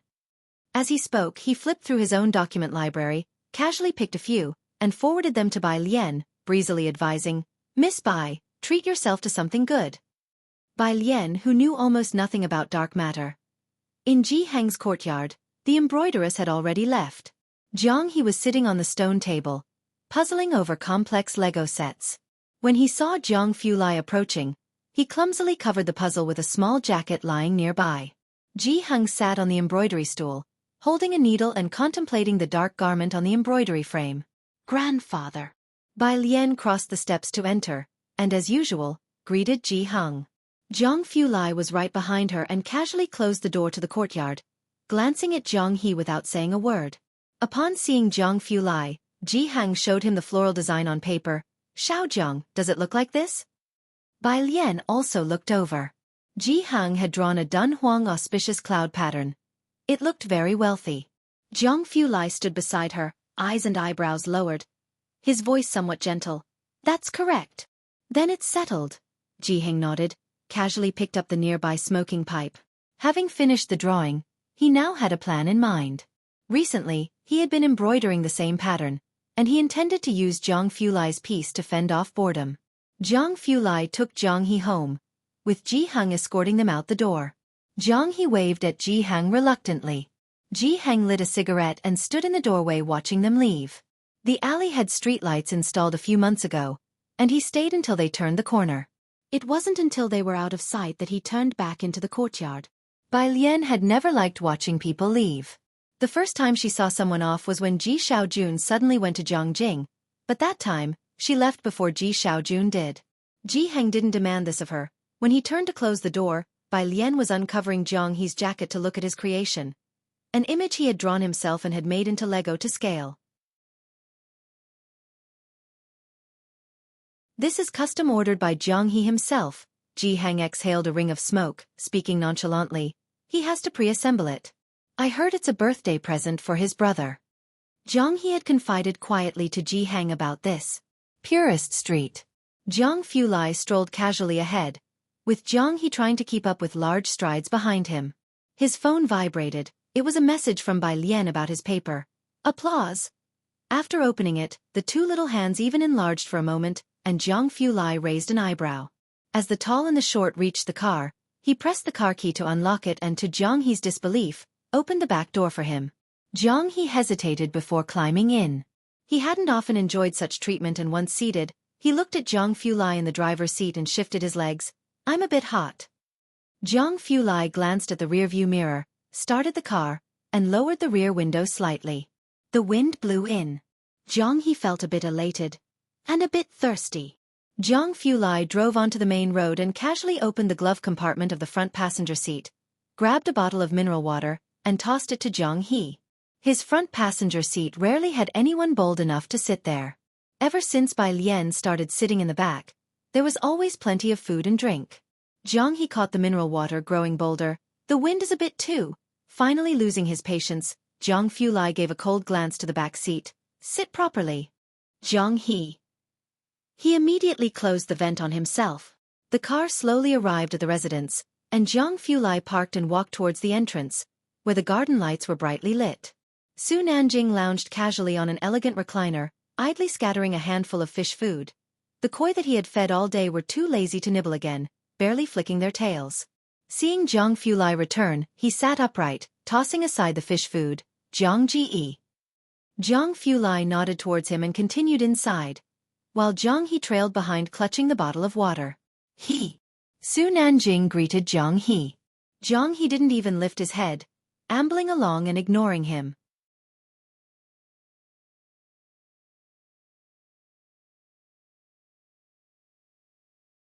Chapter 478. Miss by 188. Have a good meal under 3.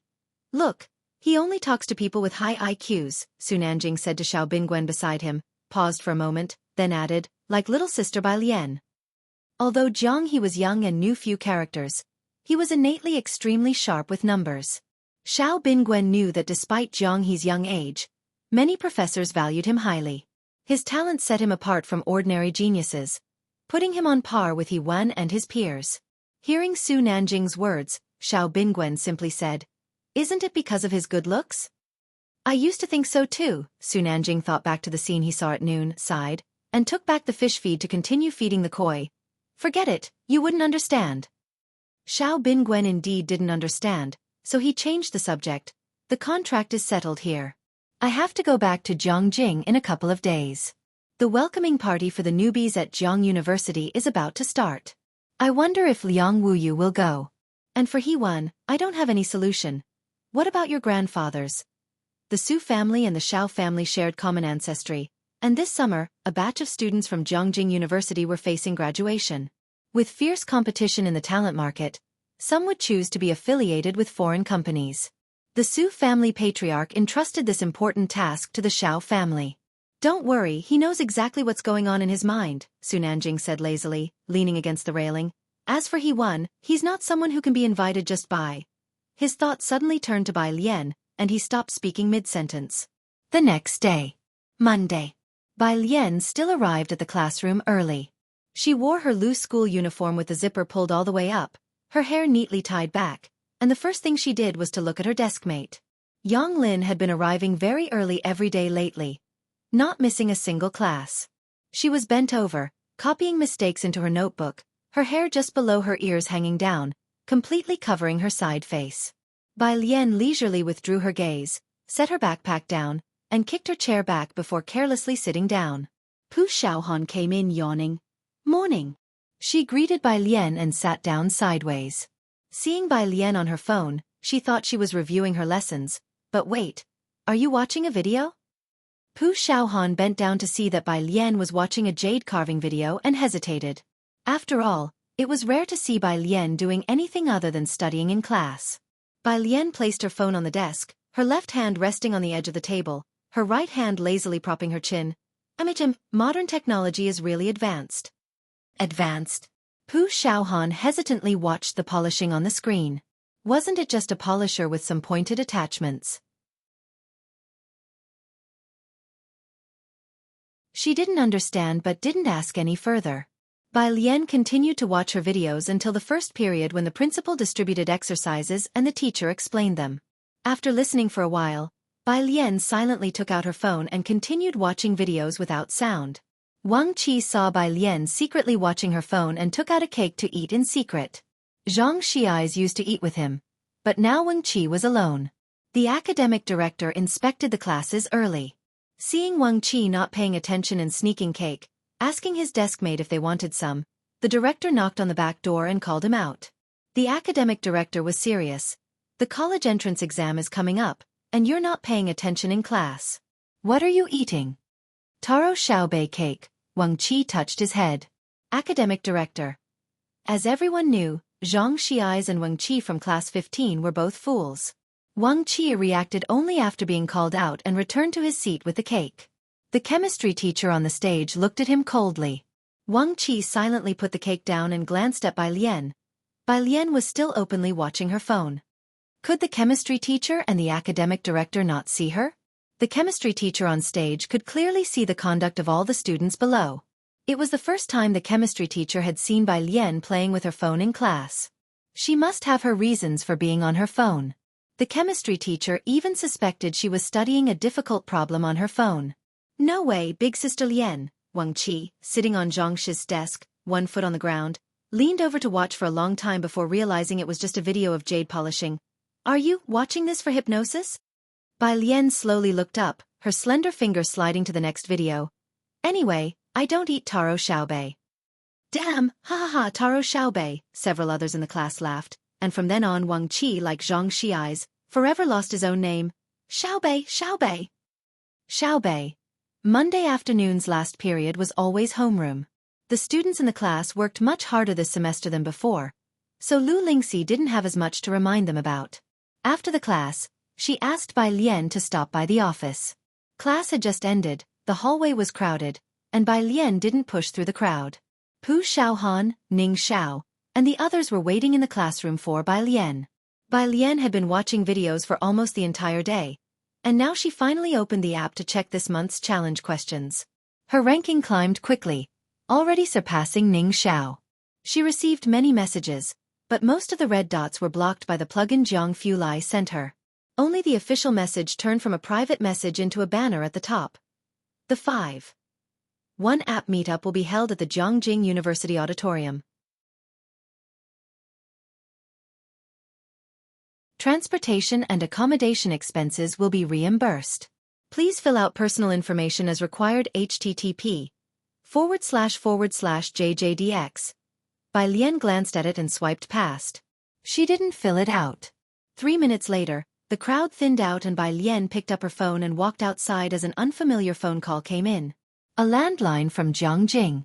She guessed it was a call from Su En's office and answered it.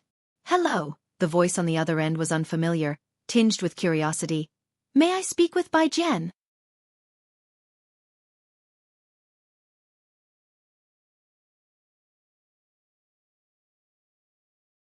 Chapter 479. 189 Outstanding Talents Emerge. Show Preview, Second Update. _1 Bai Lian turned a corner and sidestepped two students coming downstairs, heading down. She raised an eyebrow. And you are? The voice on the phone clearly hesitated for a moment, as they probably weren't expecting a girl to answer. Only hesitating for 2 seconds, it continued. I am the main person in charge of the Jianghu University app. May I ask if you are the owner of this phone? The app registration required only an invitation code and a phone number. That's all their backend could retrieve. Walking upstairs with her head down, Bai Lian replied nonchalantly, Yes, it's me. The curiosity increased on the other end of the line. The annual freshman mixer is starting soon, to be held at the Jianghu University Auditorium. There will be senior students sharing their experiences.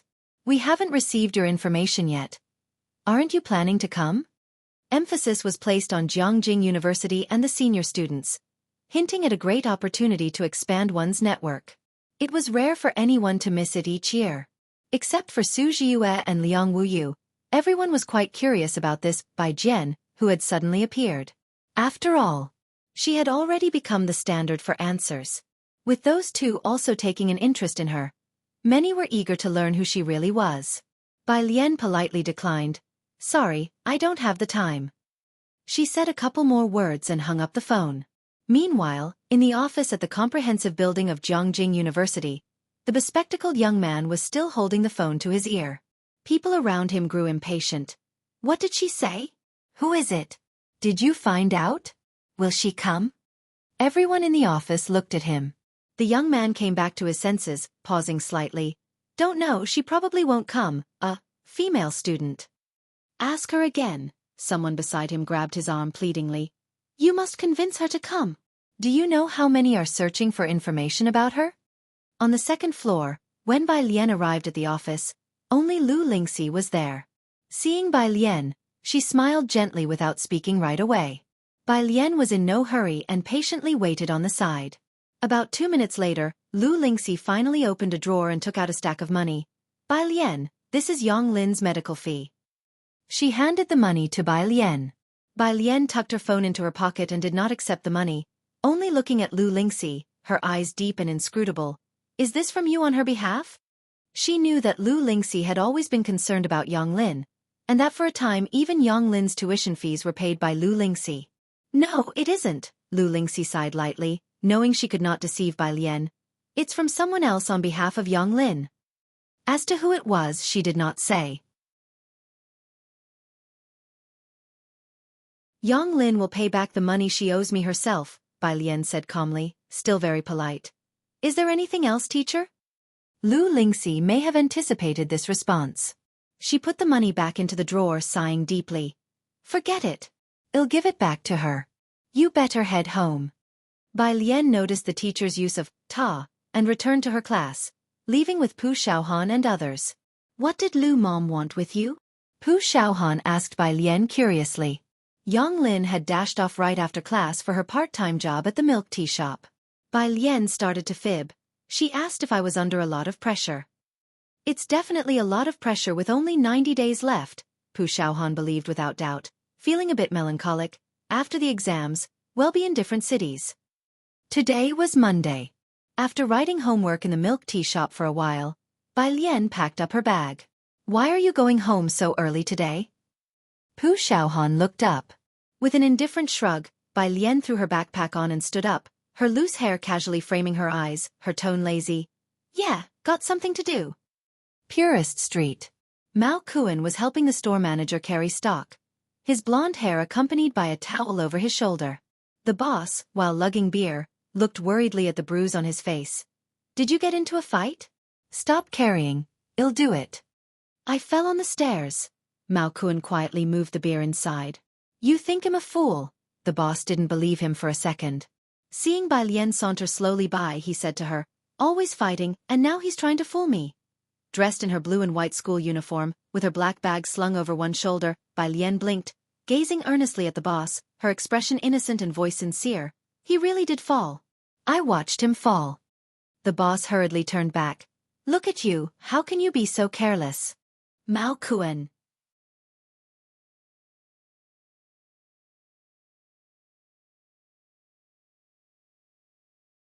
Chapter 480.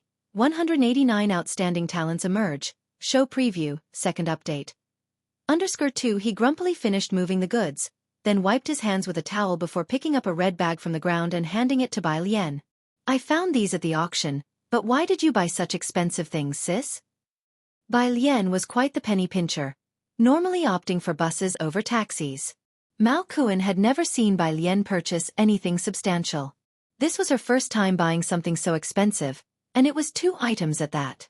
20,000 apiece. Opening the bag, Bai Lian glanced inside.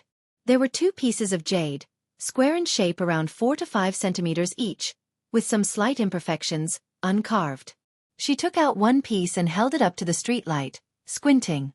The clear base with water-like inclusions in the jade made her complexion appear cool and pale. When it was bought, Mao Kuan didn't think it looked very nice, but now, under the streetlight, he thought his sister had a good eye. Where are the tools? She asked. I'll take a few more days, Mao Kuan replied, sipping on the milk the boss had given him. His eyes slightly narrowed.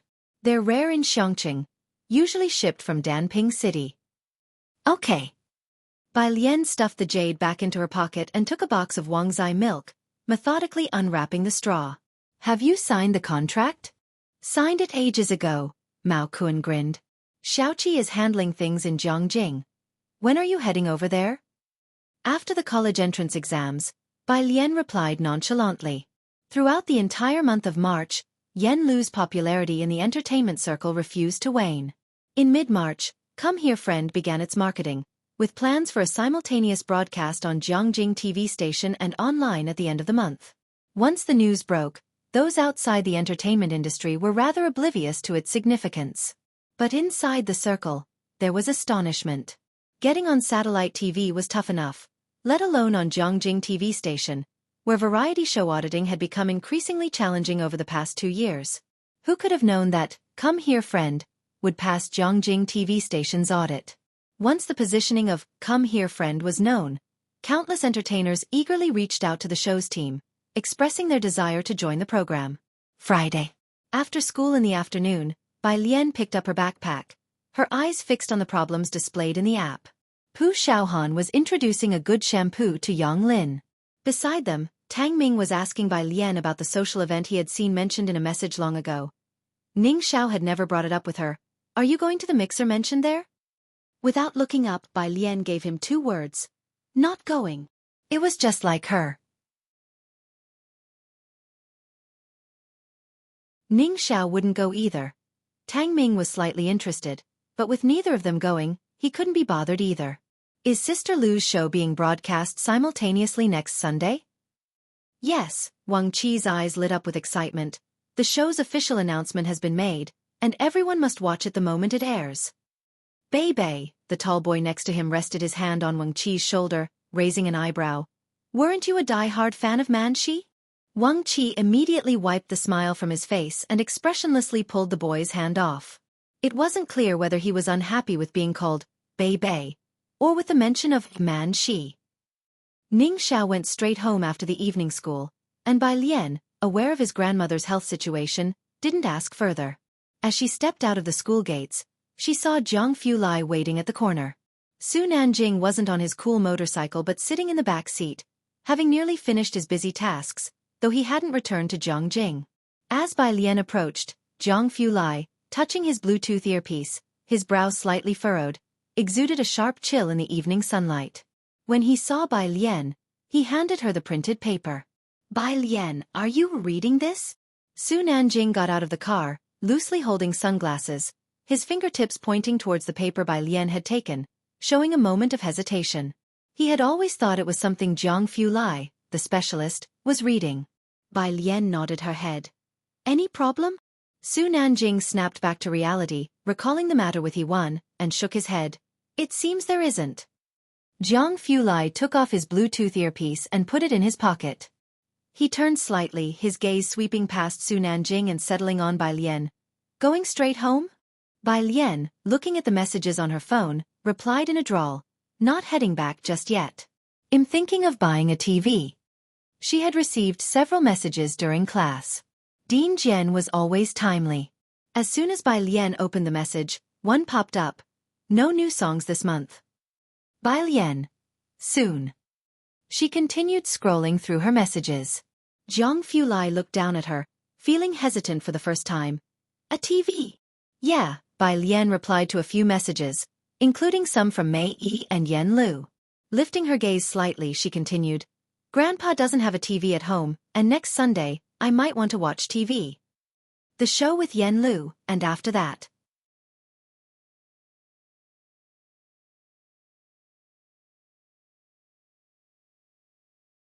Chapter 481.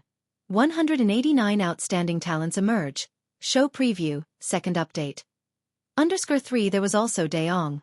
Ji Hung liked to listen to the radio. He didn't have a TV at home. Next to him, Su Nanjing reacted quickly. Little sister Bai Lian I brought.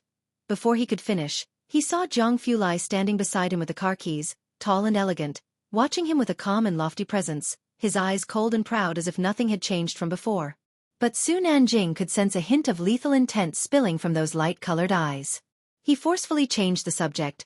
My big brother Jiang, he has a great eye for selecting TVs. Jianghu Lai left without him, and Su Nanjing stood there alone, forlorn, watching the black car disappear into the distance. He stroked his chin. What TV to watch on Sunday? He was not familiar with entertainment, so he took out his smartphone to consult with Xiao Bingwen.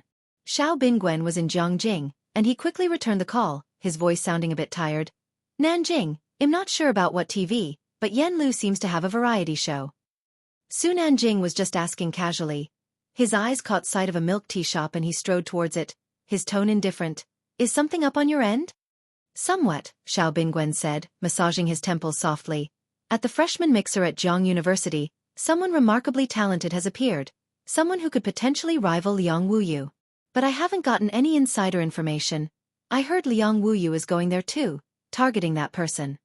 The milk tea shop was busy. Su Nanjing glanced around and queued up among the crowd. His expression serious. Who? Meanwhile, at Tianhuan, in the studio of the popular artist Lu Yang. Lu Yang had just finished his work, and none of the staff in the studio had left for the day yet. An assistant cleaned up his desk, picked up his smartphone, and saw a notification. Come here, friend has a premiere date set. Jiangjing TV station will broadcast concurrently online, and Yen Lu's guest is Mei Yi. He spoke out instinctively. Behind him, Lu Yang, clad in a designer outfit, saw his smile disappear in an instant. The agent, aware of the show's recent popularity, followed with a sigh. From Jiangjing Music Academy, going on Jiangjing Satellite TV, and that composer, we were going to. Lu Yang was originally supposed to be the guest on the show with Yen Lu. Realizing Lu Yang's mood had soured, the agent swiftly changed the subject. But look at the netizens' comments. Even though the show is trending, it's not necessarily good for them. Variety shows need to have impact. It's not like filming a drama. The buzz in the entertainment circle comes and goes in waves. Only this time Yen Lu's popularity kept soaring due to Jianghu and the mysterious composer, and once Come Here Friend was officially announced, many fans and bystanders took notice. The agent opened the official Weibo account for Come Here Friend and found a teaser video posted there, less than a minute long. It was mysteriously edited and the netizens could not discern much from it. Doesn't teacher Mei Yi rarely appear on variety shows?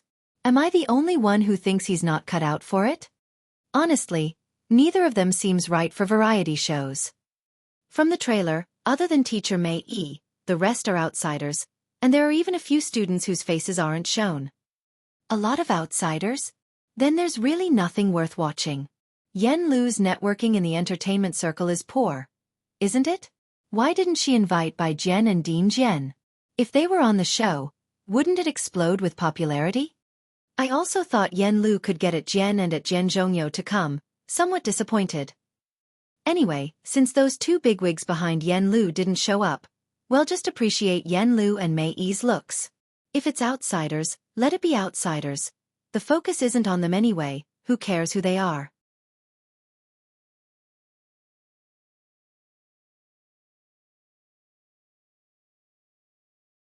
Chapter 482.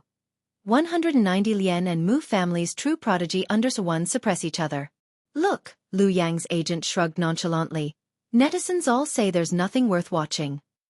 Yes, netizens say there's nothing to see. But they didn't say they wouldn't watch. Given Yen Lu's and the show's increasing popularity, as long as the two of them didn't make any major mistakes, the program's heat would still be very high. Most importantly, Yen Lu's arranger, Jianghu, was a true master of art, and the lyricist and composer who hadn't appeared yet, although not yet seen, had a name that resonated through the music world. Lu Yang looked down and slowly fastened his buttons, saying nothing. He had debuted with the persona of a noble son, and at the time Yen Lu was being criticized all over the internet, the studio worried about affecting his image, and after weighing the options, they decided to give up on this opportunity.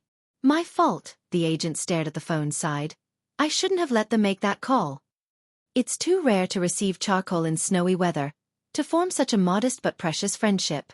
Now all they could hope for was that Come Here Friend would not become a huge hit, so that Lu Yang and his heart could feel a bit better. As soon as Come Here Friend was officially announced, the buzz didn't die down.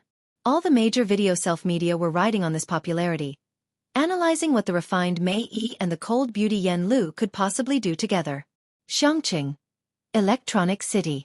Bai Lian took off her coat, wearing only a Chinese button-up shirt. After getting out of the car, she stretched languidly, casually looking for the elevator sign. On the other side, Jianghu Lai took the car keys. This way. Bai Lian had already walked to the middle. She lifted her chin towards the left, her voice lazy, having seen the elevator around the corner. The phone rang, still that call from Jiangjing. If it wasn't for the fact that the caller was from Jiangjing University and, in a way, belonged to the same lineage as her, Bai Lian was a little tempted to block the number. Classmate, the man's voice on the other end of the phone was already helpless, having tried to persuade her for so long to no avail. His eyes darted around. We have a top 10 app commemorative gift. Can I have an address to send it to you? Bai Lian waited for Jianghu Lai to come over, smiled. No need. Ah, the voice on the other end sounded disappointed. It's a unique cultural creation of our first president, a little copper figure. The first president. Bai Lian's hand tightened, unsure if it was the person she was thinking of. Can I pick it up myself? Ah. The person was not accustomed to this request, paused. Oh, that's fine, I'll give you the address. He quickly repeated the address, then added. Is it too long or too complicated? Haha, I'll add you on WeChat and directly send you the detailed address. Thank you, Bai Lian slowly said. I'll have my uncle come and pick it up. Clearly, she remembered it. The other person. On Friday evening, there were more people in the Electronic City than usual. When Bai Lian and Jianghu Lai stepped out of the elevator, they attracted quite a few stares. Both had straight backs and were exceptionally stunning to look at. You too. The salesperson saw them coming in, and even though they were in a mall, it felt like she was suddenly dazzled by sunlight, and said with uncertainty, Are you here to buy a TV? Bai Lian wore a Chinese button-up shirt with blue school uniform pants, a white earbud in her left ear, and loosely held a Huami phone in her hand. Upon hearing the question, She smiled politely at the salesperson and nodded, yes. Jianghu followed behind her without a word.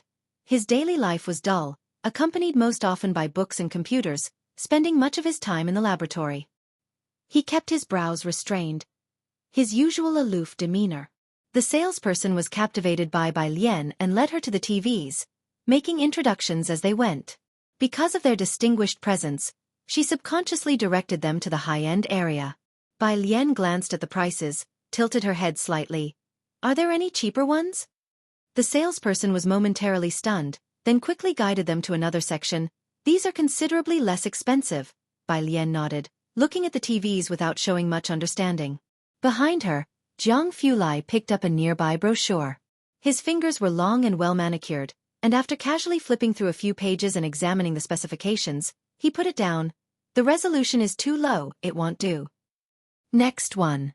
This one is too small, not suitable for your grandfather's house. Refresh rate is too low. It doesn't even support HDR, why buy it? At first, the salesperson was enthusiastically introducing TVs to Lian, but eventually, she couldn't get a word in edgewise. If it weren't for Jianghu's intimidating presence, she might have cursed out loud.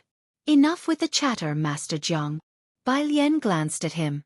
Then she pointed to a TV that Jianghu hadn't berated too harshly. Thank you, this one will do. Jianghu just followed behind her, his gaze shifting towards a nearby bestseller priced at 9,999 that he thought was passable. After all that picking, he felt this one was acceptable. You're tuning in to the Wisdom Diary YouTube channel. Don't forget to subscribe and join us on this journey to catch the most captivating stories.